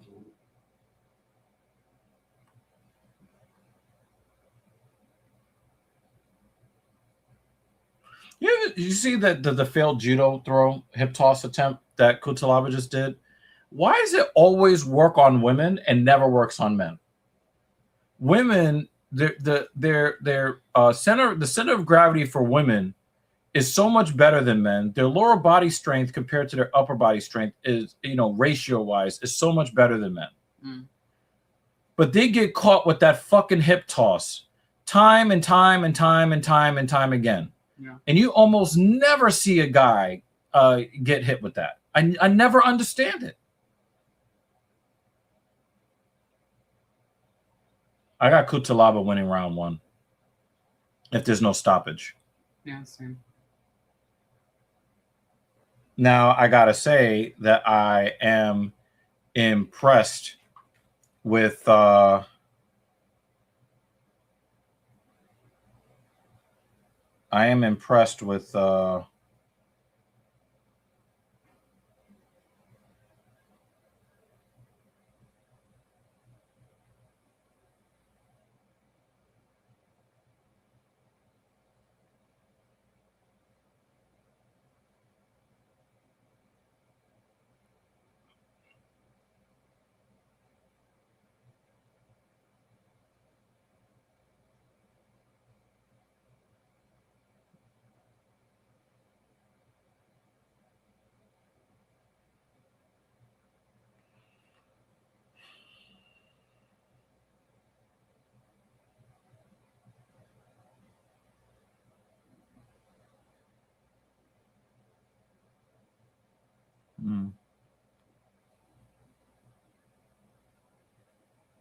It's UFC on Paramount, and I keep reading it UFC on Paramount.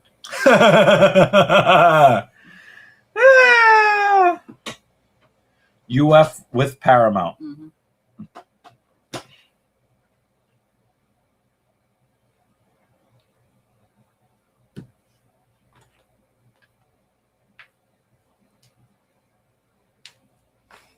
I would have to watch the fight. I would have to watch the fight in order to tell whether or not Pereira should get a rematch. All I saw were still shots of him getting hit in the back of the head but it is possible that there were a lot of legal shots and the illegal shots came at the end. But if he got knocked down by a jab, It seemed like the knockdown that was legal. Like, yes, he was in trouble. It was the follow up to that, right? and then the stoppage came after that, Right. That's would be my problem. Just like tainted the whole thing. Right. That would be my problem with, and I think, but also remember too that Cyril Gane now has a reputation of being a dirty fighter. Mm-hmm.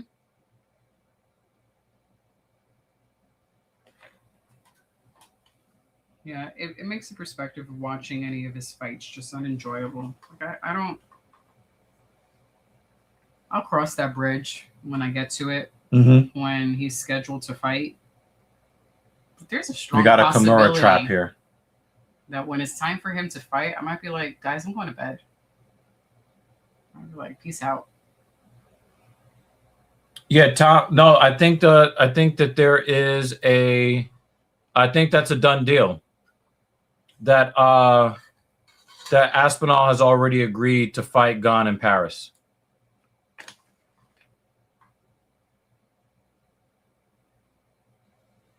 I would just see he's hitting him in the back of the head. I would like to see if Cyril Gane is going to beat Tom Aspinall, I would want it to be because he fought fair and didn't, I mean, some of these fouls are starting to look intentional. I'm just gonna call it what it is. There are way too many of them, way too often. And like I was telling you, if you're at a point where you need to keep pausing the tape to say that one's legal, but that one isn't, but these three are legal, but then the next one You're isn't. fucking questionable. All within 30 seconds. Yep. I don't really want to watch any of your fights. Mm-hmm. Because now I'm just looking to see which one's the illegal strike. Right, exactly. I'd rather go do something else. And do you know who ruined Cyril Gane's reputation? Cyril Gane? Cyril Gane. Cyril Gane? Cereal. He says Horiguchi wins by sub. And JL said right. Cop round. So one of you is going to be right. I starred them both. Wow. Wasn't this winning? Oh, look at that elbow. Wow. Oh. It seemed like he just sat there and took it. Yeah. Hey, yo. Whoa. You saw what I saw. Was he waiting for the refs to... I don't know what he was doing. Because that was to the top. These are legal, right? Yes. Yeah. So you're just going to sit there. Yo, dude, I'm asking the same fucking question. Because he's in dominant position here. What happened? Did he get injured? Did he have an injury? It seemed more like he gave up. Because then he just sat there and took it. He might have gotten an injury trying to get that takedown.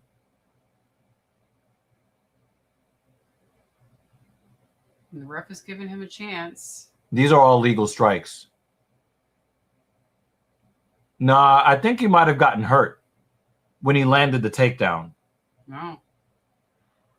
I picked Navajo to win. As the fight was going, I was like, well, there goes a bad pick. Also, it's not a big dive for the money. Navajo was a 3-1 favorite. Come on, guy. You can't make that fucking claim all the time. But even if he look, even if he gassed, he would put up a fight. Yeah, he just he landed fighting. he landed the takedown and then turtled up. Yeah. That tells me that there was some sort of joint injury or muscle tear or something like that. Like I'm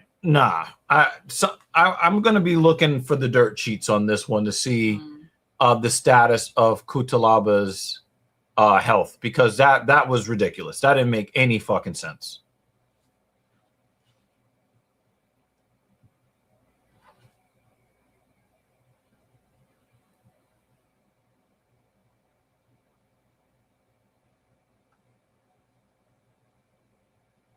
Damn, 15-3.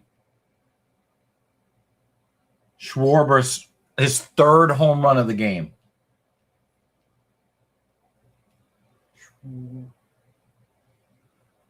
Oh my God.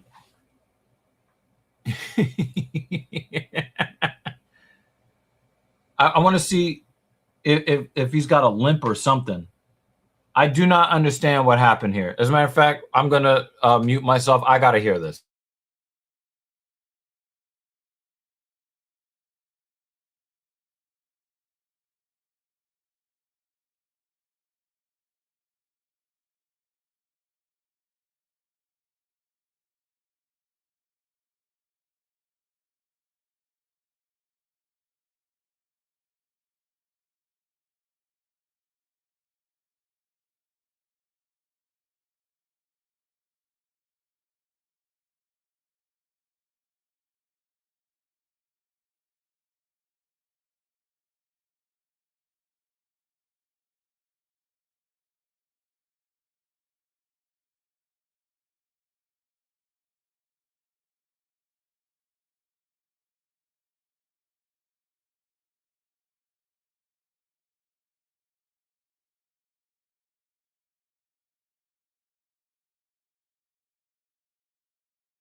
My nigga, Sneeko is light skinned. What are you talking about?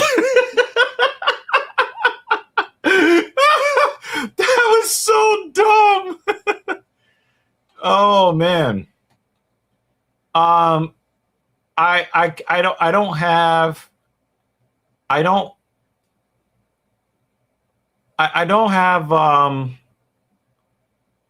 that. I mean, I don't want to be I don't want to jump the gun. But there's a but in there. From what I saw from Kutalaba in that final sequence, that's a fireable offense. You land the takedown, you scoot to the cage, not injured, and then because I was looking for a limp. Uh-huh. When they called the fight, I was looking for a limp, and I couldn't find one. It looked like he was healthy. Yeah, I didn't see him, with any shoulder, elbow, wrist. I didn't see any broken bones. There was no limp. So you got a takedown. You scooted to the cage and then just put your arms down and nah. That's a fireable offense.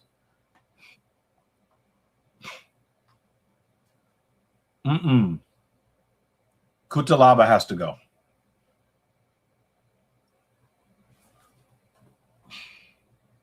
Because we're getting to the point where there's not a whole lot of integrity, but whatever is left of the integrity of the UFC is going to take a hit if he gets another fight.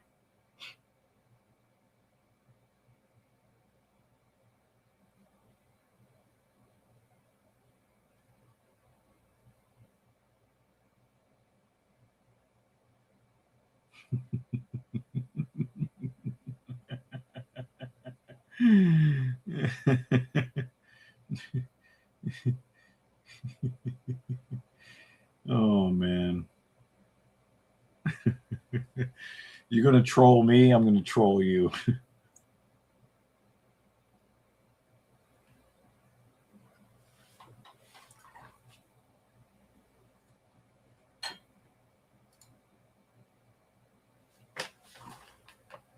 I know that I'm very critical of some of your takes, but after what I saw, how the fuck could I argue with this? Didn't make sense. Nothing about that made sense. Like I said, nothing. I'm watching like I'm like, well, I made the wrong pick Yeah. because it seemed like Cutelaba was going to win. I And we got that version of him today. you land the takedown, you scoot your back to the fence, and you turtle up. No injury. Nah.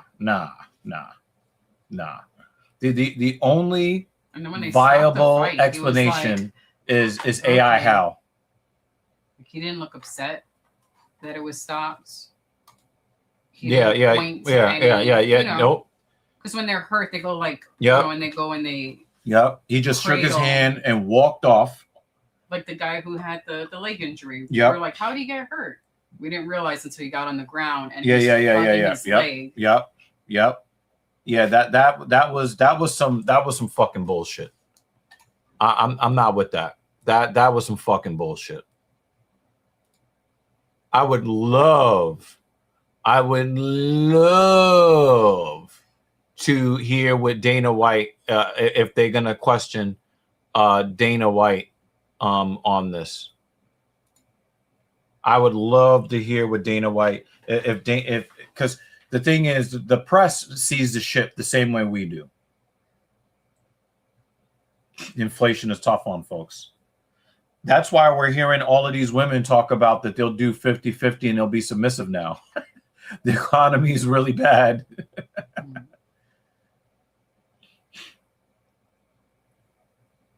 Yeah, it's that Bidenomics, right? The Bidenomics administration that we're under right now. Yeah.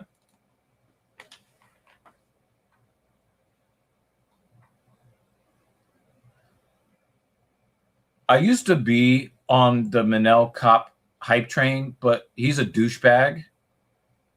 So I hope that Horiguchi wins. Nah, they don't want this level of equality. They only want equality of positive outcomes, not equality of possible negative outcomes or responsibility. So no, that's not going to happen. They're not going to fight. They're not going to fight for the equal right to die in war. They're not going to do that.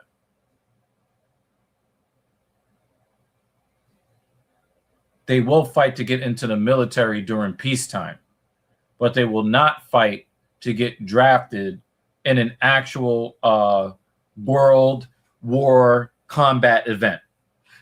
We are not the only ones saying this. Someone asks, did Ian Cutelaba just quit? He simply sat there and absorbed punches. Someone else says, oh shit, I just lost it. She's checking social media to see what people are saying about that last fight. Oh, Cutelaba remembered that his dumbass bet on Sterling to win by TKO in the second round. A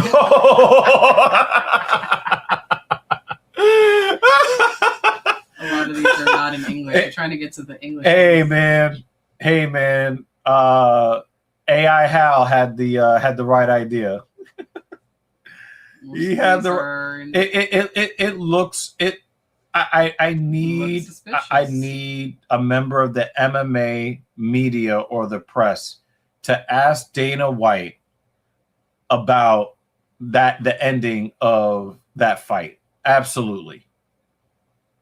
I need it. I need to hear, because this is one of those situations where you got to call in the FBI to do an investigation, and you cannot allow Ion Cutelaba to fight. You cannot grant him another fight until this has been thoroughly investigated.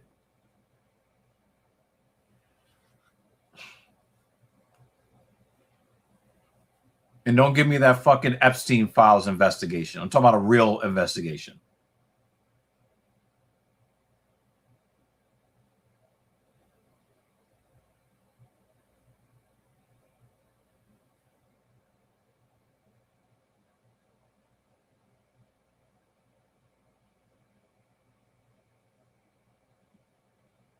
Yeah, there's so many posts in Japanese. It's like overwhelming.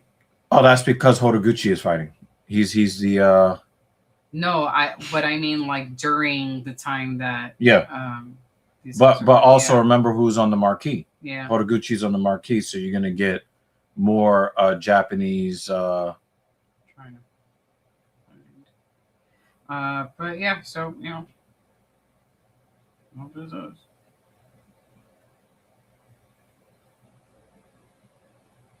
Yeah, that was bad.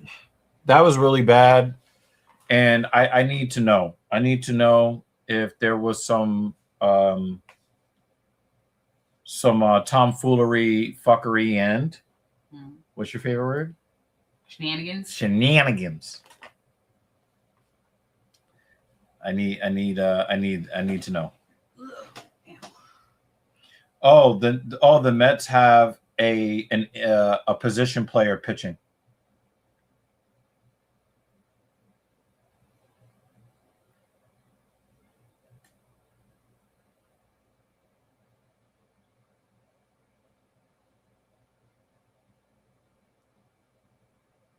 Wait, Horiguchi left the UFC after a win. He's on a 5-fight UFC winning streak. That's crazy. Usually guys leave after a loss. Yeah. But since he wasn't the champion, I guess. And he's already beaten Manel Kape before in the UFC. Someone said he went to the Derek Lewis School for Heart. Oh, that's nasty. He says, I watch tennis, so I know these foreigners are owing debts in their homeland. That's messed up. That's so messed up. Oh, man. When they're slandering your goat, but they're sadly right. Oh, man.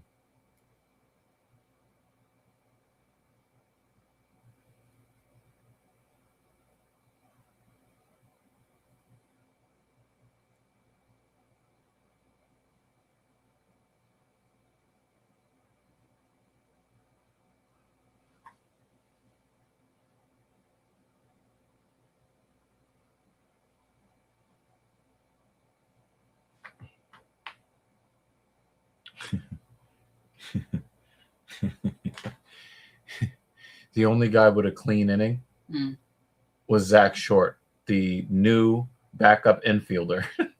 He's the only one that pitched a clean inning. Oh, my God. Fucking terrible, man. Manel Kape is coming in with Japanese. I hate this motherfucker. I'm starting to really hate this nigga, man. He's coming in with what? Yeah, look at look at how he shows up to the cage. Yeah. Oh man, man.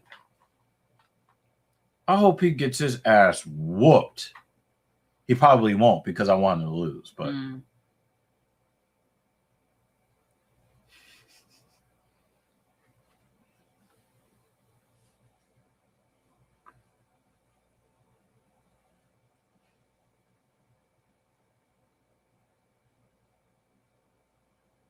Oh, yes. Let's talk about this. Let's talk about this before we go. Because I got a fucking rant. I have to rant on this one. I ranted on this yesterday to one of my clients.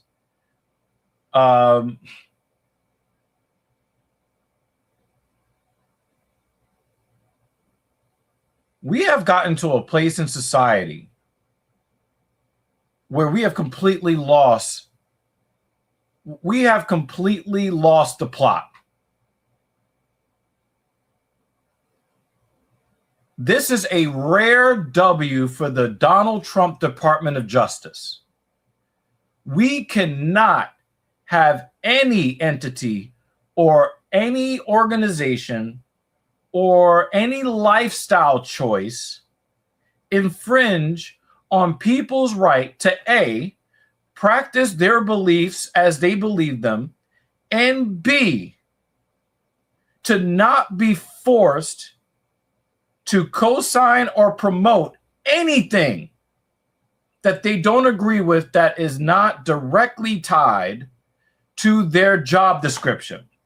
The 3 San Francisco Giant players are not, they did not sign contracts promising that they would promote homosexuality on demand. Their job is to do their fucking jobs on the field. Oh, they wrote Bible verses on the hats, and they cause hurt, and your fucking emotions have nothing to do with me. Your rights end where my rights begin. If you don't want me to say disparaging things about your sexuality and lifestyle, that is reasonable. You cannot force me to promote anything that I don't agree with. And now they're demonizing players because they don't want to promote something they don't believe in. It's not like the players said, the stuff you can't say on YouTube. They didn't say any of those things. Okay. They said, I opt out. That's all they did. They said, I opt out. Let me ask you a question. Yeah. If you went to work and somebody says, you need to buy a gift for your coworker, is it a gift? Mm-mm. Why? Because you're telling me I have to get it. So if you are going to try to force me to promote something, then it's not an option. It's not real advocacy if you're trying to force people to promote. And I've said this, and if you guys want to report me and all this stuff, that is your business. But I realized this concept when I was in high school, when people were trying to get me to do drugs and drink alcohol and smoke cigarettes. One of the things, and you've heard me talk about this before, Mm-hmm. if I wanted assistance to do something positive, most of the time people, they ain't got it. If I need to borrow money to help a blind man across the street, which I did today. Oh, very nice. Because there's a blind sensor down there. Yeah. Yeah. Well, somebody kept hitting the back of the car, and I could feel the vibration. I was like, who's hitting the car? And I look, and you could tell it's a walking stick in the rear view camera. Mm-hmm. And then I was just like, and he keeps tapping and he's not moving. I was like, wait a minute. You've been standing at this crosswalk for now 3 lights. Let me get out and help this guy. He didn't know where he was. He didn't know what street he was. So when I helped him across the street, he was like, what street am I on? And I was like, oh, you're on blah, blah, blah. Yeah, I usually ask them to see which direction they're trying to go and let them know which side. That's what I told him. I said, you're on the north side of blah, blah, blah. Yeah. But if I needed to do something positive, people are not really willing to help me do whatever that is. But if I said, you know what? I want to be a cokehead, or I want to get strung out on heroin. You know how many people are going to come out of the woodwork to give me free drugs so I can ruin my life? Mm-hmm. If I wanted to become a drunk, you know how many times I've met women and they say, when I tell them I don't drink alcohol, oh yeah, we're going to get you drunk. But what if I said that I needed supplements to get better health? You're not interested in that though. Mm-hmm. People only demand your approval when they are doing something they think is wrong. Mm-hmm. And the only way that they can feel comfortable in doing the wrong thing is when they look around and make sure that other people are doing that thing with them. You never see anybody who is truly in the right and is comfortable with their decision requiring everybody around them to co-sign what they're doing. Mm-hmm. If you need straight people to celebrate your sexuality, then you're not comfortable with your sexuality. And you should be fine with people that says, you know what? I ain't riding with you guys. I'm not going to assault you. I'm not going to insult you, but I'm not with you. You should have that option. Mm-hmm. What you should not be able to say is, 6-letter expletive. You can't call them, the 3-letter version of that expletive. Mm-hmm. you're not allowed to give your real opinion. Just putting a Bible verse on a cap causes anger and hurt, then you are not comfortable with your sexuality. End of story. You don't need my approval. If you require my approval, you already lost. Fuck off. Nobody has the right to decide the beliefs of anybody else. Nobody has that right.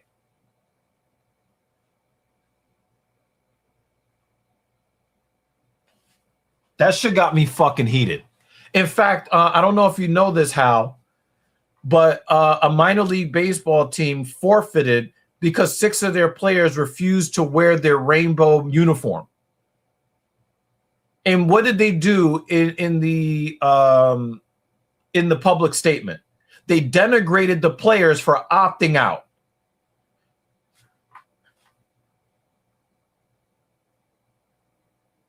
Fuck off with that shit, man.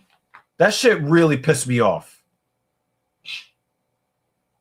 If you need my approval, then you don't have your approval. And I've told this to people that I've met over the years. I believe that human beings only have the capacity to control only one. Each human being has the capacity to control just one person at a time. So if someone who is not you is attempting to control you, they're out of control. If somebody wants to decide for you what you agree with, then they don't even support their own cause. We've been living non-monogamously for how many years now? 17? Mrs. Evil? How long have we been non-monogamous? What, 17 years?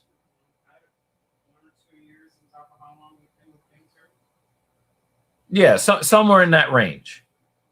I don't require that other people support our relationship structure. It's none of their fucking business. I've had gay people tell me that I am selfish for being non-monogamous. They find that it is unacceptable for me to have more than one woman in my life. I had a girl that I used to date that told me she thought it was more natural for a man to be with a man than for a man to be with 2 women. I swear it. I to this day, anytime I talk to her, I still remind her of that dumb shit she said. But you know what it is? I take it in stride because I understand that we live in a world that monogamy or the concept of monogamy is the default. I don't tell people that they need to accept our relationship and they need to celebrate us. Your job is to not interfere with our relationship. I don't give a fuck whether you agree with me having more than one woman or not, as long as you don't try to interfere in our relationship. Your rights end where my rights begin. It is a very simple concept. If you're a dude that put on a dress and got a pink handbag and you say that you're a woman, you have every right to call yourself a woman. You don't have the right to tell me that I have to see you as such. You don't have that right to control my perception of the world. And if you were comfortable in your own skin, you wouldn't need it. You wouldn't need my co-signing. You would just go out there and live your goddamn life.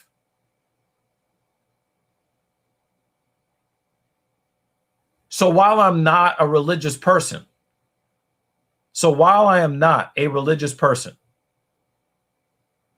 if they want to write a Bible verse on a hat that they don't want to wear anyway, that is their fucking right.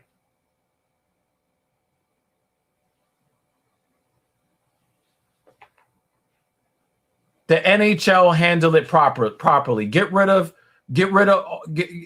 all of that fucking Get rid of all of that bullshit. And if you want to run a gay pride night or whatever, and you want to run that, but don't force that on the players and don't force that on the fans. That would be the equivalent of them putting rainbow shirts on all of the seats in the stands and then forcing the paying fans to wear the shirt. Nah.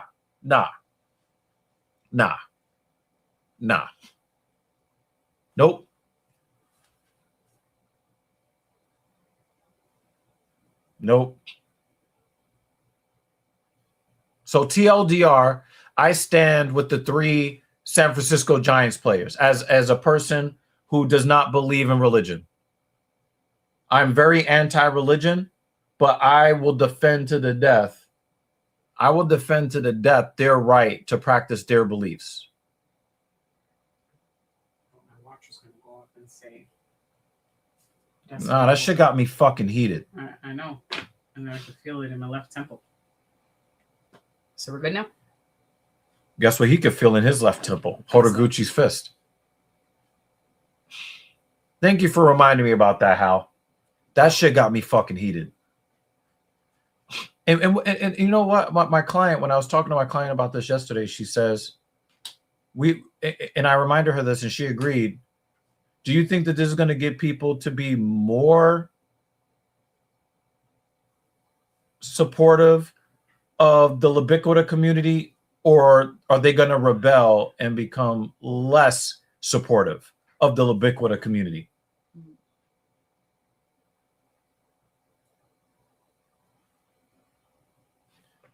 Yeah, I've seen stuff where the pride parades here in New York where guys will openly be having sex with each other in the street in front of children, and everybody claps like it's some brave.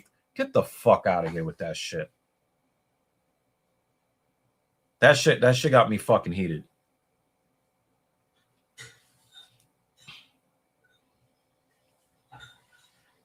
Horiguchi's dominating on the ground, so some people seem to not. There's not really a consensus on who won the round 1, but it looks like Horiguchi is doing a really good job of controlling Kape here in round 2. So I'm gonna say that Horiguchi is getting round 2 unless he does something really stupid and gets submitted from top position.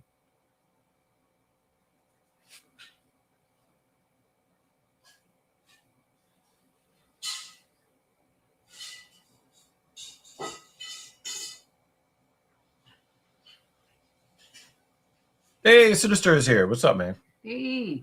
I think he was here earlier. Earlier, yeah, but I wasn't here. I'm sorry. I missed No, your comment. we've never been to Fire Island. There are restaurants at Fire Island, right? Fire Island is a hotspot for gay folks. Oh, I thought that was that place where the seafood restaurants are. The thing is like right there. No, that is near Orchard Beach. It's a different City island. City Island. Got it. Fire Island is along Long Island.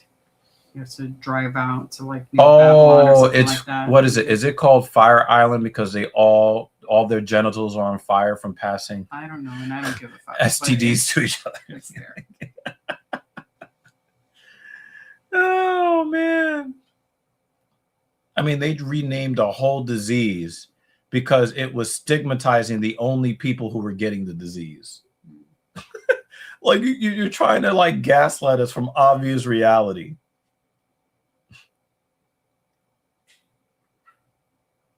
So some people are going to say 2-0 Horiguchi. I'm unsure about round 1 because I wasn't really paying a lot of attention, but I got Horiguchi winning round 2.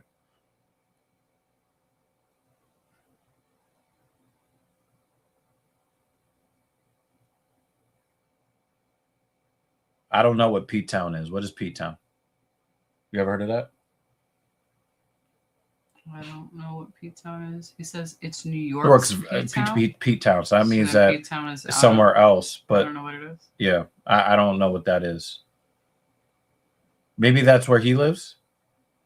Oh, so JL has Horiguchi winning round 1 and round 2.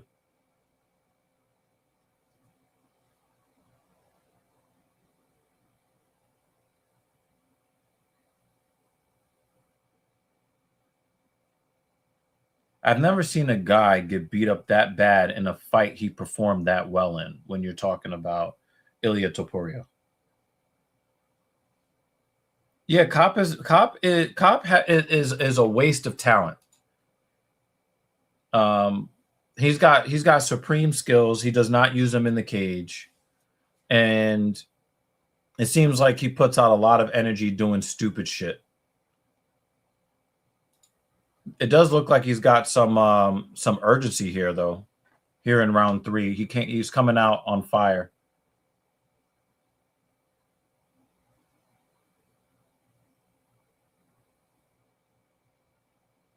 Oh, nice check left hook from Horiguchi. Oh, right cross.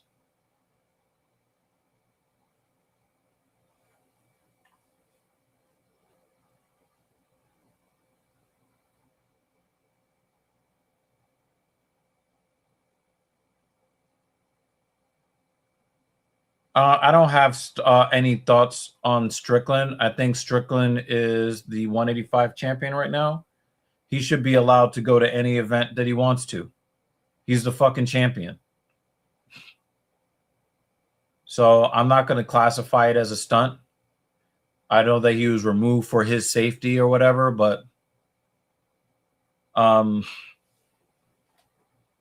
he's the middleweight champion. He should be able to go to special events without being escorted out. That's just my opinion.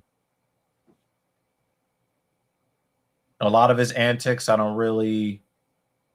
not a big fan of Strickland as a fighter.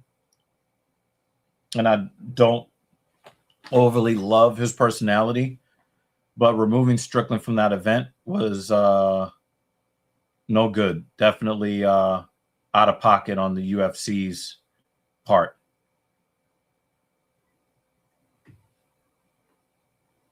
Oh, we got Breeze back. Yep. Yeah. Was that a knockdown? Was that a knockdown? I don't know. I'm busy reading shenanigans. Yeah, that's going to be his new nickname. Shenanigans.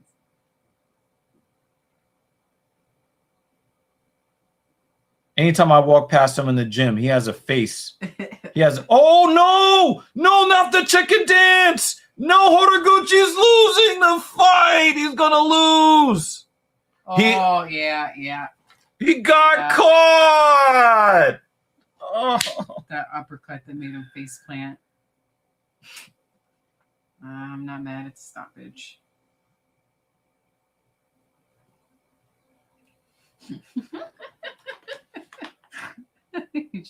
This is what this nigga's crazy. He made me snort. Oh my god, it's a legitimate thing. That's nasty. Oh man. Sorry. Yeah, Brooklyn Breeze just texted me some rage bait. I'm not having sweet. That's nasty.